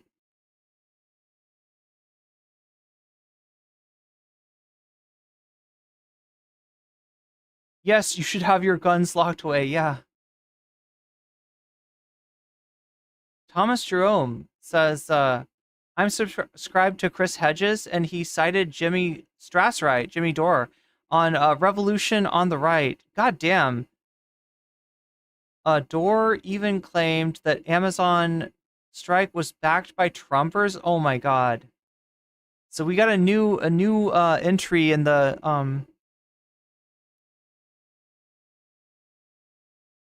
red-brown coalition. Chris Hedges. God damn, I used to respect that guy. I actually liked, what was it called? The Death of the Liberal Class? I actually liked that book.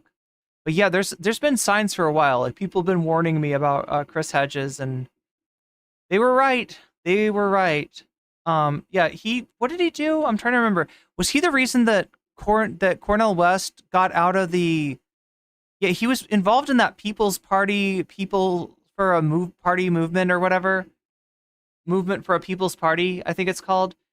He was involved in that, and then Cornel was going to run under that party, and he got Cornel to switch out. And what was it? I think he wanted him to do green. I can't remember, chat, but yeah, Chris Hedges, kind of sussy. But thank you for the super chat, Thomas Jerome.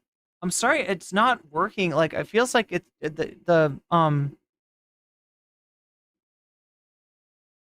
not triggering the alert for everybody. Some billionaire landlord. Yeah, I'm trying to remember what his name was. I can't remember his name now. Are you okay with crime? Is the right wing? Yeah, it's right wing BS they've tried for years. So chat, we got to get to what is the topic that won the vote. Okay, I think I don't even have to do the math, right? Yep. Actual justice warrior copes about the debate. That's going to win. And that's going to mean that I need you to... What is the word that I always use? We have to all get in the same chat together. If you're in the shorts chat, come over to the regular chat. Rick Caruso, thank you, BCAT-K. You're on this. You are on this. It's Rick Caruso.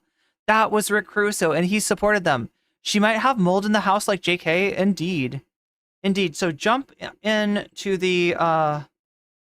Everybody jump in the same chat, because I want us all to be in here for the bonus content, which I'm about to bestow upon you. Let me do this so that anybody that's left will get automatically rated in. Redirect you two over here, and then that. All right, so yeah, click that link. It's in the pinned. Yo, that time it worked.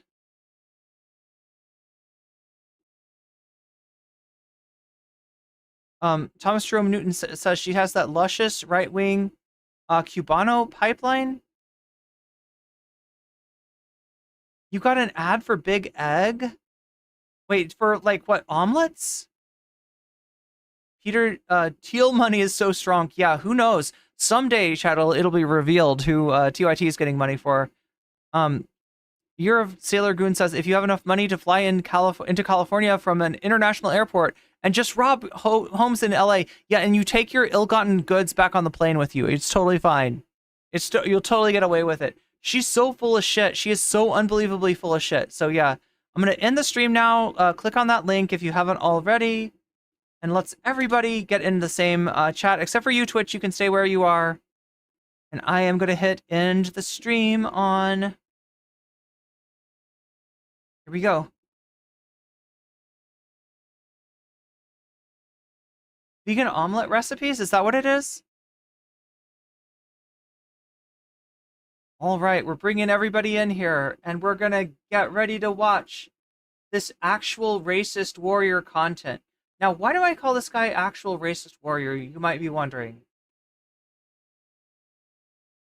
Well, a cursory glance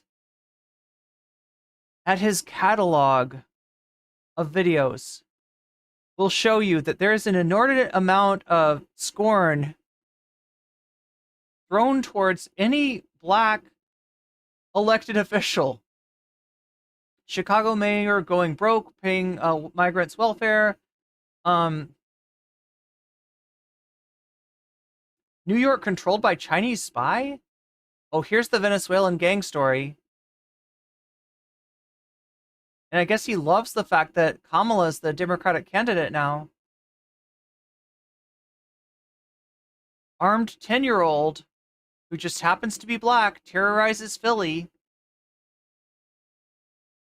MSNBC says black students cannot compete in school.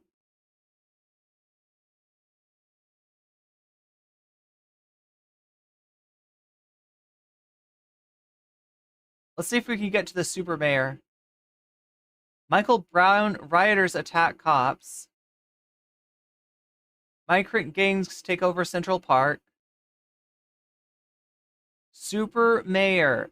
This is his obsession. I can't remember what her deal is, right? But she's like the mayor. She might even be like the mayor of like 2 towns. Cops say no free weaves for blacks. What black mob demands free weaves? What the fuck, Chad? You can't even see this. BLM activist. All of his most racist shit is on the right side. It's invisible to anyone watching. It's just off the screen. BLM activist caught stealing from San Francisco. Defund the police activist robbed San Francisco. Of course, it's a black person. More super mayor. Kamala steals the nomination. Ooh, steals in red letters. Steals the nomination. Wow. So this is what I mean when I call him actual racist warrior.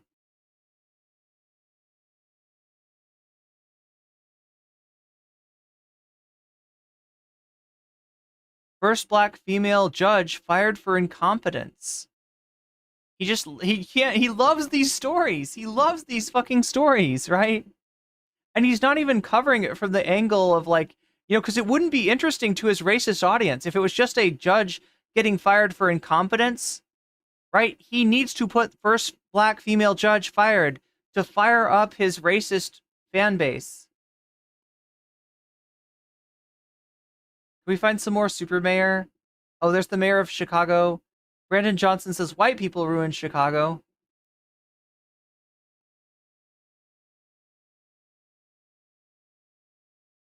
Oh, and the other kind of videos that he does is Anna Kasparian simp videos. Anna calls out Chicago Dems for hiding crime. Oh, this is the conspiracy theory that Trump, like, look, so if you want to know more about like why I think that give Anna 2 weeks or 2 months and she'll be on Trump's side, she'll be supporting Trump, right? It's because of shit like this. She's literally saying the same shit about crime statistics that Trump is, right? The same shit where she's like crime's going up. Then the statistics come out, actually it's going down. And she's like, no, they won't report the crime from the cities where the crime is the worst, right? So it's some conspiracy by the FBI or by cops to like try to make it look like there's not crime. It doesn't make sense. It doesn't fucking make sense.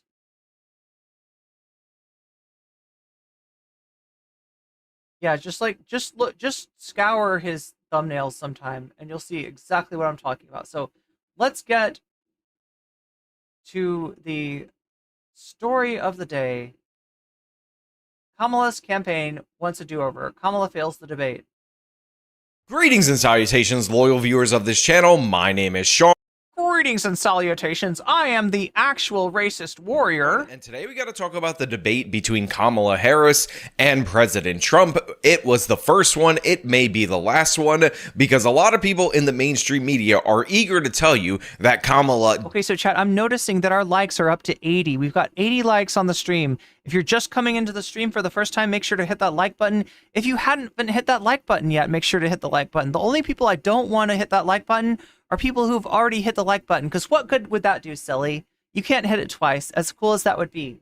Don't hit it twice. Hit it once. Hit it once. Dominated the debate. Hit it and quit it. Despite the fact that what they said... TYT picked up venture funding from 3L Capital for participating in the Graycroft Partners around 2017. Since then, a swing to the right or center should have been anticipated. You're not wrong, coolest person in the universe. She needed prior to the debate did not occur. So yes, this is a loss for Kamala Harris, not a great performance from President Trump, and I'm going to break down exactly why that is the case. But before we get into that, I'm glad you can at least admit that Trump fucked it up. I want to thank everybody who supports this channel via actualjusticewarrior.com/join. Look, Soul Life, if you're going to hit it 3 times, you might as well, if you're going to hit it 2 times, you might as well hit it 1 more. Give me the money. Give me the money. Okay. So what you need to understand right off the top is that the mainstream media is going to tell you that the Democratic candidate is going to win each and every debate against President Trump. And this was even true of Joe Biden. You really have to search for somebody that said that Joe Biden won. It's a debacle of a performance in which all these... The best that they could say is that Trump lied a bunch. The best that they could say is that there was stuff about Trump that nobody was paying attention to. That's the best they could do. Nobody was seriously saying that fucking Biden won the debate. Mainstream media people told. And watch him find somebody. Watch him find like the one person who did it. If I add carbs, it's a bagel. Wait, what are we talking about? Told you that actually Joe Biden definitely won that debate. So already we can dismiss them out of hand. However, so if you hit it 4 times, try 5. we need to be fair. Try 5. We need to actually analyze this, and we need to base this on what was stated as the goal of each of the candidates prior to getting into the debate. For instance, I'm often one to reference President Trump's first debate against Vice President Biden back in 2020, where Trump said he was going to show the world that Joe Biden can't even speak. And throughout the whole course of that debate, he talked over Joe Biden, so nobody noticed that Joe Biden can barely speak. And this is why I said at the time, and I will say now, that was So it looks like he's going to complain about Trump's worst debate performance, and that was his loss in an absolutely crucial time in the 2020 election, because people pay attention to the first debate the absolute most, and mail-in ballots were going out already, and the second debate ended up being. Thomas Jerome Newton says, I saw 2 fascists arguing. Of course, the public prosecutor spoke well. Canceled. And then the third debate was late after a bunch of people had already voted via mail and early voting. So what we're looking at right here is what was the narrative going into this conversation. And for Kamala Harris, they needed a big moment in this debate. And BKK says Hassan's ex was confirmed. Has confirmed. Wait, who's Hassan's ex? I will wait for anybody. I feel like I used to know of somebody who dated Hassan, but I can't remember. To produce the viral clip of Kamala. Yeah, Mass Spectrum says this dude sounds like brain rot. He is brain rot. I mean, look at the skeleton right next to him. That's what he's going to turn into if he stays in this fever swamp of brain rot. Absolutely destroying Trump from said debate. Waiting on it because it doesn't exist. And again, don't take my word for it. Think about all the complaining. Look, Trump destroyed himself. If that's your point, I agree. That the Harris campaign did in the lead up to this debate about the rules, about the muted mics, all the leaked information about how her plan was to have a I'm speaking girl boss type of moment. And look, you can't trust these fucking unspecified leaks. You can't actually. Also, she was being very strategic, right? Part of the muted mics thing was to say that, like, oh, I guess Trump is afraid of, like, Trump's, handlers are afraid of him. They need him to have guardrails, basically. Right? She tweaked him over this for, like, her whole strategy was to trigger him. And she did. She succeeded at that, right? Like, she doesn't have to be a great orator to beat a man who, if you just get him talking about Hannibal Lecter, will beat himself. That moment wasn't present throughout the whole course of this conversation. And since Kamala had... I love how he speculated this whole thing of like, no, what she really wanted was a moment where she could be like, actually, I'm speaking, Mr. Trump. I don't think that would have gone as well. I don't think it would have gone well. Like, it wouldn't have gone over as well. It wouldn't have gone over as well, right? You can't do the same thing over and over again. Like, this is better. This is better than that. Been dropping in the polls, and one of the reasons why she's dropping in the polls is because undecided voters feel like they don't know anything about her. The other thing that she could have achieved was actually giving the American people a good... Yeah, no, you're showing the polls from yesterday. Here's the thing, actual Justice Warrior. She had a slow to her momentum. You can't be like she was dropping in the polls because you see one set of polls that has her down, right? You need to aggregate polls for a little longer to be able to see the, whether it's like, is she, peaking? Is she plateauing? Is she actually going back down a little bit, right? You don't really know that, but you're wanting to say this based on like one round of polls. But in actuality, it doesn't matter because that debate is momentum for her. That debate is depressing for Donald Trump, for his campaign, and for his supporters, right? She's got the momentum back. So go ahead and say this, but you're going to sound silly. You're going to sound incredibly silly. Super chatted $5. The leaks right-wingers always refer to some other right-winger in a basement posting. Ooh, yeah. No, you're not wrong. Yeah, like, look, it could be anybody, right? When it's a leak, when it's an unspecified anonymous leak, it could literally be anybody, including somebody who doesn't know what they're talking about, including maybe somebody from Kamala's campaign that's leaking fake information, because guess what? They do that too, right? It's just worthless. It's fucking worthless. Look on what she stands for, what she's going to do, and she did. Thomas Jerome says fascists copying left-wing homework as usual. Yeah, she's copying his homework too, unfortunately. They basically taken on board the Trump immigration policy. In that regard, I mean, from the opening answer, she immediately was talking nonsense. Vice President Harris, you and President Trump were elected 4 years ago, and your opponent on the stage here tonight often asks his supporters, are you better off than you were 4 years ago? When it comes to the economy, do you believe Americans are better off than they were? So this was the one part where I think that, like, you know, it was pretty even. It wasn't a great answer. It wasn't a horrible answer. Oh yeah, what is up with the earrings? People are saying that earrings are like audio devices. 4 years ago? So I was raised as a middle-class kid. Bad Lefty says, I think Trump needs another debate to get his momentum back, but he's too afraid. Yeah, and what's weird is that she actually has challenged him to another debate already. Do you think she's going to get overconfident and accept a Fox debate? What do you think, chat? Would she be that silly? Now that when I watch clips, I get to see Kamala's face when Trump speaks. Yeah, check out my video, right, for that if you want to, if you've missed that, right? I did react last night. I couldn't show you the debate, right? So I was reacting, and thank you, people, for those of you who showed up, right? Thank you for watching me even when I don't have the content, right? What I was suggesting is people just have the video up, have the debate up on another device or in another tab. But some people showed up and watched me, right? We didn't get great numbers, but the video's there for you either way when you want to watch it. If you want to watch it, if you want to hear what I had to say about it, because I reviewed the whole thing and it actually went pretty well. And I am actually the only person on this stage who has a plan that is about lifting up the middle class and working people of America. I believe in the ambition, the aspirations, the dreams of the American people. And that is why I imagine and have actually a plan to build what I believe in our chances, chat. I believe in our ability to hit 83 likes on YouTube before the end of the stream. Because we are on a bit of a roll. We are on a bit of a streak. And you could help us extend that streak just by hitting that like button. I call an opportunity economy. Because here's the thing. We know that we have a shortage of homes and housing. And the cost of housing is too expensive for far too many people.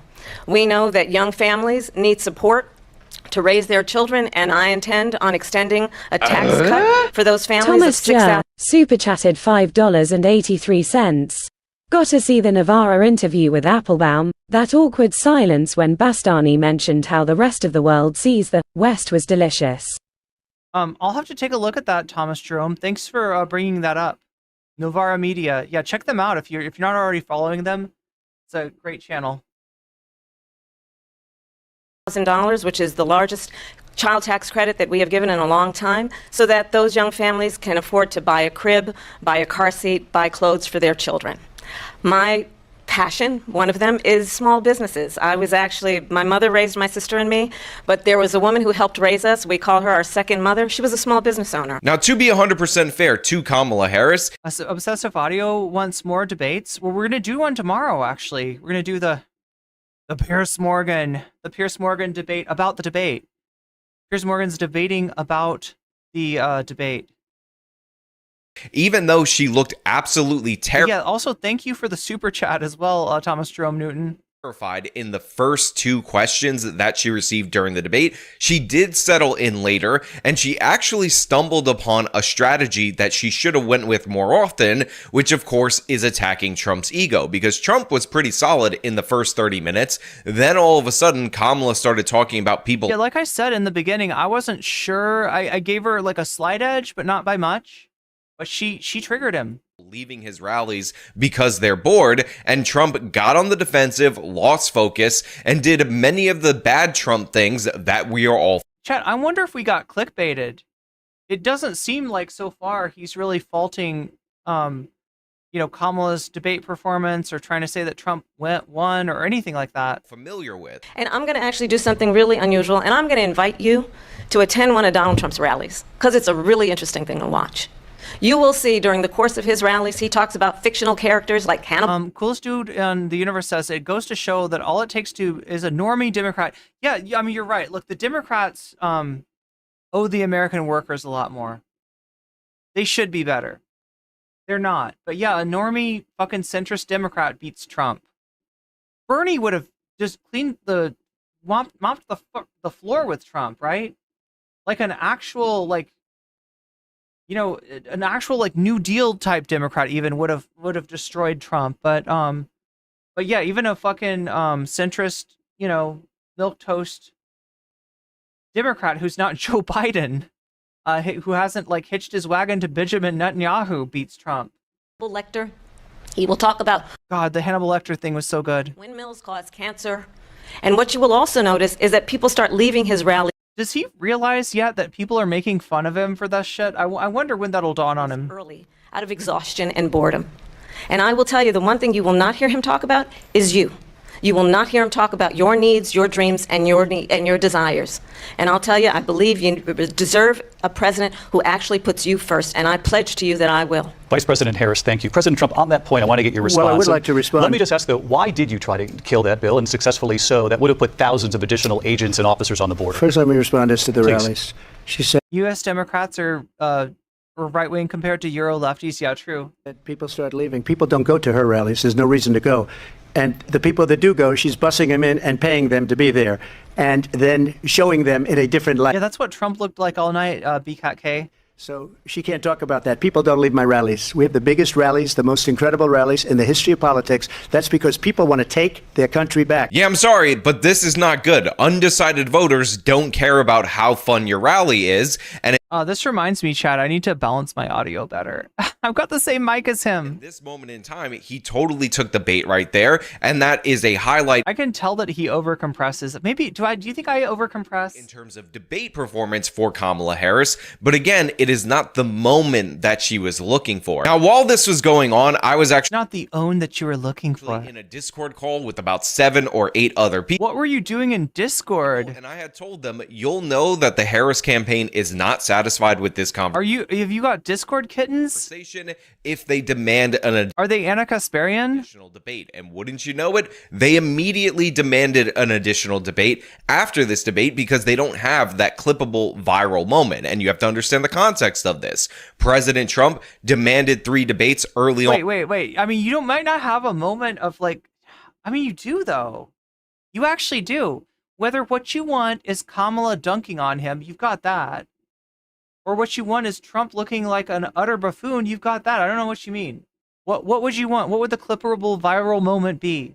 It is very standard, and in fact, it happens each and every cycle, except, of course, for 2020, for there to be 3 debates. Kamala Harris rejected it. Mass Spectrum says if the rich paid taxes, we would have free health care, and our veterans would be taken care of instead of tossed aside. Probably true. Over and over and over again, because she wanted to have her moment here, and then... Yeah.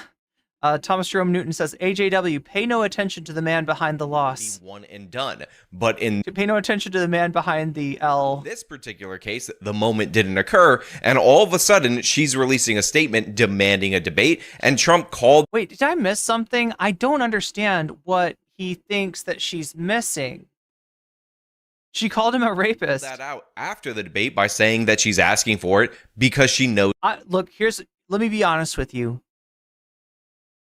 I think that if you expected something better than that debate, you'd be asking for too much, right?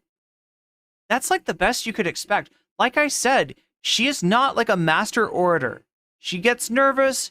She acts awkward. She speaks in not necessarily the best way, but she was able to trigger him into doing so much damage to himself that I feel like that's the best result you could expect. You'll probably see better from Waltz, right? When Waltz debates Vance, you're probably going to see like a master class.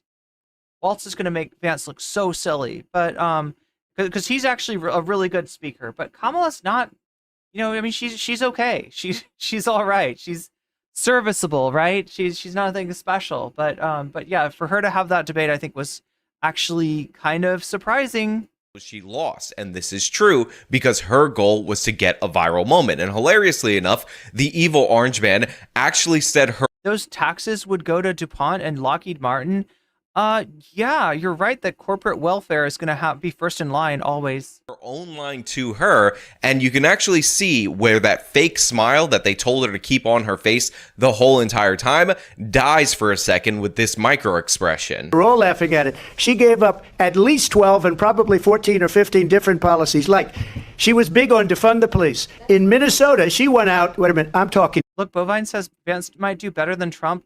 Maybe, but I think Waltz is better than Kamala when it comes to speaking. Now, if you don't mind, please. Does that sound familiar? Now again, so I almost thought that was like for some right-wingers, that might be all they need to say this is an own. this is good stuff from President Trump. It is funny. It is a viral clip. I find it entertaining. He actually shushed. See, right-wingers like it. Her again, and there's a couple of things that he did positive, and I think the first one, that one was okay.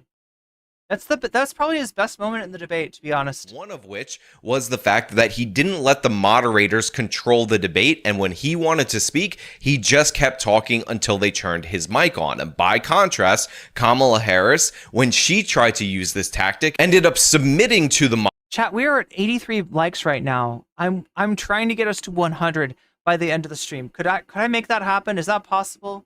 Moderators and letting them take. We're getting close to the end of the stream here. That's why which gives the appearance. That's why I'm pointing this out. Weakness. Again, this is all about appearances.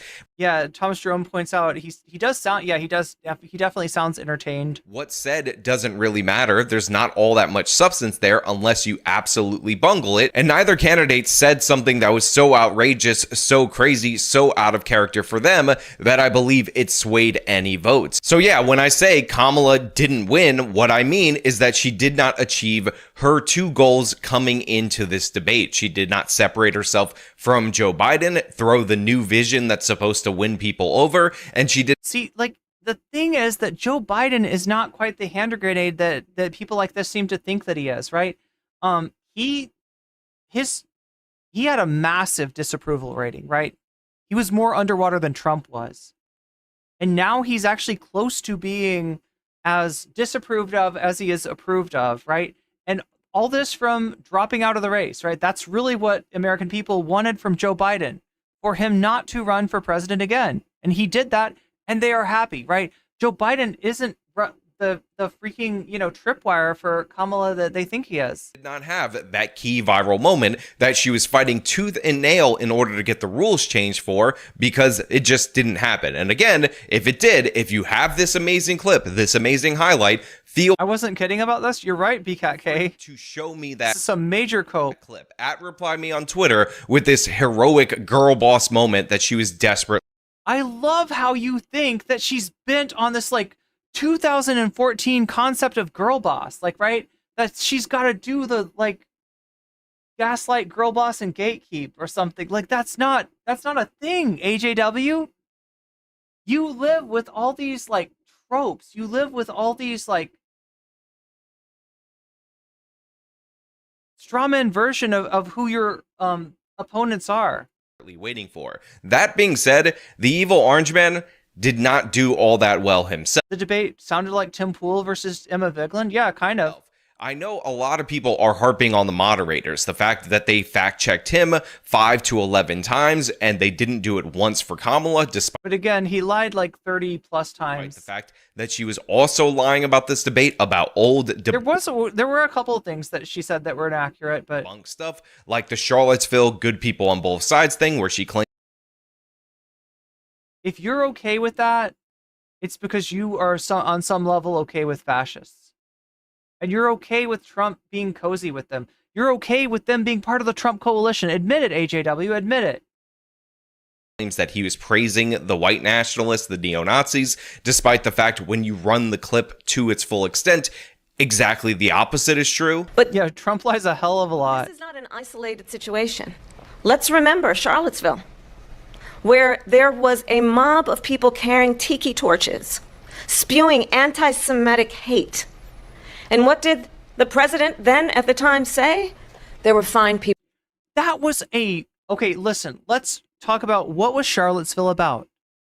Trump did say that there were good people on both sides, but he denies that he was speaking about the tiki torch crowd, right?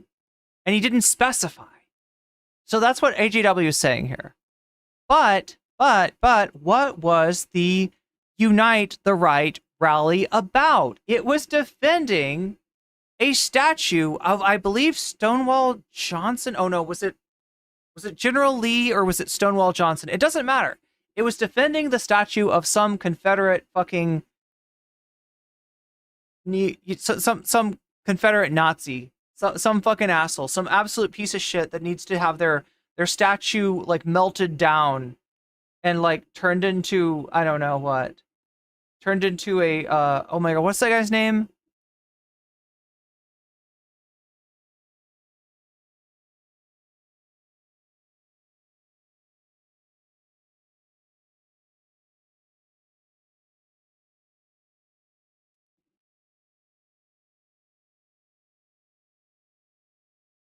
Tom of Finland. I almost said Tom of Norway. Yes, melted down and turned into a Tom of Finland statue. That's what needs to happen. That's what needs to happen. Okay? I'm adamant about this. So that's what Trump was defending. That's where he was saying the good people were. He's saying that there are good people on the side of maintaining the statue of a Confederate general that was put there to intimidate black people. That's what he's arguing for. Again, is it a distinction? Maybe, but it's a distinction without difference. It doesn't fucking matter if he was saying that about the Tiki Torch people, right? He was saying that people that want that statue to stay up are good people. Fuck him. And fuck that bullshit. And fuck you, actual justice warrior, for defending that shit yourself, you racist piece of dog shit. People on each side. Neo-Nazis started this. They showed up in Charlottesville to protest. Excuse me, they didn't put themselves down as you, and you had some very bad people in that group. But you also had people that were very fine people on both. Yeah, very fine neo-Confederates. Great job, Donald. Great job. If they, as long as they weren't saying blood and soil, as long as they weren't saying, you know, that Jews would not replace them, they're okay, right? They just wanted to maintain the statue of the Confederate war hero. Sides. That's all. People in that group, excuse me, I saw the same pictures as you did. You had people in that group that were there. This does not make it look better, AJW. To protest the taking down of, to them, a... There we go, he said it himself. Yo, AJW's just owning this, okay? You're actual racist warrior. Very, very important statue. Actual Confederate warrior. And the renaming of a park from Robert E. Lee to another name. You're changing history, you're changing culture, and you had people... You're glorifying a fucking racist monster who tried to tear this country apart. Oh, wait, that's right, because you tried to tear this country apart. People, and I'm not talking about the neo-Nazis and the white nationalists. No, you're talking about the neo-Confederates, asshole. Because they should be condemned totally. There was also the bloodbath thing where Trump was saying it would be a blood. I love how this asshole thinks that was the only culpable party, right? That you literally have to be on carrying a tiki torch, you know, shouting anti-Semitic slogans to be a fucking racist. No, that whole fucking march was about anti-black racism. Bloodbath for manufacturing jobs if he lost the election. That, of course, Kamala. And also, how many of these assholes believe in the Great Replacement theory, which also incorporates anti-Semitism into its anti-blackness, right? Either way, AJW, you lose. Either way, you are just a few, you know, you're going to hang out in this fucking fever swamp of your basement until you become the skeleton right next to you. Just cut off another fragment of that and said he's promising a bloodbath, like he's going to start a civil war if he loses this election, which is absurd in every possible way. And be clear on that point. Donald Trump, the candidate. Hey, Anna Kasparian, this is your dude. This is your guy. This is your dude. Has said in this election there will be a bloodbath if this and the outcome of this election is not to his liking. Let's turn the page on this. China now. He already did a bloodbath. That's the problem, is it doesn't matter if he was talking about the fucking auto industry. I literally don't care. This is a very Kasparian line of logic here, where we'd like prove that like that somebody on the left misspoke, and so therefore this very obvious shit about Donald Trump is not true because this particular thing wasn't true. When he said it in a million different ways, a million different times, and it's not hard to figure out. Dictator on day one. Is building a couple of massive plants where they're going to build the cars in Mexico and they think the subscribe fade looks like NCC turns into coffee. That they're going to sell those cars into the United States with no tax at the border. Let me tell you something to China. If you're listening, President Xi, and you and I are friends, but he understands the way I deal, those big monster car manufacturing plants that you're building in Mexico right now, and you think you're going to get that, you're going to not hire Americans. Look at those groypers standing there. Do you see the people that are behind him? Look at those dudes. Look at the blonde dude and look at the guy in glasses, right? If you're familiar with the right wing, you recognize these types of dudes, right? These are far-right people. And you're going to sell the cars to us now. We're going to put a 100% tariff on every single car that comes across the line, and you're not going to be able to sell those cars.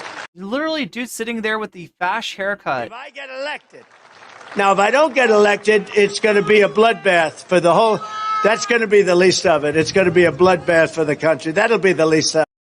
See, the thing is also, I don't even want to like push this aside, right? So look, you could like try to make the argument that he's talking about for the auto industry or for the economy or something like that, right? He's not specific, but it sounds like to me like a dog whistle.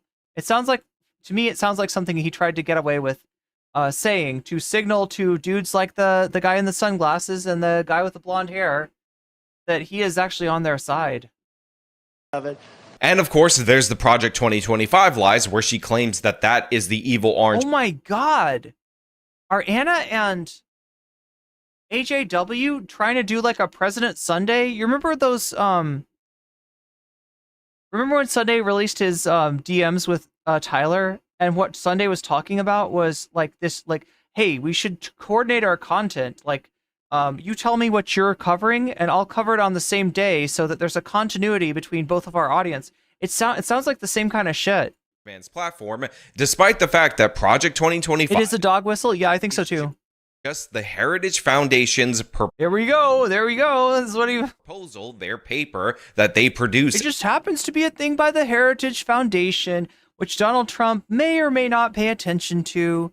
He just happened to have like 90 of his former transition team or his campaign, his administration staff working for them. Yeah, just a coincidence, just a little coincidence. Think tank. And look, we have a gay furry hacker to thank for naming the people that were behind Project 2025 and confirming that they were in fact Trump officials. They produce them each and every election cycle. Please don't say human centipede.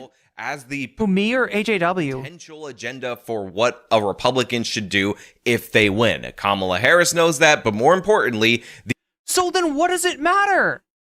What does it matter if it's what a Republican's going to do when they fucking get into... The only thing that makes that different is that, like, if Ron DeSantis were to somehow... If Trump were to drop out, do the right thing for the Republican Party, give them an actual chance of winning, and DeSantis was to go in his place as the second highest vote getter, then we would expect DeSantis to also do the same thing. Which, is that really a surprise? Is there really any surprise here at all? He's not saying anything that we don't already know. Unbiased moderate. Didn't Vance write the forward? Yes, you're correct, Bad Lefty. You are correct. Know that, and yet they didn't fact check her once throughout the. Coolest dude in the universe says, yes, I am convinced that AJW and AK communicate. I think you're right. I think they're in DMs just like Anna and just like Sunday and Tyler. No shade on Tyler, right? This was mostly Sunday, like trying to involve Tyler with his cloak and dagger weird plot. Course of this debate. Now look, a lot of people have pointed out that it was 3 versus 1 and this is absolutely pathetic and shameful, and while all of those things can be true, the fact of the matter is the person who needed to point that out at the time in the moment was President Trump. If after the second or third time that they decided to pause the debate and fact check him and they allowed Kamala to lie 2 or 3 times throughout the course of the debate and that had already passed, Trump said, oh, you're helping her out again? Well, she needs it, or started referring to the moderators as Kamala's helpers, then that would have sent the message strongly to the American people that something unusual is going on here. I think he was trying to do a Trump accent. It kind of sounded like a weird accent that he was trying to do. I think it was supposed to be Trump. Because these moderators are completely in the tank for Kamala Harris. Now, did CNN fact check Donald Trump? I don't think so. I think ABC did somewhat. There was only one moment where I thought it was inappropriate, right?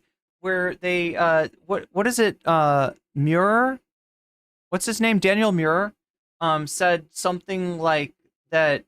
He was talking about Trump having said that he lost by a whisker, and Trump said that was sarcastic, or that was whatever, and he was like, it didn't read to me like sarcasm. And it's kind of like, that's probably not something that a moderator should be saying. That's not exactly a fact check. Like, he's right. It most likely was not. I don't know. It didn't read as sarcasm. That is true, but it's a little bit more.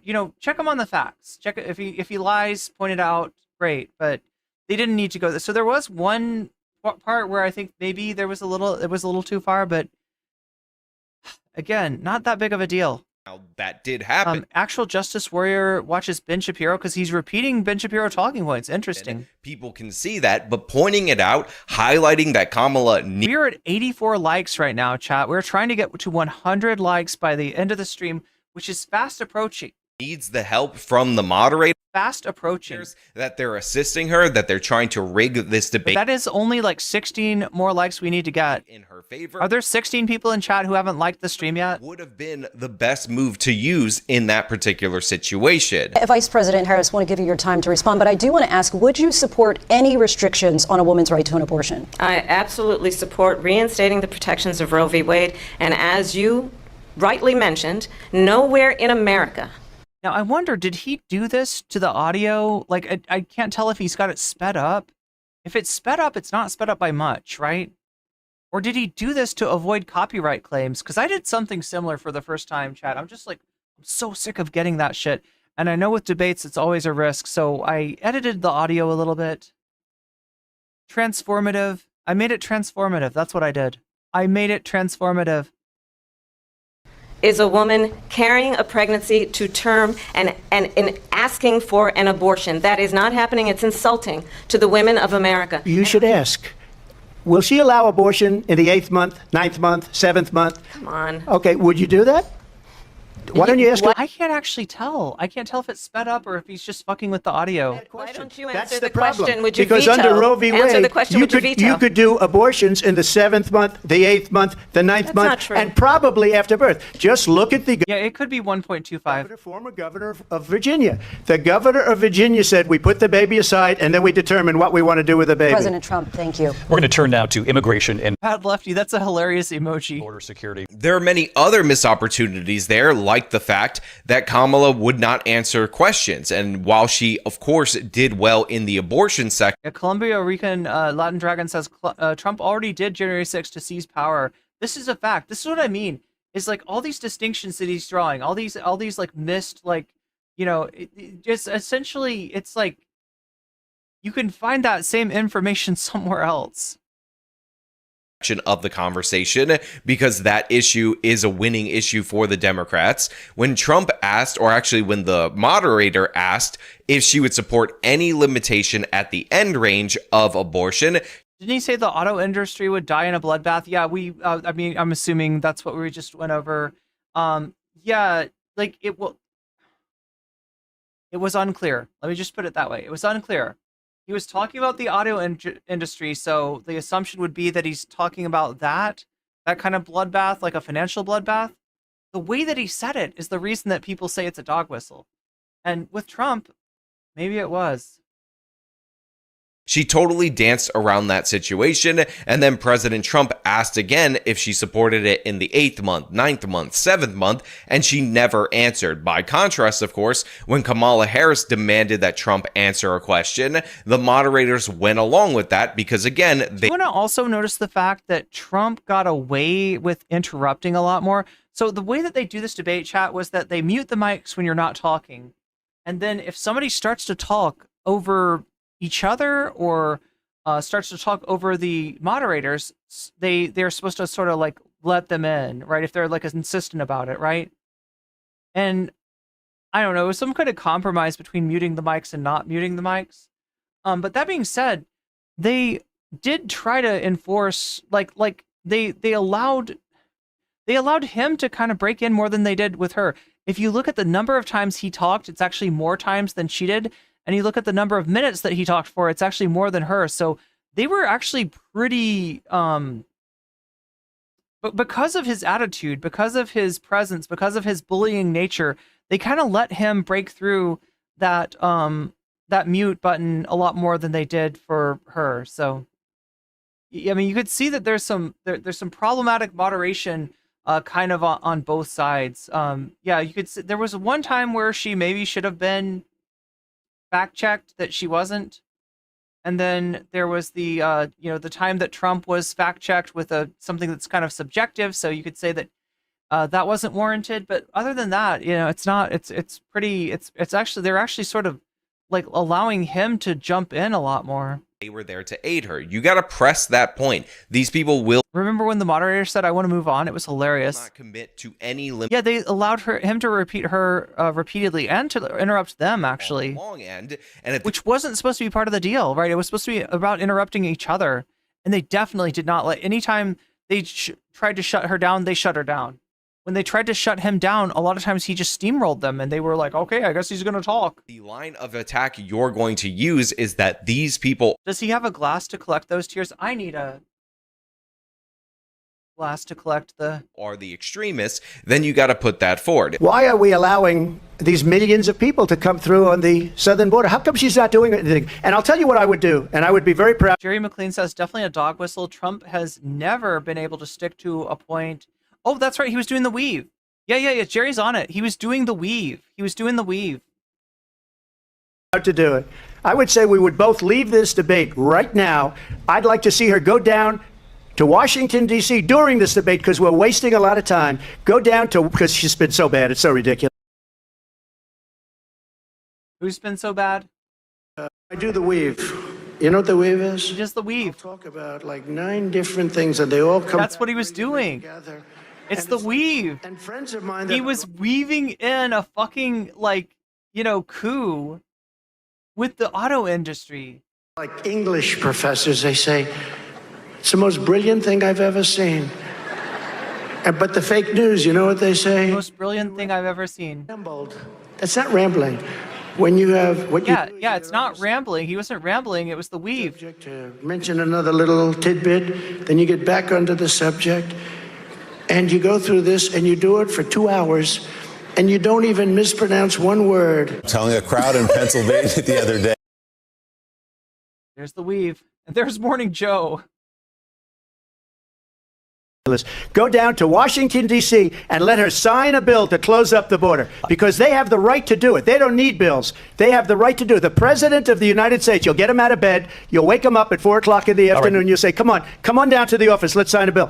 If he signs a bill that the border is closed, all he has. Are they calling Trump a chicken head?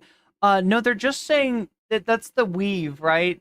I guess the joke is that like a weave can be like a hairpiece. To do is say it to the Border Patrol, who are phenomenal. If they do that, the border is closed. Mr. Those President, people are killing many people, unlike J6. Now, look, obviously, look. There is a hypocrisy to point out, right? The way that that Biden and Kamala have just given in to Trump on immigration, right? There is a real hypocrisy. If you might as well go all the way and like hermetically seal the border like he's asking for. If you're just gonna, bow down to whatever his because you know what'll happen, right? If they do, if Kamala and Biden enact this closure of the border, quote unquote, this failure to uphold our end of the bargain on human rights when it comes to things like asylum, which is a human right, then he's just going to move the goalpost and he's going to make it further and further and further, and he's going to ask for more and more and more. Like, why aren't you executing? Why aren't you deporting the immigrants? Why aren't you executing the immigrants? Right? Honestly, I enjoyed the point about waking up Joe Biden, who's probably asleep at 4 o'clock in the afternoon, and having him go and sign an executive order. He meant sign a bill, but it's an executive order in order to solve the issues at the border. Do it right now instead of saying that you're going to do it after you're elected. The thing is, he already did.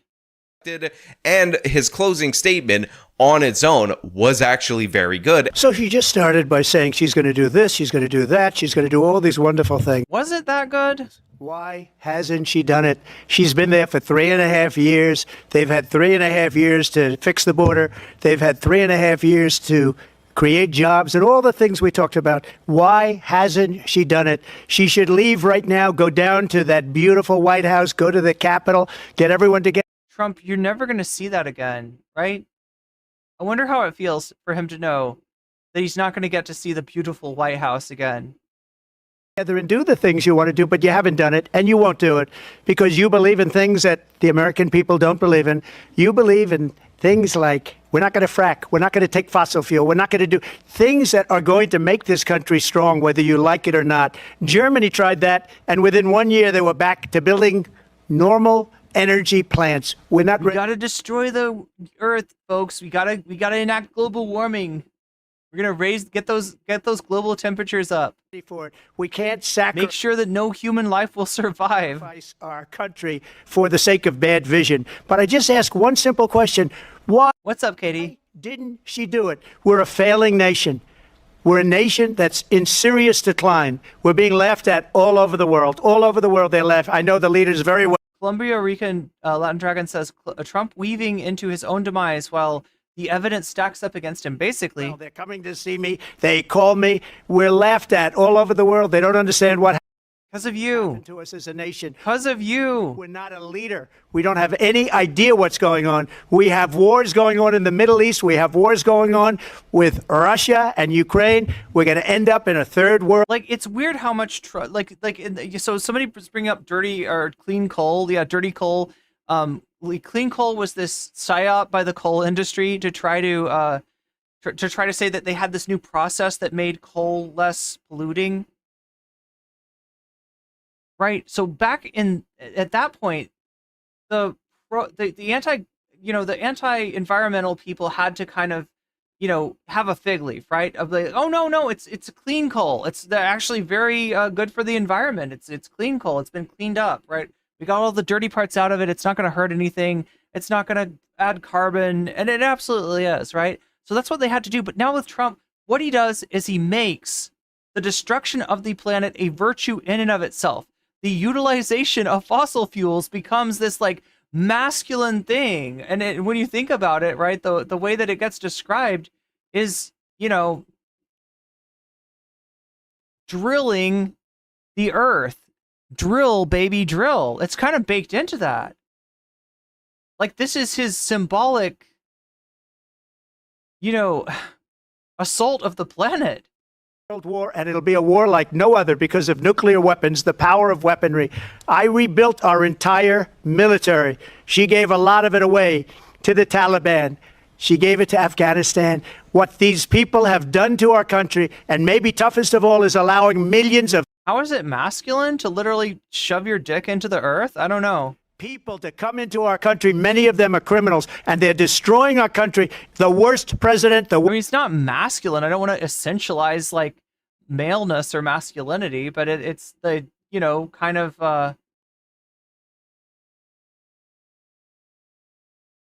it's patriarchal. Let's just put it that way. Worst vice president in the history of our country. And it was definitely a great decision for him after winning the coin toss. I'm not trying to throw all masked people into the same basket of deplorables here. To elect to close out the debate, because in a debate where there aren't any highlights for your opponent, the last thing is very likely to be the thing that sticks in people's minds. So yeah, overall, this debate... Or sticks in people's ears. In the case of a wet willy. Lacked the entertainment value that I wanted. Of course, it was going to have any substantive policy or anything like that. Kamala Harris doesn't have any policies. No, come on, let's be real. It's an American political debate. Yes, it's not good. You're right. Because of that, though. Right? This is what you get.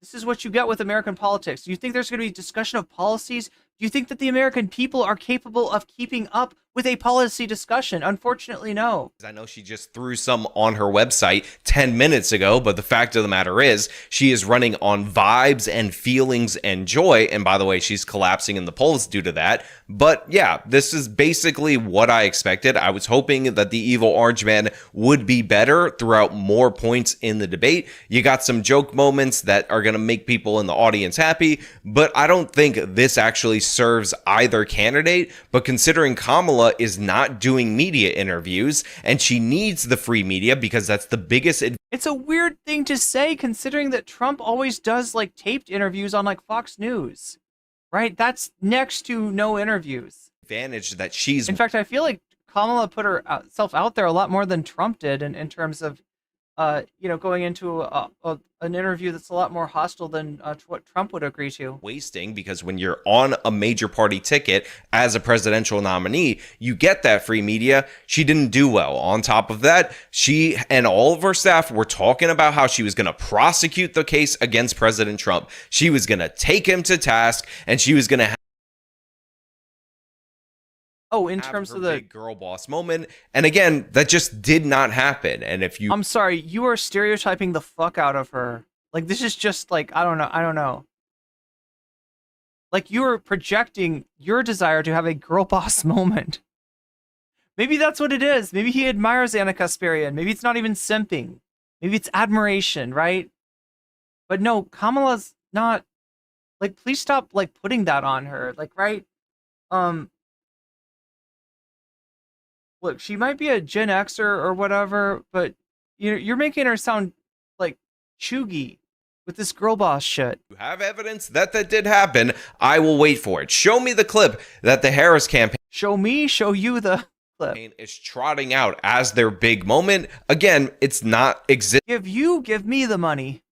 It is not a thing that occurs. Oh, and one last note, there's a lot of people posting images of earrings that are actually an earpiece that look similar to the ones that... Okay, so he's going to show he's the reasonable Republican by saying those earpieces, the earrings were not magical earpieces. Kamala was wearing, and if she had an earpiece in her ear, which I am not thinking that she did, I'm going to say I doubt this, then it didn't help her at all. It's not like she was delivering concise body blows to President Trump.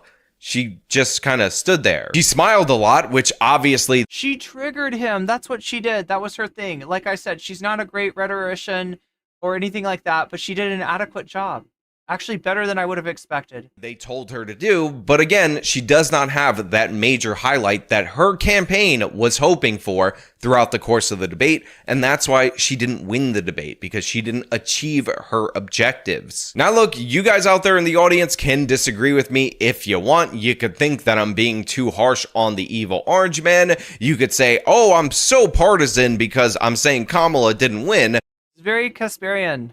When all this... The evil orange man. Partisan mainstream... Just Trump bad. Trump bad. Trump bad. Media is saying she definitely win, but the fact of the matter is, all of your opinions, unless they agree with my opinion, is wrong. Bro is coping hard. Yeah, you're right, Columbia Rican Latin Dragon.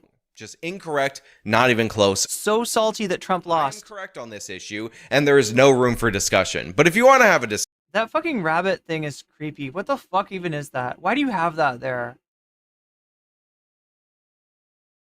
That shit, I don't even know. I don't even know, chat. Let's go back to the money shot. I shouldn't have said it that way. That is the case. But before we get into that, I want to thank everybody who supports this channel via actualjusticewarrior.com/join. Give me the money. Give me the money. Okay. I feel like he wants to get fin-domed by Anna. I don't know. Okay. So what you need to understand... Anyway, there we go. Actual Justice Warrior and Anna Kasparian. I gave you a 2-for-1 tonight. You got both of them. We didn't get the 2-for-1 on Brianna Wu because that didn't end up winning. It did win the poll, right? 44% for Brianna Wu. So I'll keep that in mind. We'll try to do that on some other day. Or maybe we can hit the sub goal with that. Right, that did win by 44%, but the just the disproportionate donos for the going to, we're at 89 likes. Holy shit. We're like 11 likes from hitting 100. I really want to keep that streak going. Oh my God, Bad Lefty. That's hilarious. That is hilarious. Yeah, I feel like we could hit it. Are there 11 people left in chat that haven't liked yet? Maybe, probably. Right off the top. I feel like we've got more, more lurkers. I feel like the lurkers could really come through and help us out here. Let us know that you're there, lurkers. Is that the mainstream turn your lurk into a like. media is going to tell you that the lurkers, the likers, and the dreamers, oh my God, chat, I don't even know what, when the video ended, it showed her video, and the next recommend, what, it did? It did? Wait, what? Oh, you're right, yo. Anna Kasparian destroys MSNBC. Oh wait, where did this come from? We got Anna and Trump, like, dancing. They're doing the Trump dance with Aiden Ross. What is Greetings this? and salutations, loyal viewers of this channel. 15 hours ago. Whoa. There's another video? Oh no, chat. That's a 40-minute long video. We'll have to look at that sometime. Maybe I'll throw it up on a bonus content on a poll or something like that. You added a like. Nice. You're a bad influence on chat. What? Making them lurk or something? No, you don't lurk. 95? Holy shit, look at that. We're like literally 5 likes from hitting it. See, I knew the lurkers were there, and I knew they weren't just drama frogs, because we're not really doing the kind of, look, the drama frogs, they want me to go for Sunday, right? They're either like fans of Sunday or spicy chatters or I don't know, and they want to see that kind of stuff, right? They're watching just in case I go over a Quimon video, I guess, or like a Sunday video, right? That's what but I don't think these are drama frogs. I think these are like legit lurkers, right? They just like, they're doing other things. Maybe they're cleaning their room. Maybe they're making dinner. I do that and listen to YouTube a lot. So I'm imagining it's something like that. And they have the power with their thumbs to let their presence be known and let it be known that they are not drama frogs. They are in fact lurkers. They are a whole gaming frog. Oh my God, we got to feed the gaming frogs. We got to feed the gaming frogs soon. Have you slept yet? Who, me? Oh my God, I need to sleep. I stayed up till, what was it, like 3 o'clock in the morning yesterday working on this video. So if you haven't seen it already, let me give you the, oh my gosh. I probably took, my own video scared me. My own video scared the fuck out of me, right? This is the video that I stayed up watching. I'll give you a little preview here. I probably took a bullet to the head because of... He's blaming her for his... the Republican that took a shot at him. The threat to democracy was a fake Russia investigation. She's got him. She's in his head. She's in his head.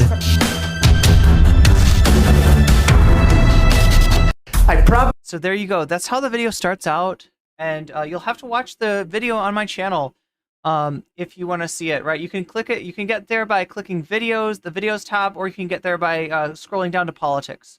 Either way, you'll find this video.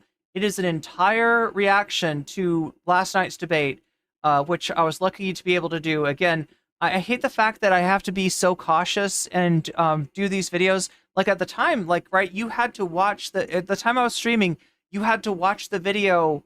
You had to put it up in the background, right, to do the watch along. And so this time, so I decided to just like combine it with the debate and give you a real reaction for those of you who, because there's some people that just want the reaction. And so there it is for you. There it is for you, all nicely edited, all beautiful and pristine. And I love doing videos for you, right? I hope to do more in the future. Thank you, Agley, for donating to my throne. Thank you, everybody who's donating to the throne. We're going to try to, get some of those items, get the speed editor, and get more videos out. Because like I said, the only difference between me and others, and like really some substandard streamers who should not be ahead of me, but somehow are, the only difference between me and them is that they are putting out videos. They can hire editor, and I rarely, if ever, get a video out. But we got one out to you this morning, and it's there for you. When do you want to watch it? And we're trying to, like, I would appreciate it if you, like, okay, so here, let me just get on my soapbox for a second, right? YouTube, the algorithm of YouTube, thinks that you want to watch me for drama, right? For sun tint, for Vosh tint, for stuff like that. Like, they think that that's what you want, right? That's when the algorithm is like, oh yeah, let me send that video out to people, right? They don't know that you actually like my political takes as well, right? So help reinforce the algorithm in boosting my political content this election by watching that video and letting them know that you care about me for more than just drama, and that means the world to me, chat. So yeah, thank you so much. I've got to get to bed. It is 11 o'clock where I am. I don't know what time it is where you are. I'll be back on stream tomorrow again. I had fun. I streamed way too long. That's an 8-hour stream in the books. Much love, everybody. Like I said, I'll try to do better about getting videos out because I actually really like editing. You can tell that there's passion, right, in how I design stuff. So hopefully there'll be more of that in the future. Anyway, much love. What are we going to talk about tomorrow? We're going to do some more debate stuff. We're going to talk about Trump appearing on Hannity and in the spin room. We're going to talk about Elon Musk versus Travis Kelce. That's a drama that you never expected. 103 likes. Hell yeah. We hit 103. That's amazing. We're on a streak, chat. We are on a streak. Mine says 102, but I don't know what's real. I don't know what's real anymore, chat. But if you haven't liked the video yet, like it to just make sure that, like, just in case one of those likes were fake or two of those likes were fake, right? You can hit that like button if you're real. Anyway, much love to the lurkers. Much love to the drama frogs. Hey, much love to the gaming frogs. All right. And I will see you tomorrow, maybe with a little bit of drama. Or maybe, should we save that? Should we make that the Saturday thing? I feel like the Saturday drama stream is becoming like an institution. So look for that if you don't see it tomorrow. But I will be streaming tomorrow, and yeah, we'll touch base then. Much love. Thank you, mods. Thank you, mods. Thank you, Patreons. And thank you to all of my supporters, especially to Thumb Gang. Thumb Gang, you make this algorithm work for me, and I appreciate you. Much love, and good night.